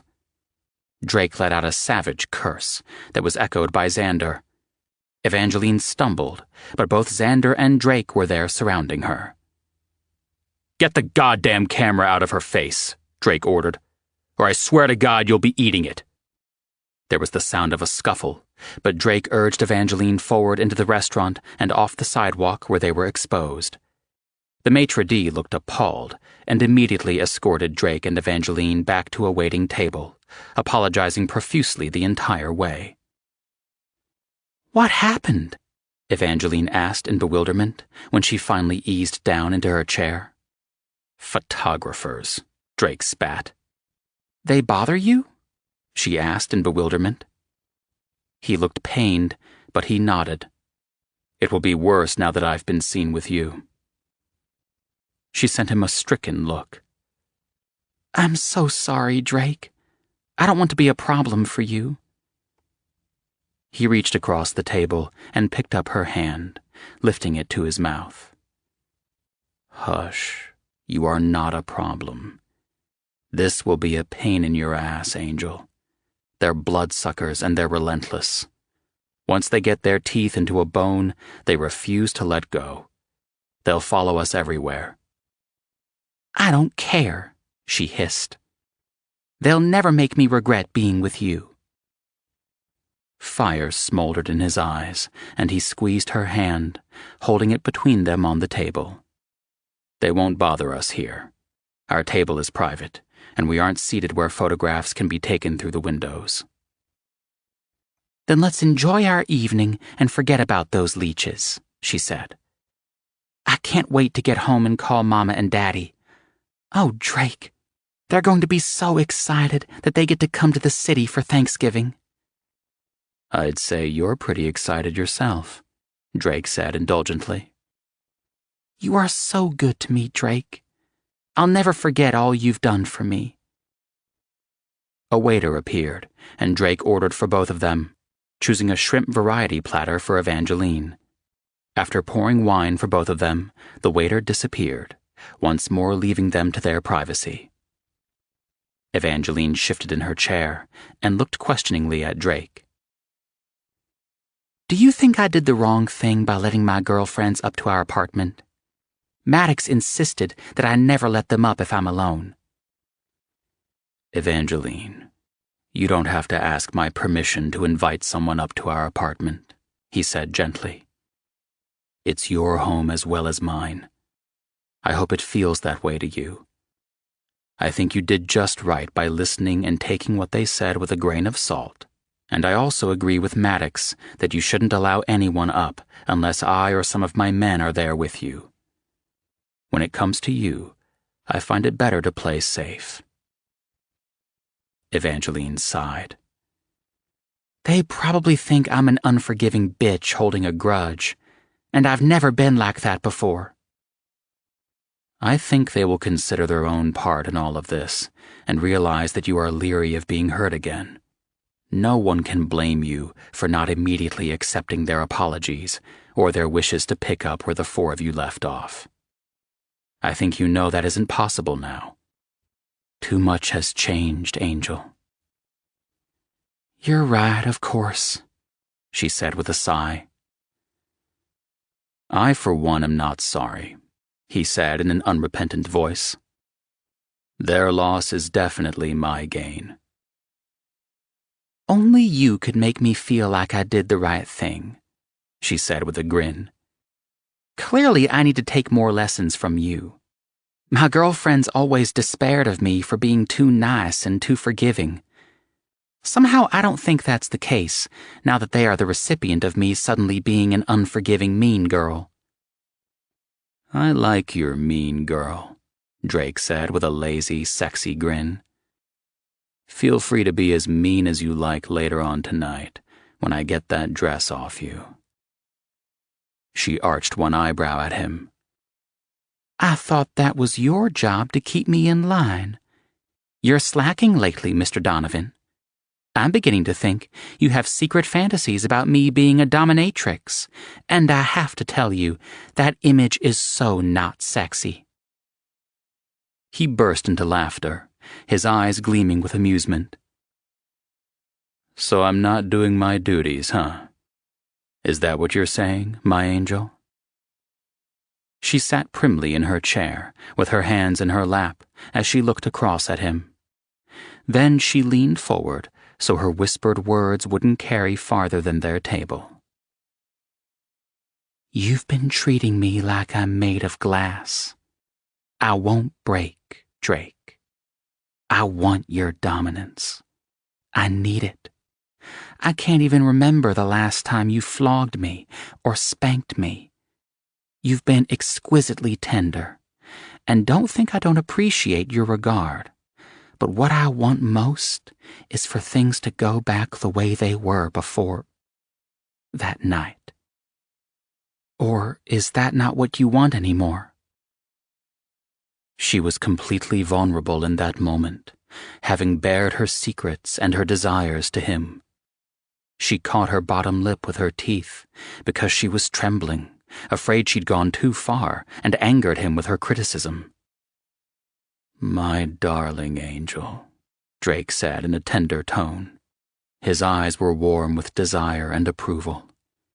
No sign of irritation was present, to her immense relief. Have you been feeling neglected by me? Have I not been doing what I should to keep my angel happy? She flushed and ducked her head, mortified by his words. Oh, Drake, no! That's not it at all. Baby, I was teasing you, Drake said, reaching over the table to touch her cheek. Look at me, Evangeline. There was authority in his voice, and it sent a delicious shiver chasing down her spine.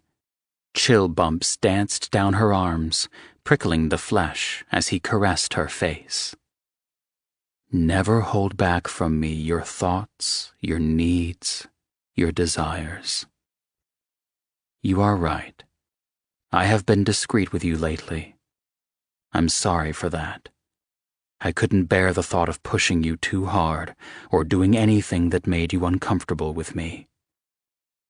This is new territory for me, Angel. I've never overly concerned myself with what a woman thought of me. I've always been a take-it-or-leave-it kind of guy. But you I care about. You I don't want to lose. And I've already fucked up so much with you, and I came so very close to losing you. As a result, I fear I've been too cautious with you. And for that I apologize. You aren't going to lose me, Drake, she said softly. This time it was she who reached across the table and pulled his hand into hers, while his other hand remained at her cheek, caressing her softly. I want to be the woman you want and need me to be. I want your authority and your control. I never want to change who and what you are, because then it wouldn't be real. I need you, she whispered. However and whenever you want me. However you need me. I want to be the one who makes you happy. It's important to me. She was pleading with him with her eyes, and his gaze softened as his hand lowered from her face. He gathered her hands in his and laced their fingers together. I once told you that you would never have to beg me for anything I can give you, Angel. That still stands true. Whatever you want, whatever you need, it's yours. I am yours, he said in a serious voice. Do you understand that? Do you get that? Yes, you belong to me, and I am a very possessive man, but I am also yours, and Angel, you are also a very possessive woman. His eyes gleamed wickedly. I like it. I have to tell you, it's a huge turn-on to have a woman so possessive of me, he said with a grin. She blushed, her cheeks flooding with warmth, but she didn't look away from him in embarrassment. There was no censure in his voice or words, no admonishment. Okay, so I totally admit that I would kick a bitch's ass if she looked at you wrong, Evangeline muttered. Drake chuckled, a grin flirting with his lips. Then we're even, because I'll kick a man's ass if he looks at you for a second longer than necessary. Even if I can understand the urge to stare shamelessly at you. I may not blame the man for breathing and for having eyes in his head, but I can and will beat his ass for looking too long. She snorted. You are so full of it, Drake. I'll never understand what you see in me, but I'm not complaining. He scowled at her and shook his head in disapproval. Now that will get your ass spanked, Angel. You don't talk down about yourself. I'd never let anyone else get away with that shit, so I'm damn sure not allowing you to perpetuate a complete lie. She looked at him, flustered, with no idea what to say, so she shut up and didn't say anything at all. But she felt a burst of warmth in her chest at the way he was so quick to call her out on talking down about herself. He leaned over the table so that she would hear his next words. You are the most beautiful woman I've ever known, he said in a husky voice. Now if you think I make it a habit of saying that kind of shit to every woman I meet, you couldn't be more wrong. She fidgeted in her chair. Would dinner ever get here? The sexual tension between them was so thick it could be cut with a knife. She was dying to get out of public view and back to their apartment and to Drake's promises. His gaze swept over her face, and he smiled, as though he knew exactly what she was thinking.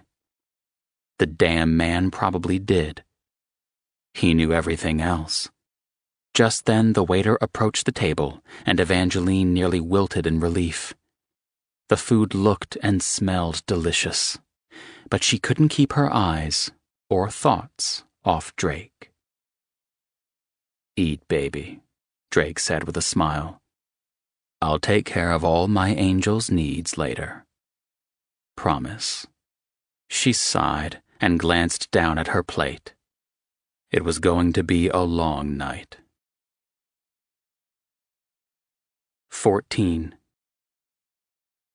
The ride back to the apartment was mostly silent. Evangeline was snuggled into Drake's side, her head resting on his shoulder as she took in the twinkling lights of the city. It was a comfortable, companionable silence, not one born of awkwardness. She liked that they were so comfortable around one another, and so at ease. Who would have thought all those weeks ago, when she'd gone to Impulse to rub Eddie's nose in what he was supposedly missing, that she would be where she was now? Her mother had always said that life was full of surprises and that it wasn't meant to be predictable. She'd taught Evangeline from a young age to embrace each day as the gift it was, because no one was ever guaranteed tomorrow. She turned Drake's wrist toward her so she could see the time on his watch. "Everything okay?" he murmured. "You have another pressing appointment to get to?" His teasing made her grin saucily up at him. "As a matter of fact, I have a hot date lined up with some hunk I met at Impulse. I told him I'd sneak out at midnight and meet him." Drake smacked her on the ass with enough force that fire broke out on her skin, and a soft moan escaped her lips. "Maybe I should tie you to my bed for the night," he drawled. Maybe you should. After all, I can be a very bad girl, remember?" "I think you're just asking for the crop or my belt." "Well, duh," she said, rolling her eyes. "I mean, what does a girl have to do in order to get punished these days? You're getting soft in your old age, Drake. If you aren't careful, you won't be able to keep up with me anymore, and I'll have to put you out to pasture and retire you from stud services." He choked on his laughter and then coughed, his body heaving against hers. "Is that some kind of Southern speak? Because I have no clue what you're talking about." "Cheeky wench," he said without heat. She laughed. "Putting someone out to pasture is a polite way of saying that person can't keep up any longer. In other words, you're getting to be an old man, and I'll have to find someone else to satisfy my needs." "I have a recommendation should you ever want or need one," Xander drawled from the front seat. She clapped her hand over her mouth in mortification and practically dove between Drake and the back seat in an effort to hide. Drake's body shook against her. "Forget we weren't alone in the car, Angel. I'd say Xander just gave you back some of what you were dishing." "Can I crawl in a hole and die now?" Evangeline said with a groan. "That's what you get for being such a smartass," he said smugly. "And I'm very much looking forward to spanking that ass when we get home." "I was checking the time on your watch because I was seeing if it was too late to call my parents when we get back home," she said anxiously. "They're an hour behind us, so they should still be up if you don't mind me calling them tonight." He squeezed her to his side and pressed a kiss to her brow. "Of course I don't mind you calling them, baby. I know how excited you are to tell them the news. How about I sit in on the call with you? That is, if you don't have any objections, and then afterward you can express your gratitude in very creative fashion." He said the last with a wicked grin and an evil gleam in his eyes. "I'll see how quickly I can get through the call," she murmured. "No hurry," Drake said in a casual voice. "No hurry at all. We have all night, Angel, and I plan to make the most of every minute. I think it would be a good idea for you to stay home tomorrow and sleep in. I have the feeling you won't be up to much else after I'm done with you." She stared at him through narrowed eyes, and there was a firm set to her lips. "Don't make promises you can't keep, Mr. Badass. So far you're all talk and no action, so I'll expect you to back up all those words." He lifted one eyebrow in her direction. "That sounds very much like the gauntlet has been thrown down." She shrugged nonchalantly. "Just make sure you don't trip over it. I wonder what all those tabloid photographers would think of the great Drake Donovan if it got out that he wasn't satisfying his woman." "I think you've created a monster, Drake," Hartley said in a dry voice. Evangeline groaned again. "Shut up!" Can you at least pretend not to hear what we're talking about? I'm not saying another word." She glared toward the front seat, where Hartley and Xander were both laughing. When Drake joined in, she elbowed him firmly in the gut, causing him to grunt and gasp for breath. "My angel is getting sassy on me," he said, his statement laced with approval. "I like it." She continued to glare between him and the men in front, her lips pressed tightly together in silence. Luckily for her, they arrived at the apartment a few minutes later, and she refused to meet either Xander's or Hartley's gaze when they opened the door for her and Drake. "Don't be too rough with him tonight, sugar," Xander called, just as Evangeline and Drake entered the building. She slapped both hands over her ears, but the sounds of the men's laughter still filtered through. When they got on the elevator, Drake waited a few floors and then punched the stop button, and the elevator stopped its ascent between 2 floors. "Drake?" she asked carefully. "What are you doing?" "We have a few minutes before we have to call your mom and dad," he said, his voice gruff with arousal. "I've been hard as a fucking rock all night. All you have to do is breathe and I get hard. Take your panties off." Her eyes widened, and she stared back at him in stupefaction. "What were you just told to do?" he asked, in a dangerously velvety voice. She reached underneath the short skirt of her dress and slowly peeled the lacy scrap of underwear down her legs until it hit the floor between her feet. "Now unzip my pants and pull my dick out of the fly." Her hands shaking, she slowly unzipped his pants. His cock surged into her waiting hand, utterly rigid and straining. "Pull your dress up around your waist and hold it there," Drake said, his eyes glittering with a hard edge. As soon as she complied, he reached down and hooked his arms underneath her ass and hoisted her up his body. He walked her back until her shoulders hit the wall of the elevator, and then he positioned his penis at her opening. "Are you ready for me, Angel? Can you take me this way? We only have about 2 minutes before security opens the elevator after the alarm went off. Or we can finish, and I can hit the button to resume," he said silkily. Nothing on earth would make her drag this out so long that his security found them naked and in a rather awkward position, regardless of whether she was ready. Excitement licked up her spine instead of the mortification she would have expected. The risk of being caught spurred her desire instead of squelching it. "Yes," she hissed out. "Please, take me hard, Drake."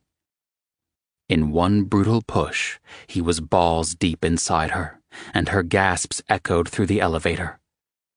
God, he was so huge this way. She could feel him in every part of her deepest core, pulsing and throbbing. "Wrap your legs around me and hold on," he growled.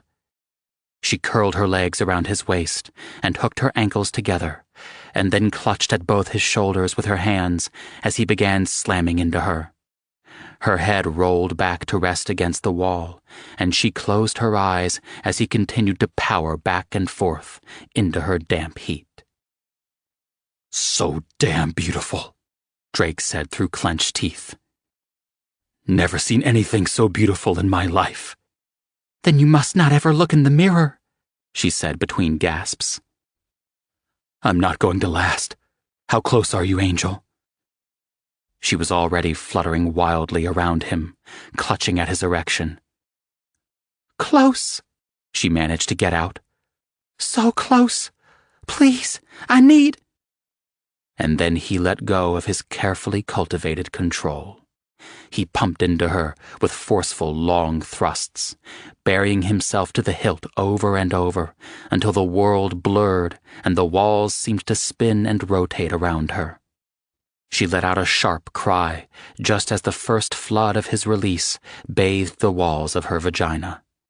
He buried his face in her neck and continued the powerful thrusting motions with his hips until finally he plunged deep and held himself there, unmoving as jet after jet of his cum filled her. Her chest was heaving with exertion, and she was noisily sucking in mouthfuls of air as he stood there holding her against the wall, his cock wedged impossibly deep. He reached out with one hand and hit the button for the elevator to resume, and they rode the rest of the way in silence, still intimately connected, her legs tightly wrapped around his hips. When the elevator door opened, Drake hoisted her up in his arms and slowly walked into the apartment, still holding her closely to him and keeping himself still linked to her. "Wow," she mumbled. He chuckled. "Good?" "Uh-huh." "Not very much to say right now, huh?" "Nope." He laughed again and carried her into the bathroom and set her on the counter next to the sink. He started a shower for them and then stripped them both out of their clothing before carrying her underneath the warm spray, where he proceeded to wash every inch of her hypersensitive body. When he was finished rinsing them both, he pulled her out of the shower and wrapped a towel around her. He dropped a kiss on top of her head. "Let's go call your parents, and then, my angel, I'm going to reward my very bad girl." 15. Evangeline leaned back into Drake's arms after disconnecting the call to her parents and sighed in contentment. "They seemed excited," Drake said indulgently. "Oh, they are," she said.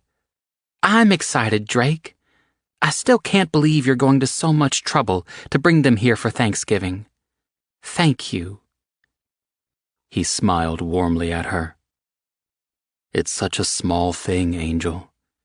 How could I not do something that brings you so much happiness? And I admit, I'm looking forward to meeting them." "They're both dying to meet you," Evangeline admitted. "I'll warn you now. They'll probably ask you 1,000 questions. My dad will grill you as to your intentions toward his little girl, and my mother will be watching us both like a hawk." Drake looked amused at her chagrin. "I think I can handle a little interrogation. Don't worry, Angel. Everything will be just fine."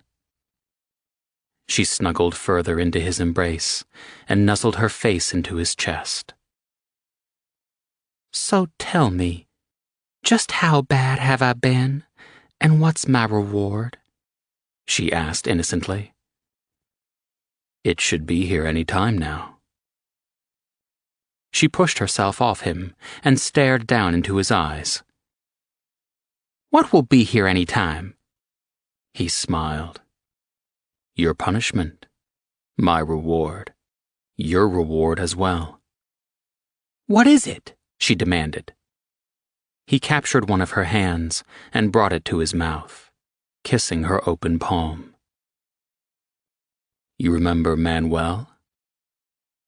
A warm buzz flooded her veins, and she shivered without realizing it. She nodded, not trusting herself to speak at that exact moment.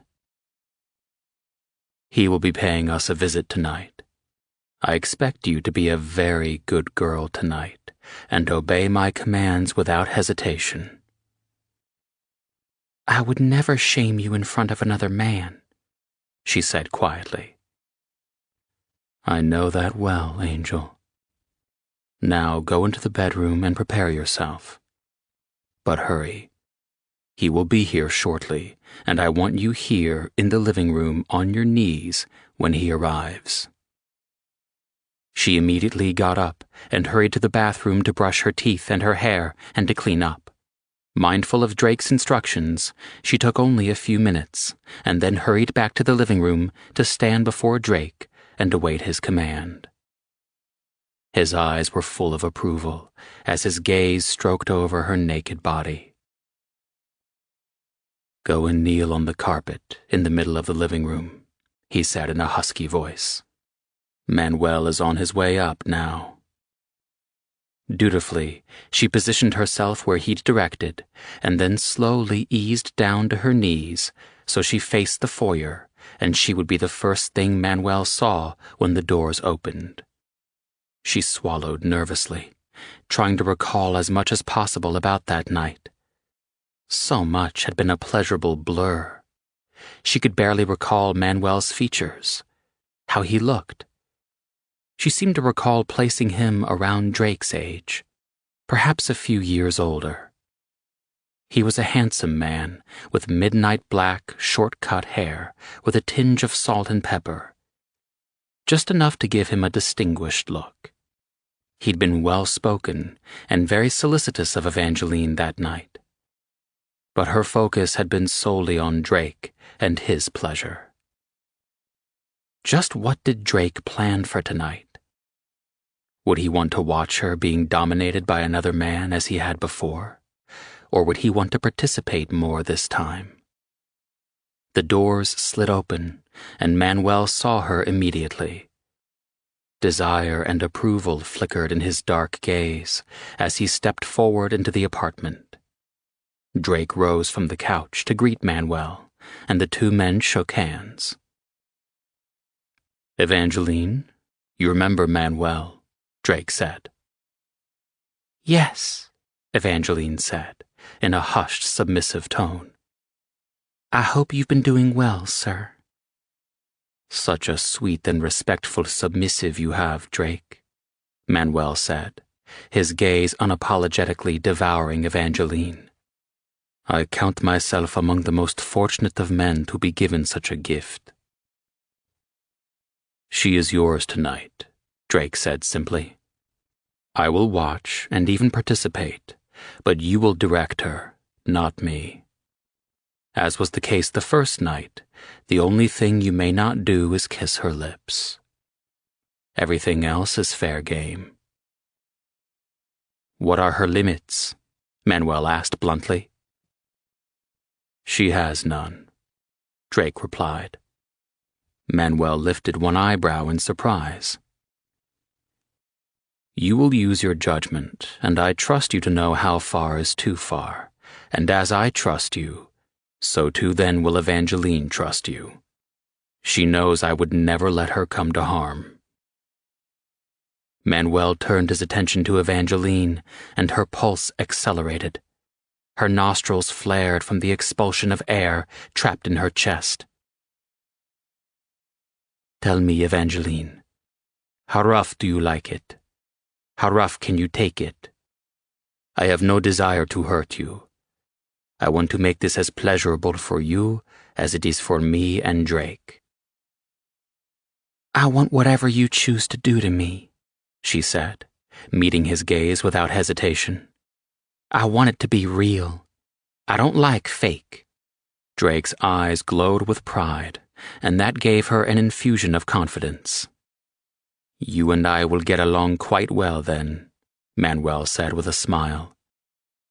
"I'm not into games either. But since this is only our second time together, and this time I, not Drake, will be in control, I want you to come up with a safe word, and use it if you need me to stop." "I won't need you to stop," she said calmly. "Drake would know long before I ever did if you needed to stop. He won't allow you to go too far. I trust him completely." It's a very cherished gift indeed for a dominant, for his submissive to have such faith in him. Drake is a very lucky man. "It is I who is the lucky one," she whispered. Drake walked forward and rested his palm against her cheek. "On that we will just have to agree to disagree, my angel.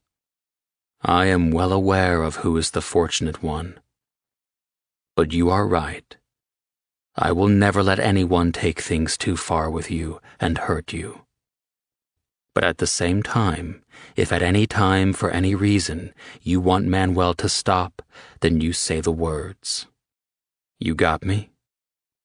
"Yes," she whispered. Drake turned back to Manuel. "She is yours," he said, gesturing toward where Evangeline knelt.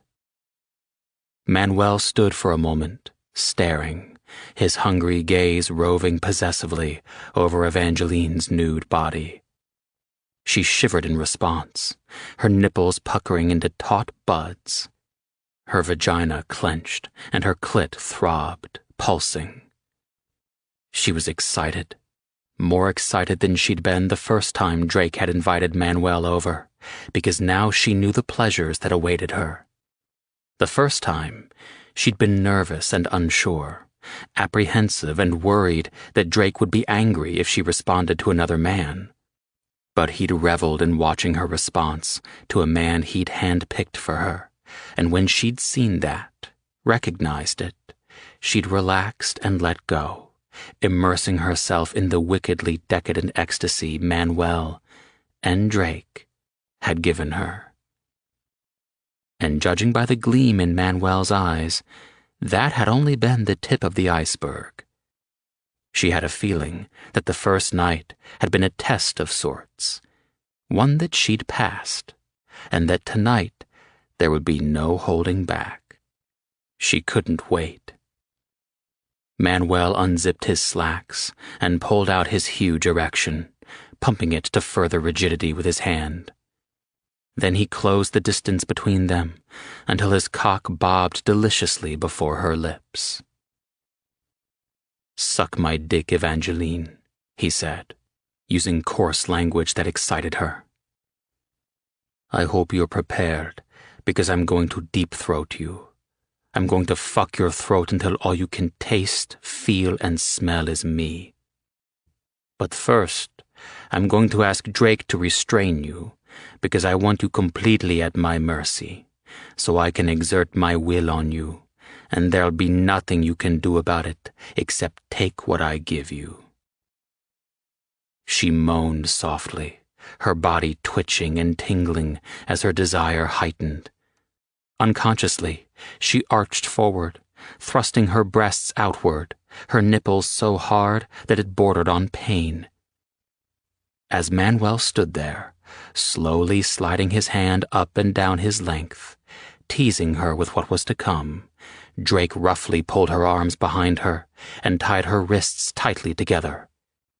Then, to her shock, Drake thrust his hands into her hair, yanking her head back, and then palming the sides with his hands, holding her firmly in place, as Manuel planted his feet on either side of her thighs, so that he was straddling her, while she was in a kneeling position. "Open," Manuel commanded tersely. She obeyed instantly, and he slowly slid the underside of his erection over her tongue, rubbing it back and forth with a grunt of satisfaction. "Hold her," he directed Drake in a rough voice. It was all the warning she got before he plunged hard all the way to the back of her throat. Her gasp was cut off by his enormous girth, as was her breath. It took all her discipline not to choke and fight the invasion, but she forced herself to relax and lean into Drake's grasp, trusting him to take care of her. Manuel paused and glanced down with a tender smile that told her that her nearly imperceptible move hadn't gone unnoticed. He sighed. "This is one I would steal from you, my friend," he said to Drake. "Never before have I been tempted to take another man's woman, but I would take her away and never suffer an ounce of remorse. She is a priceless treasure." "You're welcome to try," Drake said in an icy tone. "I would kill the man who ever tried to take her from me." "As you should," Manuel said approvingly. "As would I." The last was said ruefully, and he dropped his hand to caress Evangeline's cheek in a gentle, intimate manner as he thrust more slowly, gaining more depth with every stroke. "You have what every man like us dreams of. I hope to hell you know that and safeguard her appropriately. Manuel's cock slid from her mouth, the head resting on her lips as he stared down at her, lust and something altogether different glittering in his eyes. Sadness? Temporarily forgetting herself, and, well, she was impulsive by nature, she couldn't halt the question before it formed. "Did you lose someone important to you, Manuel?" she asked, in a soft, gentle tone. "Do you not have a woman to see to your needs?" As soon as she asked, she flushed with mortification, every part of her body and expression displaying her dismay. She stared at him, utterly stricken. "I'm so sorry," she said, horrified. "Please forgive me, Manuel." She turned to Drake in panic. "Forgive me, Drake. I overstepped. I shouldn't have said, asked anything. It isn't my place to question you. It is my duty to see to your needs and to heed your orders, to be what you need, not to pry into your personal affairs. Please forgive me," she repeated, her distress radiating like a beacon. "Evangeline, look at me," Manuel said, in a tender but firm voice. Said gently, but in order nonetheless.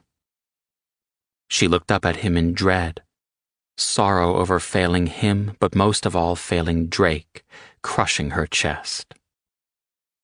"Don't look like that, my sweet, loving Evangeline," he said with a tender smile. "How could I possibly find fault with a woman who shines with such beauty and compassion? You have a giving heart, one that captures every single person around you. Yes, I lost someone, and no, I don't have a permanent woman. I haven't wanted one. Not since." He trailed off, his expression somber. "No one has spoken to the heart of me in a long time. Not until you. It is why I teased Drake by telling him that if he weren't such a good friend, I'd spirit you away and suffer no guilt or remorse whatsoever. But your heart lies with him.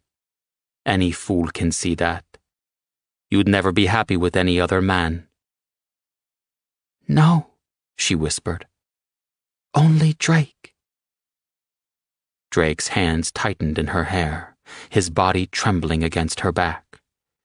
He stroked his fingers through the long strands, and then bent to kiss the top of her head. Evangeline looked intently up at Manuel, never once breaking from his gaze. "I know your heart lies with another, as does mine, but I would like it very much if I could be the woman to give you at least one night of peace and pleasure. Take me, Manuel. It's all right to pretend. Do to me as you will. Do with me as you will. I won't break. I can take anything you give me. I want it, and you need it. Let me give you solace tonight." "I would never seek to break you, little one," Manuel said, affection and respect softening his gaze. "I want to give you pleasure, and for a moment I want to touch the sun again." He slid his cock to the back of her throat as Drake held her head firmly in place, though it wasn't necessary. Even though this night was for her, at Drake's instigation, she sensed Manuel's desperate need of comfort, and she ached to chase the shadows from the big man's eyes. Dutifully, she remained in place as Manuel stopped, lodged at full depth, and he remained there, head thrown back, harsh lines of pleasure carved into his sensual features. "What would you say if we both took you, possessed you, over and over this night?" Manuel asked in a sexy, passion-laced voice. "Drake and I." She shivered delicately, closing her eyes at the sudden, nearly violent wash of desire and edgy need that splintered through her body. Manuel chuckled. "I'd say we have our answer, Drake." "Indeed we do," Drake murmured, kissing her neck as his fingers tangled more deeply into her hair. "My angel can take a lot, and I want to give her the world. Tonight is merely the icing on the cake." She moaned softly, absorbing his loving words like an addict in desperate need of a fix. Manuel withdrew, and Evangeline turned ever so slightly so she could stare up at Drake. She knew she was disobeying, that she was to answer to Manuel, that her focus was to be on Manuel, but she simply couldn't deny the words hovering on her lips. "Don't you know, Drake? You are my world," she said softly. The fire in his eyes blazed into an inferno, and he bent to crush his lips to hers, devouring her mouth, uncaring that another man's cock had just been inside it. Somehow that made it even more sexy, and her clit pulsed, her nipples becoming more rigid. "You have this spanking stool still?" Manuel asked Drake. Drake gave a clipped nod, and then walked away from Evangeline, and she felt the loss of his warmth keenly. Manuel cupped her chin, directing her gaze to him. "I had thought to flog you tonight," he murmured, "to mark your beautiful skin, to take you beyond the limits of your control, to push you to your breaking point. But I find I haven't the stomach to do it. There are many more uses for a spanking stool, as you'll soon discover."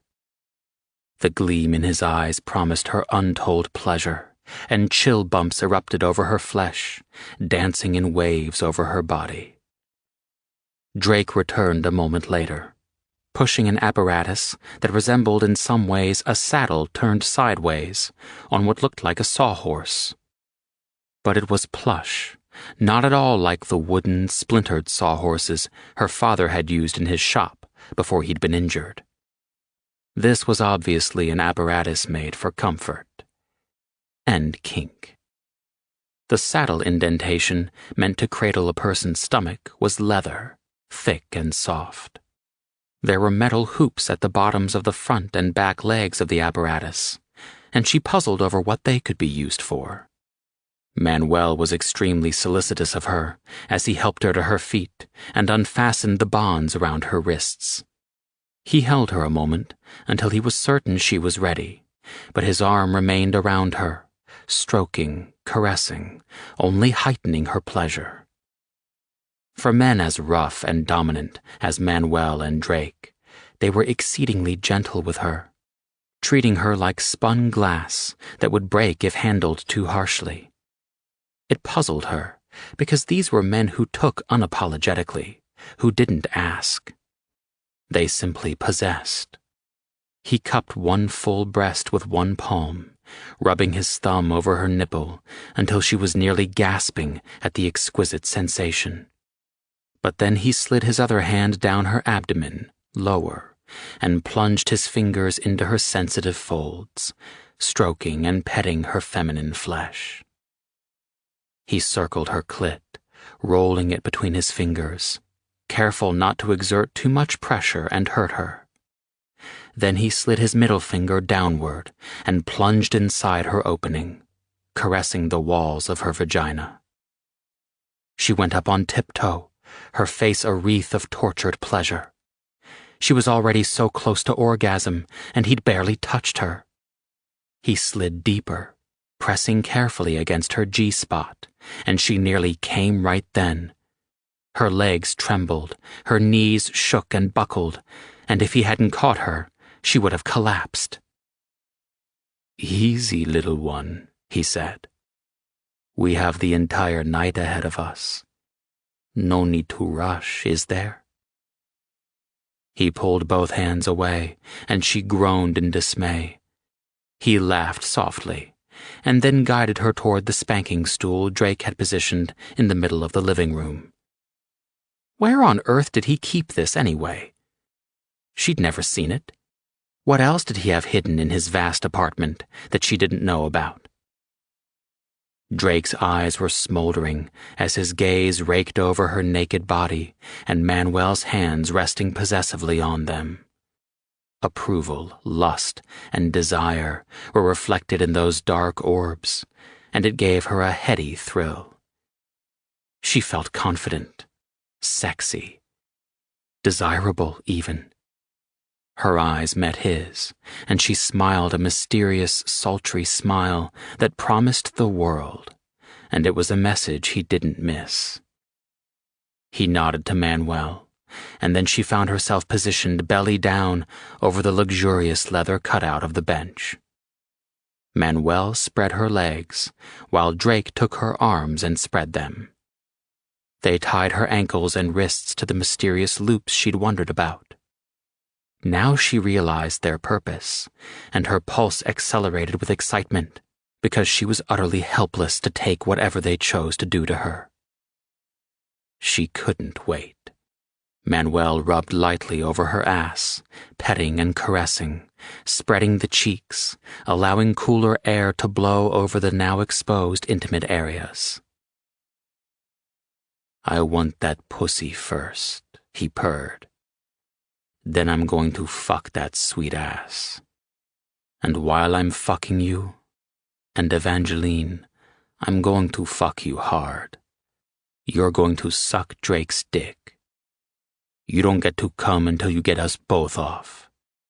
If you disobey my command, I'll forget all about my decision not to mark your beautiful skin, and I'll make it so you can't sit for a week." She sagged, her muscles turning to jelly. She closed her eyes at the provocative image and swallowed hard.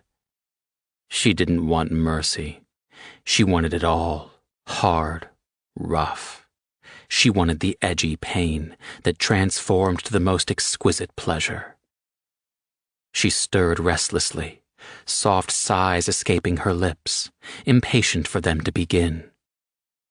A hand delved into her hair, and at first she wasn't sure if it was Drake's or Manuel's, but no, it was Manuel, pulling almost painfully so that she faced an enormous, very erect penis jutting toward her lips. "Drake," she moaned softly and licked her lips in anticipation. Drake's answering groan drowned hers out. "You're killing me, Angel." "Open," Manuel ordered, his voice cracking like a whip. All signs of the gentle, tender lover had disappeared, leaving in its place a fierce, dominant male, bristling with authority. Obediently she parted her lips, and Drake surged inside, filling her with his familiar taste. She licked, swirling her tongue around the head, along the length as he pushed deeper. Her cheeks puffed out to accommodate him, and the hand in her hair tightened. "That's it," Manuel rumbled. "Take it. Swallow him whole, just as you're about to do me." Again there was no warning, no preamble or workup. He entered her in one brutal thrust, and she emitted a cry around Drake's girth. God, it hurt. The delicious, decadent kind that no woman alive minded. She was impossibly stretched, not yet fully prepared for his entry, which made it all the more tight. He withdrew and slammed back into her, causing her to whimper. "Does it hurt, little one?" Manuel asked silkily. Laughter rumbled from his chest, vibrating him against her ass as he stood pressed against her, wedged as far as he could go inside her. "This is only the beginning," Manuel whispered close to her shoulder. "I'm going to hurt you a lot more, but I guarantee you'll love every minute." Oh yes, she would. There was no doubt there. Pain mixed with the forbidden was a heady, euphoric sensation, unlike anything she'd experienced in her life. Never would she have imagined enjoying the fine line between too much and not enough. When he hammered into her again, she tensed, every muscle in her body coiling as her orgasm rushed her, threatening to explode before she even realized it. Manuel ripped himself from her aching body, and Drake plunged to the depths of her throat. Manuel brought his hand down over her ass in a sharp, stinging blow that yanked her from the hazy euphoria surrounding her. "Do not come," he said harshly, "or you'll be getting a hell of a lot more than my hand." Desperately, she sucked air in through her nose, battling to get breath around Drake's cock, which hadn't so much as budged. She began to struggle, but Manuel rendered another stinging blow to her other cheek. "Take it! You are not in control here. You are ours to do it as we want. Anything we want, Evangeline. Do you understand that?" She nodded, or at least she tried. She closed her eyes and forced herself to relax, forced herself to come down from her impending release, though her body tingled as though it had received an electric shock. Then Drake began to fuck her mouth in long, ruthless strokes, using her mouth as he would her pussy. Deep, hard, Manuel's hand twisting in her hair and yanking back so she was powerless to escape Drake's punishing thrusts. Then Manuel rubbed cool gel to the seam of her ass, pressing his thumb inward to lubricate the opening. "Not too much," Manuel said, a smile in his voice. "I want you to feel it when I take that ass." As if she wouldn't. And as before, he gave her no time to prepare or adjust. He was on her, still holding tightly to her hair and spreading her with his other hand before jabbing into the tight, tender opening. Her eyes flew open, wide with shock, knowing he'd barely gained entrance, and yet it felt as though he'd shoved a baseball bat up her ass. Oh, God, she'd never survive this. "Take me," he said harshly. "All of me, Evangeline. Take me now." He surged forward, ruthlessly opening her in one brutal thrust, lodging himself so deeply that his hips flattened the globes of her ass. She was utterly filled, Drake in her mouth, her throat, and Manuel deep inside her ass, trapped between two dominant alpha males. Heaven.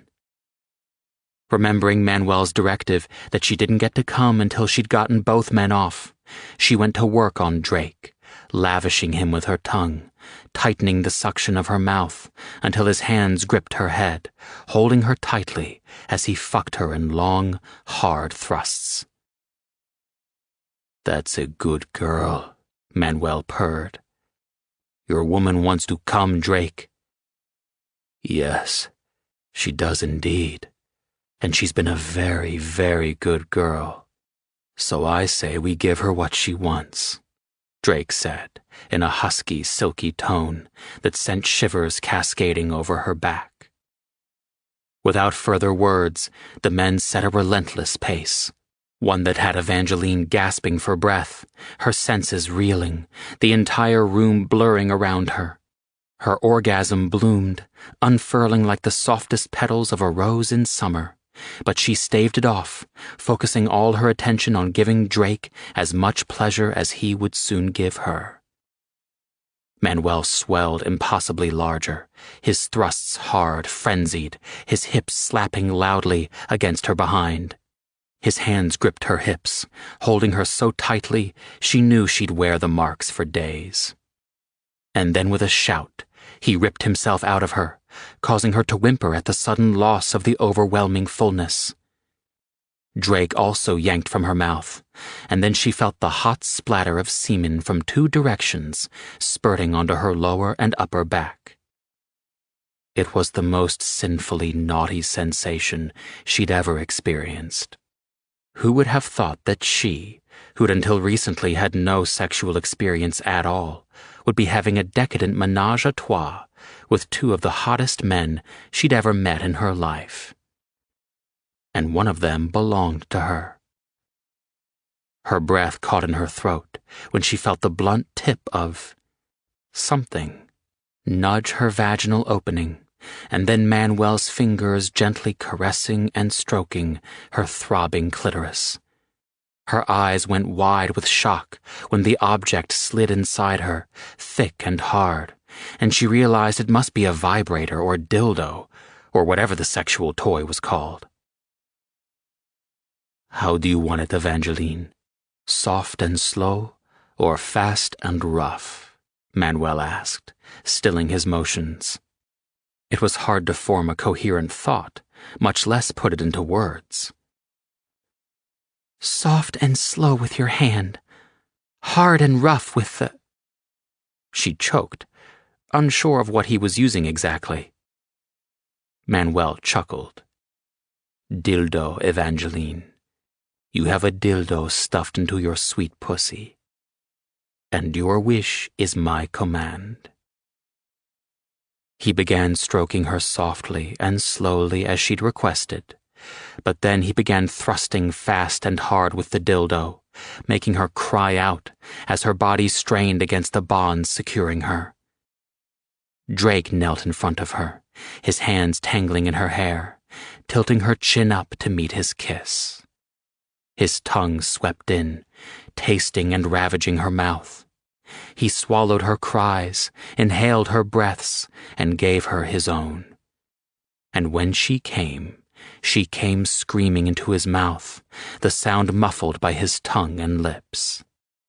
She was jittering and shaking like a live electrical wire when Manuel carefully pulled the dildo from her still spasming vagina.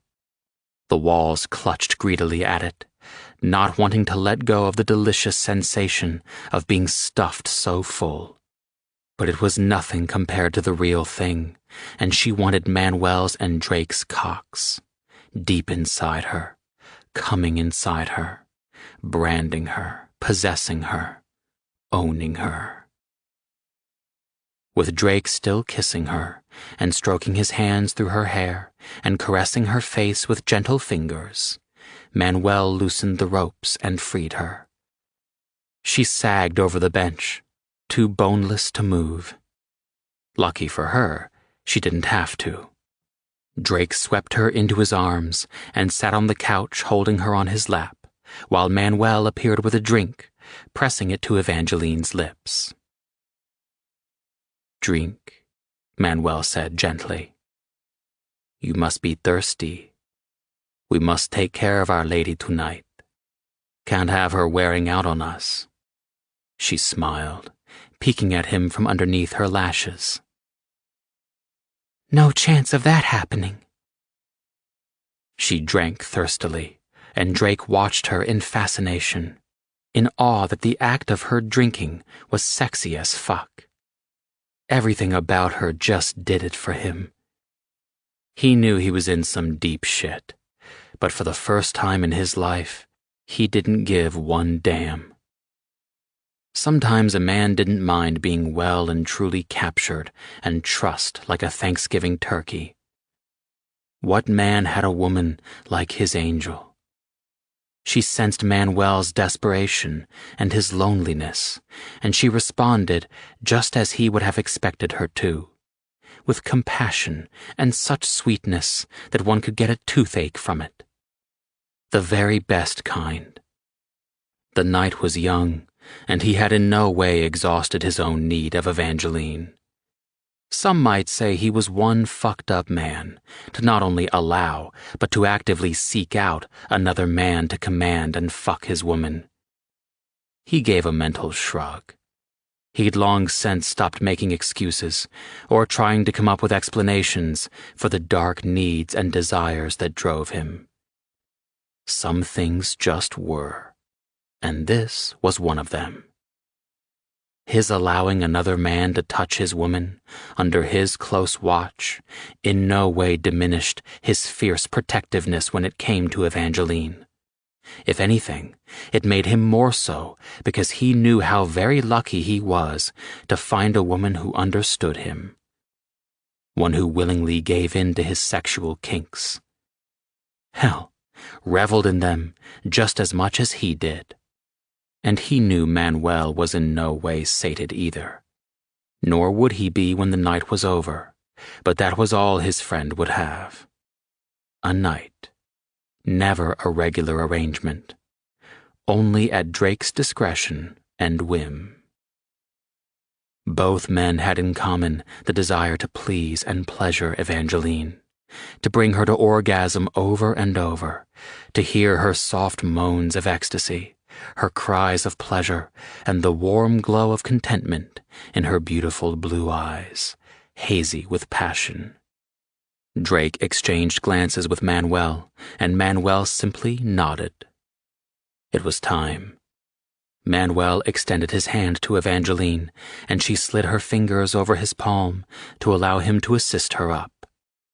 His hands roamed over her body, cupping and caressing every curve and swell, paying special attention to her plump breasts, her ass, and then delving between her legs. Evangeline's eyes went cloudy, her pupils dilating, as passion flared in the dreamy orbs. "Turn around," Manuel directed, freeing her from his hold. Obediently, she did as she was told, and then Manuel drew her back against his chest and began walking them backward to the couch. He sat, but put a firm hand to her back, silently telling her to remain where she was. Drake tossed him the lubricant, and Manuel applied a generous amount to his dick, pumping it up and down until he was as erect as Drake already was. But Evangeline did that to him. His own cock was straining upward, lying flat against his abdomen, pointing at his navel. He was about to burst from wanting to be inside her, and the knowledge that her ass would be stuffed full of Manuel's dick, thus making her impossibly tight, had pre-cum leaking from the tip of Drake's erection. "Sit down on me," Manuel said, strain evident in his voice. "Back slowly down. I'll guide you. Reach behind you and spread your ass for me." Her cheeks went pink, a flush working its way up her neck until her entire face was rosy. But again, she did as instructed, instilling fierce pride in Drake at how magnificent this woman was. His woman. She belonged to him and only him, and the knowledge that he was making an overt claim, was openly acknowledging that fact, nearly brought him to his knees. He who'd never called anyone his. He who'd never had anyone, save his brothers. No one he cared about. No one who cared about him. It was humbling, and yet it sent adrenaline spiking through his veins. A stunning revelation, and one he'd never imagined admitting to anyone. But his men knew he'd staked his claim. There was no doubt about that. Anyone with eyes and a modicum of common sense could see that Drake was firmly snared, and the hell of it was, he didn't give a flying fuck who knew it. When his brothers had broached the subject of him going public, of making a very public statement that this woman was his, cherished and protected, and not to be fucked with, he'd been reluctant, hesitant, and yes, afraid. He who feared nothing and no one. Yet one fragile female scared the fuck out of him. 2 months ago, he would have laughed in the face of anyone suggesting he'd be brought to his knees by a blonde-haired, blue-eyed temptress. On the surface, he was the dominant, the one in control. But he knew the truth. He was anything but in control of his relationship with Evangeline, because he would move heaven and earth to make her happy, would do anything at all to keep her. He was, in effect, at her mercy. He watched as Evangeline slowly followed Manuel's dictate and allowed him to grip her hips and pull her down to his lap. Her hands hesitantly slid over her luscious ass and then parted the globes, her breaths speeding up, the color still high in her cheeks as she battled her uncertainty. Even though she was self-conscious and unsure of herself, she obeyed every command given. And she did it for him. Even as she went willingly with Manuel's firm pull, her eyes locked with his, never once looking away, as if she were telling him, "This is all for you, only for you, always for you." His chest tightened to the point of a physical ache, and he almost betrayed his emotions by rubbing it to alleviate the slight discomfort. Then her eyes closed as Manuel began penetrating her, strain evident in the crease of his brow, her breath puffing in quiet, audible sounds. "Open your eyes, Angel. Look at me. See only me."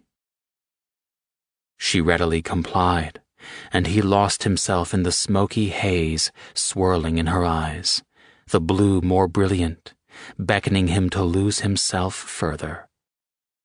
He was already hopelessly lost, with no possibility of ever finding his way out. He had no desire to. She emitted a startling whimper when Manuel abruptly pulled her all the way down, seating himself to his fullest depth in her ass. Manuel leaned against the couch, throwing his head back, his fingers digging fiercely into Evangeline's hips. He stretched out his legs, spreading them, effectively spreading her wide as well, so her pussy was open and exposed to Drake's view. Manuel angled himself further down into the soft couch, sliding forward so Evangeline was perched on the very edge in perfect position for Drake. He remained still, Evangeline's opening stretched impossibly wide around his cock. It didn't look possible that she could even accommodate him. The position made her pussy entrance so much smaller, so small that Drake would have to work at getting inside her. Just the thought of her silky tissues trying to ward off his invasion, and how exquisitely snug she would be around him, had him sweating and already on edge, moisture seeping from the crown of his dick. It wasn't possible that there could be a more incredible feeling in the world than her velvety walls wrapped around his cock, clutching and resisting as he persistently pushed his way in. Hell, if he managed to get balls deep in her, he'd come in 2 seconds. He'd never last, and he was known for his rigid control and discipline. But with Evangeline, he had none. She made him frantic, irrational, with no control over his release whatsoever. But damn if he wouldn't enjoy every single minute, or rather second, of being balls deep inside her, with her milking every drop of his cum. And this time, he wasn't pulling out. Neither was Manuel. They were going to fill her with their semen until it ran down her thighs, a visible stamp of their ownership and possession. Evangeline didn't say a word. She was too disciplined and too determined to ever disappoint Drake by subverting his authority. But it was in her eyes as clearly as if she had made the request aloud. "Please." As if he could deny her anything. "Spread her wider," Drake directed Manuel. Evangeline's eyes went wide, and she automatically glanced down at her already splayed legs, as if wondering how Manuel could spread her further. Drake's eyes were riveted to her now wide-open pussy. The soft, puffy pink lips beckoned his touch. He wanted to touch her everywhere, taste her, but there was plenty of time for that later. Right now his dick was about to burst at the seams at the thought of that deliciously tight clasp, just waiting for him to push in.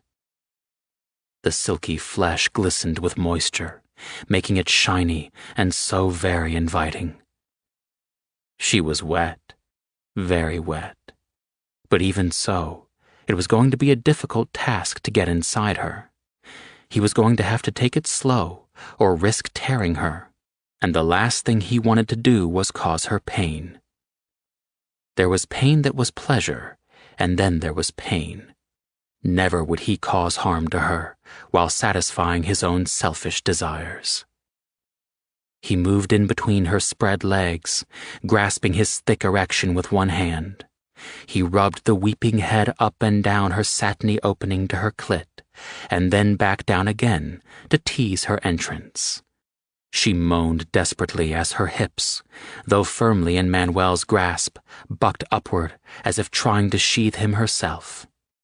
Finally he lodged the tip of his dick in her tiny hole and pressed forward with steady pressure. Her eyes flew open, wide with shock, hazy with desire. She found his gaze, and he felt it like a jolt to his senses. Her eyes said it all. "Take me. I'm yours." Hell yes, she was his. With a groan, he pushed all the way in, sweating and swearing as her body resisted his advance, tightening around him as if to push him out. The war of wills was fierce. Him against her natural defenses. He would win. Of course he would win. He'd have it no other way. His jaw clenched tight, he withdrew the barest of inches and then slammed into her, seating himself to the balls.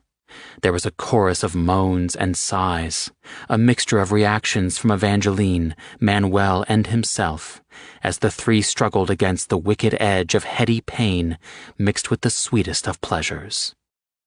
As soon as he was all the way in, the walls of her vagina fluttered around him, clenching, going even wetter with her impending orgasm. "Come, angel," he murmured. "Come as many times as you want." With a startled cry, her body erupted around him, spasming, going slick and clutching desperately at his dick. He had to grit his teeth to keep from coming himself. Manuel groaned and cursed, his hands moving restlessly at Evangeline's hips as he too fought for control. Drake began fucking her hard. He moved with ruthless, powerful strokes, fucking her through one orgasm until he felt her stir and her body tighten as she began the fast climb to another. "Jesus," Manuel muttered. She was wild between them, bucking, moving mindlessly, her head twisting back and forth as ecstasy overtook her. She no longer had any control over her body. It was Drake's to command, Drake's to take care of, and take care of her he would. He drove her through another orgasm, and then Manuel could no longer hold up under the enormous strain, and he began bucking his hips up, powering into her from behind, while Drake slammed into her from the front. Manuel collapsed on the couch, still holding Evangeline up to Drake like a pagan sacrifice. He nuzzled his lips against her neck, pulling her damp hair away from the tender flesh so he could lavish more attention on it. But Drake wasn't finished. "One more. Give me one more," he commanded. "Come for me, angel." "I can't," she gasped. "Yes, you can." Despite her denial, he felt the ripple of her tissues, and he knew it wasn't going to last much longer. But he was determined to give her ultimate pleasure first. So he slowed, foregoing the brutal pace he'd set, and began sliding into her with long, leisurely thrusts. Fuck, she felt good. Sweat beaded his brow, and his features were a mask of strain, delicious torment licking from his balls to the tip of his dick. "Drake!" she cried out, her hands fluttering in a helpless gesture, as though she didn't know what to do. "Hold on to me, baby," he said huskily. "Let's go together, you and me. Come with me now. Her fingers dug into his shoulders, holding on frantically as he pushed himself inside her until his balls pressed against her ass. Once, twice. On the third thrust, he was bathed in the hot surge of her sweet release, and it triggered his own. He began pumping harder, filling her with his seed until it spilled from her cunt. He thrust one last time and then locked them together, holding himself still as his cock twitched and pulsed, expelling what seemed like a gallon of semen into her pussy. She sagged, utterly spent, against Manuel's chest, her eyelashes fluttering closed. Transfixed by the sight, he kissed both her eyelids, and then her nose, and finally her mouth, resting against her as she lay sandwiched between the two of them. His chest rose and heaved, pressing her farther into Manuel, and no one spoke, unwilling to break the sensual fog that surrounded them.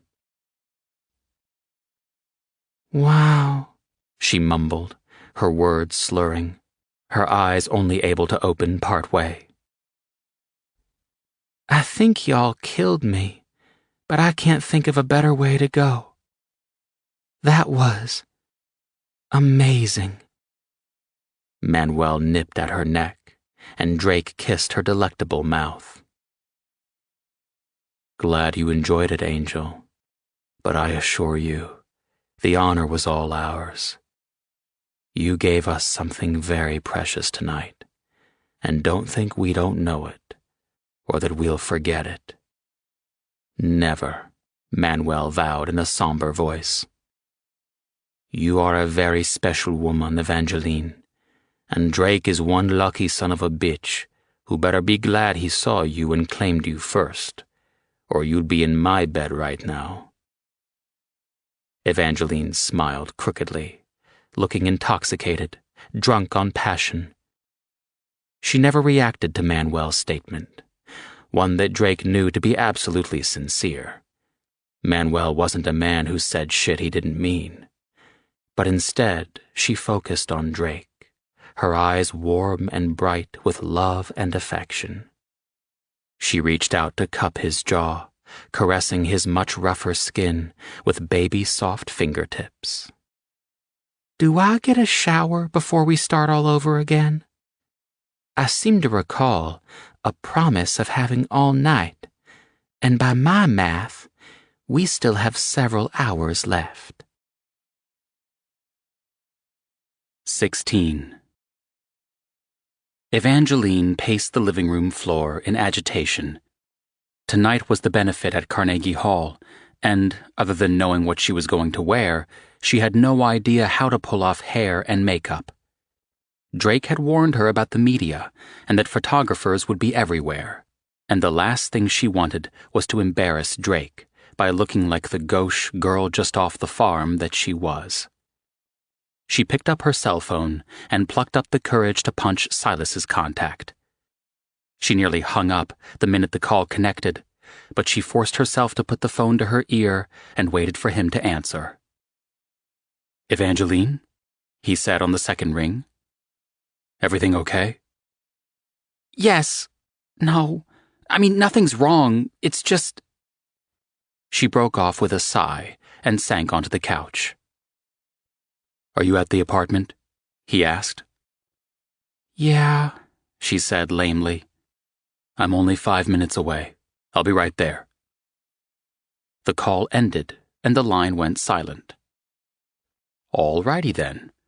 And that was the law according to Silas. He was going to think she was a flaming moron when he realized why she'd called him. She let out a groan of dismay and flopped back on the couch. And that was where Silas found her exactly 4 minutes later, when he strode into the apartment. What's wrong? He asked sharply, plopping down on the couch beside her. You're going to think I'm an idiot, she mumbled. He stared expectantly at her, obviously waiting for her to expound. She sighed again and sat up. Tonight is the benefit Drake's taking me to at Carnegie Hall. Yeah, and? I have a dress and shoes, but I need help with hair and makeup. I don't want to embarrass Drake and make a fool out of myself, she said, growing more distressed by the minute. He said there would be photographers and cameras everywhere. Oh, God, Silas, what am I supposed to do? I don't belong at things like that. I should have never agreed to go. Silas's lips grew thin. Bullshit. You'll be the most beautiful woman there. I guarantee it. I don't suppose you're my fairy godmother and have a magic wand hidden on you somewhere, she said glumly. His lips twitched and then curved upward in an honest-to-goodness smile. She was so startled that all she could do was stare in utter fascination. Silas was always so serious and somber. He so rarely smiled that she was completely transfixed each time he did. I may not have a magic wand, but I'm not without my resources, he said, with an arrogant twist to his lips that unseated his smile. How quickly can you be ready to go? At that, she blinked. Ready to go where? I'm taking you to get your hair and makeup done. Then I'll run you back by here so you can get dressed and be ready when Drake gets home from work. You know someone who'll do my hair and makeup? She asked suspiciously. What can I say? I'm a jack of all trades. Now get your ass up and get dressed so we can get out of here. I'll call ahead so they can get you right in. 4 hours later, she and Silas arrived back at the apartment. Evangeline was completely glammed out and unrecognizable, thanks to an amazing makeup artist who owned an exclusive salon where appointments had to be booked weeks in advance. Silas, however, obviously had some serious pull, because the artist who'd done her hair and makeup had canceled all her afternoon appointments in order to accommodate Silas's request to fit Evangeline in. She stopped to study her reflection in the mirror in the foyer as they got off the elevator, and she frowned. This isn't me, she fretted. I look like some high-class call girl. Silas frowned and pinned her with his steely stare. Swear to God, Evangeline, you get one more pass from me, and then I will turn you over my knee and spank your ass. You look beautiful. Now go change into your dress and shoes and come out and let me see the finished product. You've got 5 minutes, so get moving. She launched herself into his arms and hugged him tightly. He staggered back, bewilderment shining in his eyes. Thank you, she whispered. You're the best, Silas. I don't know what I'd do without you. You're the absolute best friend I've ever had. His arms tentatively went around her, and he squeezed her back, though he was obviously discomfited by her spontaneous outburst of affection. You're very welcome, Evangeline, he said warmly. Now go get changed so I can check you out. She ran for the bedroom and pulled the dress from the closet, carefully unzipping it from the garment bag. Being careful not to mess up her hair or get makeup all over the dress, she pulled it on and then realized she wasn't going to be able to zip it herself. Holding the bodice over her chest, she towed out the shoes and slipped them over her feet, admiring the sparkle from heel to toe. She examined herself in the mirror and realized that when it all came together, she didn't look half bad. The makeup artist had asked her what color her dress and shoes were, and had then used bronze hues and tones so her skin had a golden glow. The dress was a darker, shimmery gold that picked up on the blonde highlights in her upswept hair. Small ringlets dangled down her neck and framed her face. Remembering the huge pair of diamond earrings Drake had bought for her, she dug them out of her jewelry box and then scrounged for the diamond teardrop necklace that was bigger than her thumb. She fastened the earrings and then looped the necklace over her head so it dangled down her bodice. She glanced at her bare wrist and then shrugged. Why not? It wasn't as though she had a lot of opportunity to wear the expensive jewelry Drake showered her with. If tonight wasn't such a night, she didn't know what was. She was a reflection on Drake, and she wanted to make him proud. If it was true that he'd never attended any public function with a woman on his arm, well, that made tonight that much more epic in her book. She fastened the diamond bracelet around her wrist, satisfied with the end result. Heels tapping on the marble floor, she hurried into the living room, still holding her dress up with one hand. "I need help," she said breathlessly. "Can you zip me up?" "This has got to qualify me for sainthood," Silas muttered. "A man can only take so much, for fuck's sake." She looked at him in puzzlement. He rolled his eyes and turned her so he could zip her dress. "Are you really so clueless as to your effect on the male population?" She blushed to the roots of her hair. "I'm sorry," she mumbled. "I didn't think." "I'm just teasing you, Evangeline," he said gently. "I'm glad you feel comfortable enough with me to, A, call me because you had no one to do your hair and makeup, and B, ask me to zip up your dress. Having been around you long enough to know that you're pretty picky about the people you trust, I'm honored that I can be one of them." He turned her back around and then took several steps back so he could survey her from head to toe. "Turn around slowly and give me the full view," he encouraged. She twirled slowly and laughed when the dress sparkled and glittered in the light. "I really do feel like Cinderella now," she said with a wide grin. "What you are is special, Evangeline," he said sincerely. "And very beautiful. I'm glad I'll be going with you and Drake tonight. I'm going to be a smug bastard muttering 'I told you so' the entire night, watching grown men make asses of themselves in front of you."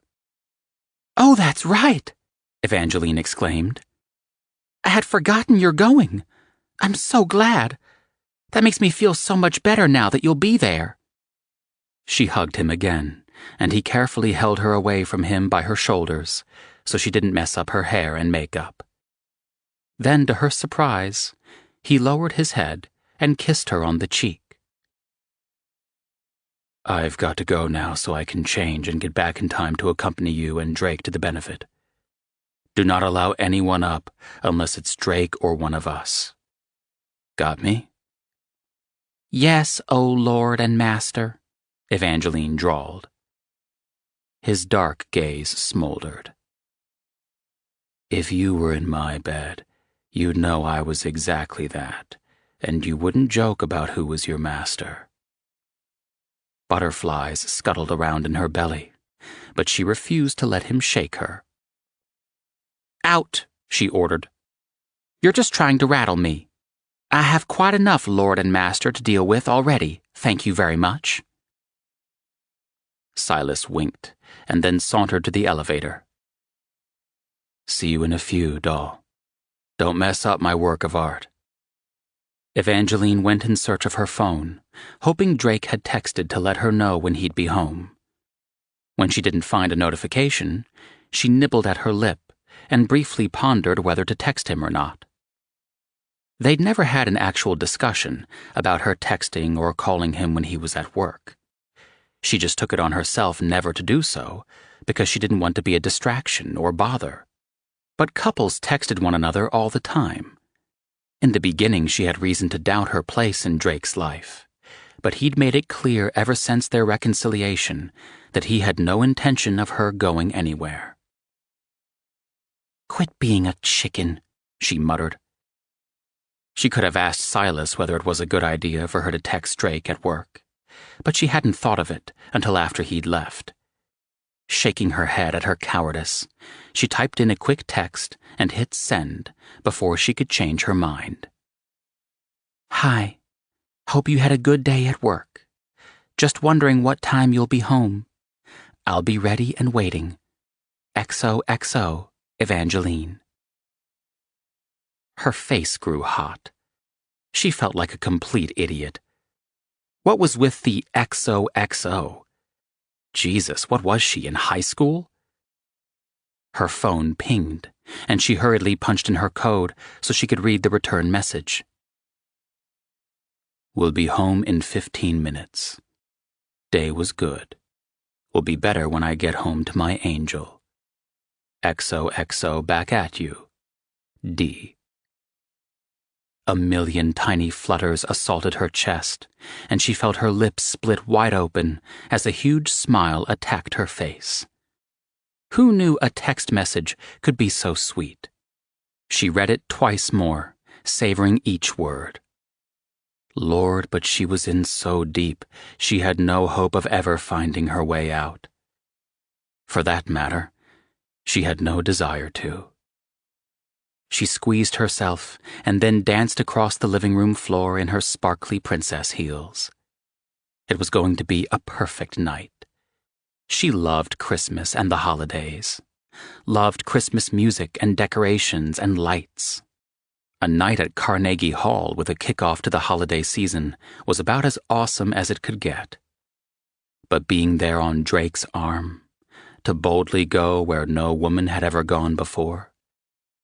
A giggle escaped her at the insane direction of her thoughts. Then she let out a dreamy sigh. Drake in a tux, her on his arm for the world to see. Absolute perfection.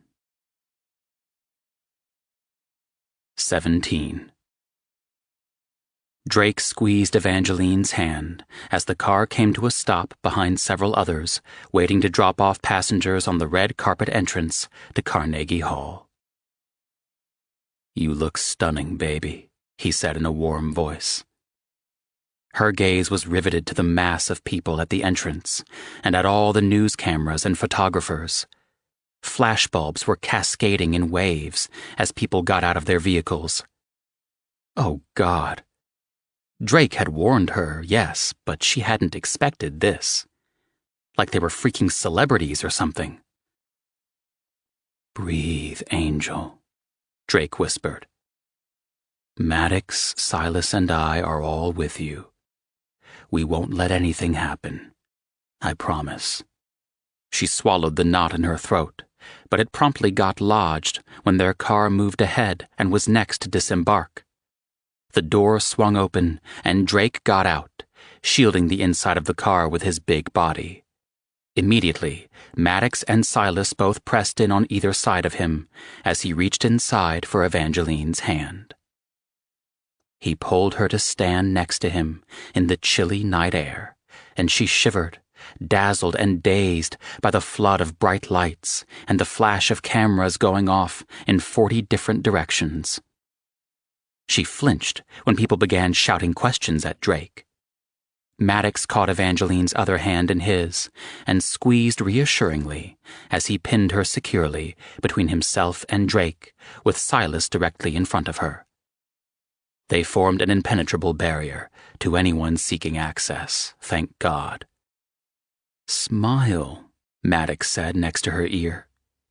You look terrified.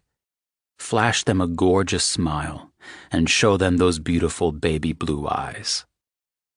She felt like a robot programmed to carry out voice commands. She smiled so big, it felt as though her cheeks were cracking. She forced herself to relax and look as though she were having the time of her life and hadn't a care in the world. She even made herself look directly into some of the cameras and flash a toothy smile. After they'd run the gauntlet and Drake had waved off requests for interviews, he pulled her inside the building and she promptly sagged. That's insane, she whispered. Come, let's go find our seats. The sooner we're seated, the faster we're out of the line of fire, Drake said. You all right, doll? Silas asked quietly when they took their seats in a private box above the stage. You need to go freshen up before the show starts. Maddox and I can walk you to the ladies' room. Grateful for a chance to compose herself and check her makeup to ensure it wasn't smeared everywhere, she nodded and rose. Drake caught her hand and lifted it to his mouth, pressing a gentle kiss to her palm. "Hurry back, Angel." She gifted him with a radiant smile, and then took Silas's proffered arm and let him guide her out of the box and down the hall to the powder room. "We'll wait out here," Maddox said. "Don't take too long. No one will come in after you, but there could be someone already inside. Do your thing quick in and out, okay?" "Got it," she said, flashing him a grateful smile. She pushed inside the bathroom and went to the mirror to check her makeup. She used a tissue to dab at the corners of her eyes and then reapplied her lip gloss. She heard a toilet flush and, heeding Maddox's advice to be in and out quickly, she turned and started for the door when a tall, elegantly dressed brunette stepped in front of her on her way to the mirror. "Excuse me," Evangeline murmured as she stepped around the other woman. "Oh, you must be Drake's latest fling," the woman said, humor laced in her words. Evangeline reared back at the woman's rudeness. "Pardon me?" The brunette smiled. "Do enjoy it while it lasts, sweetie. And believe me, it won't last long. Drake never keeps the same woman more than a few weeks. But the perks are amazing.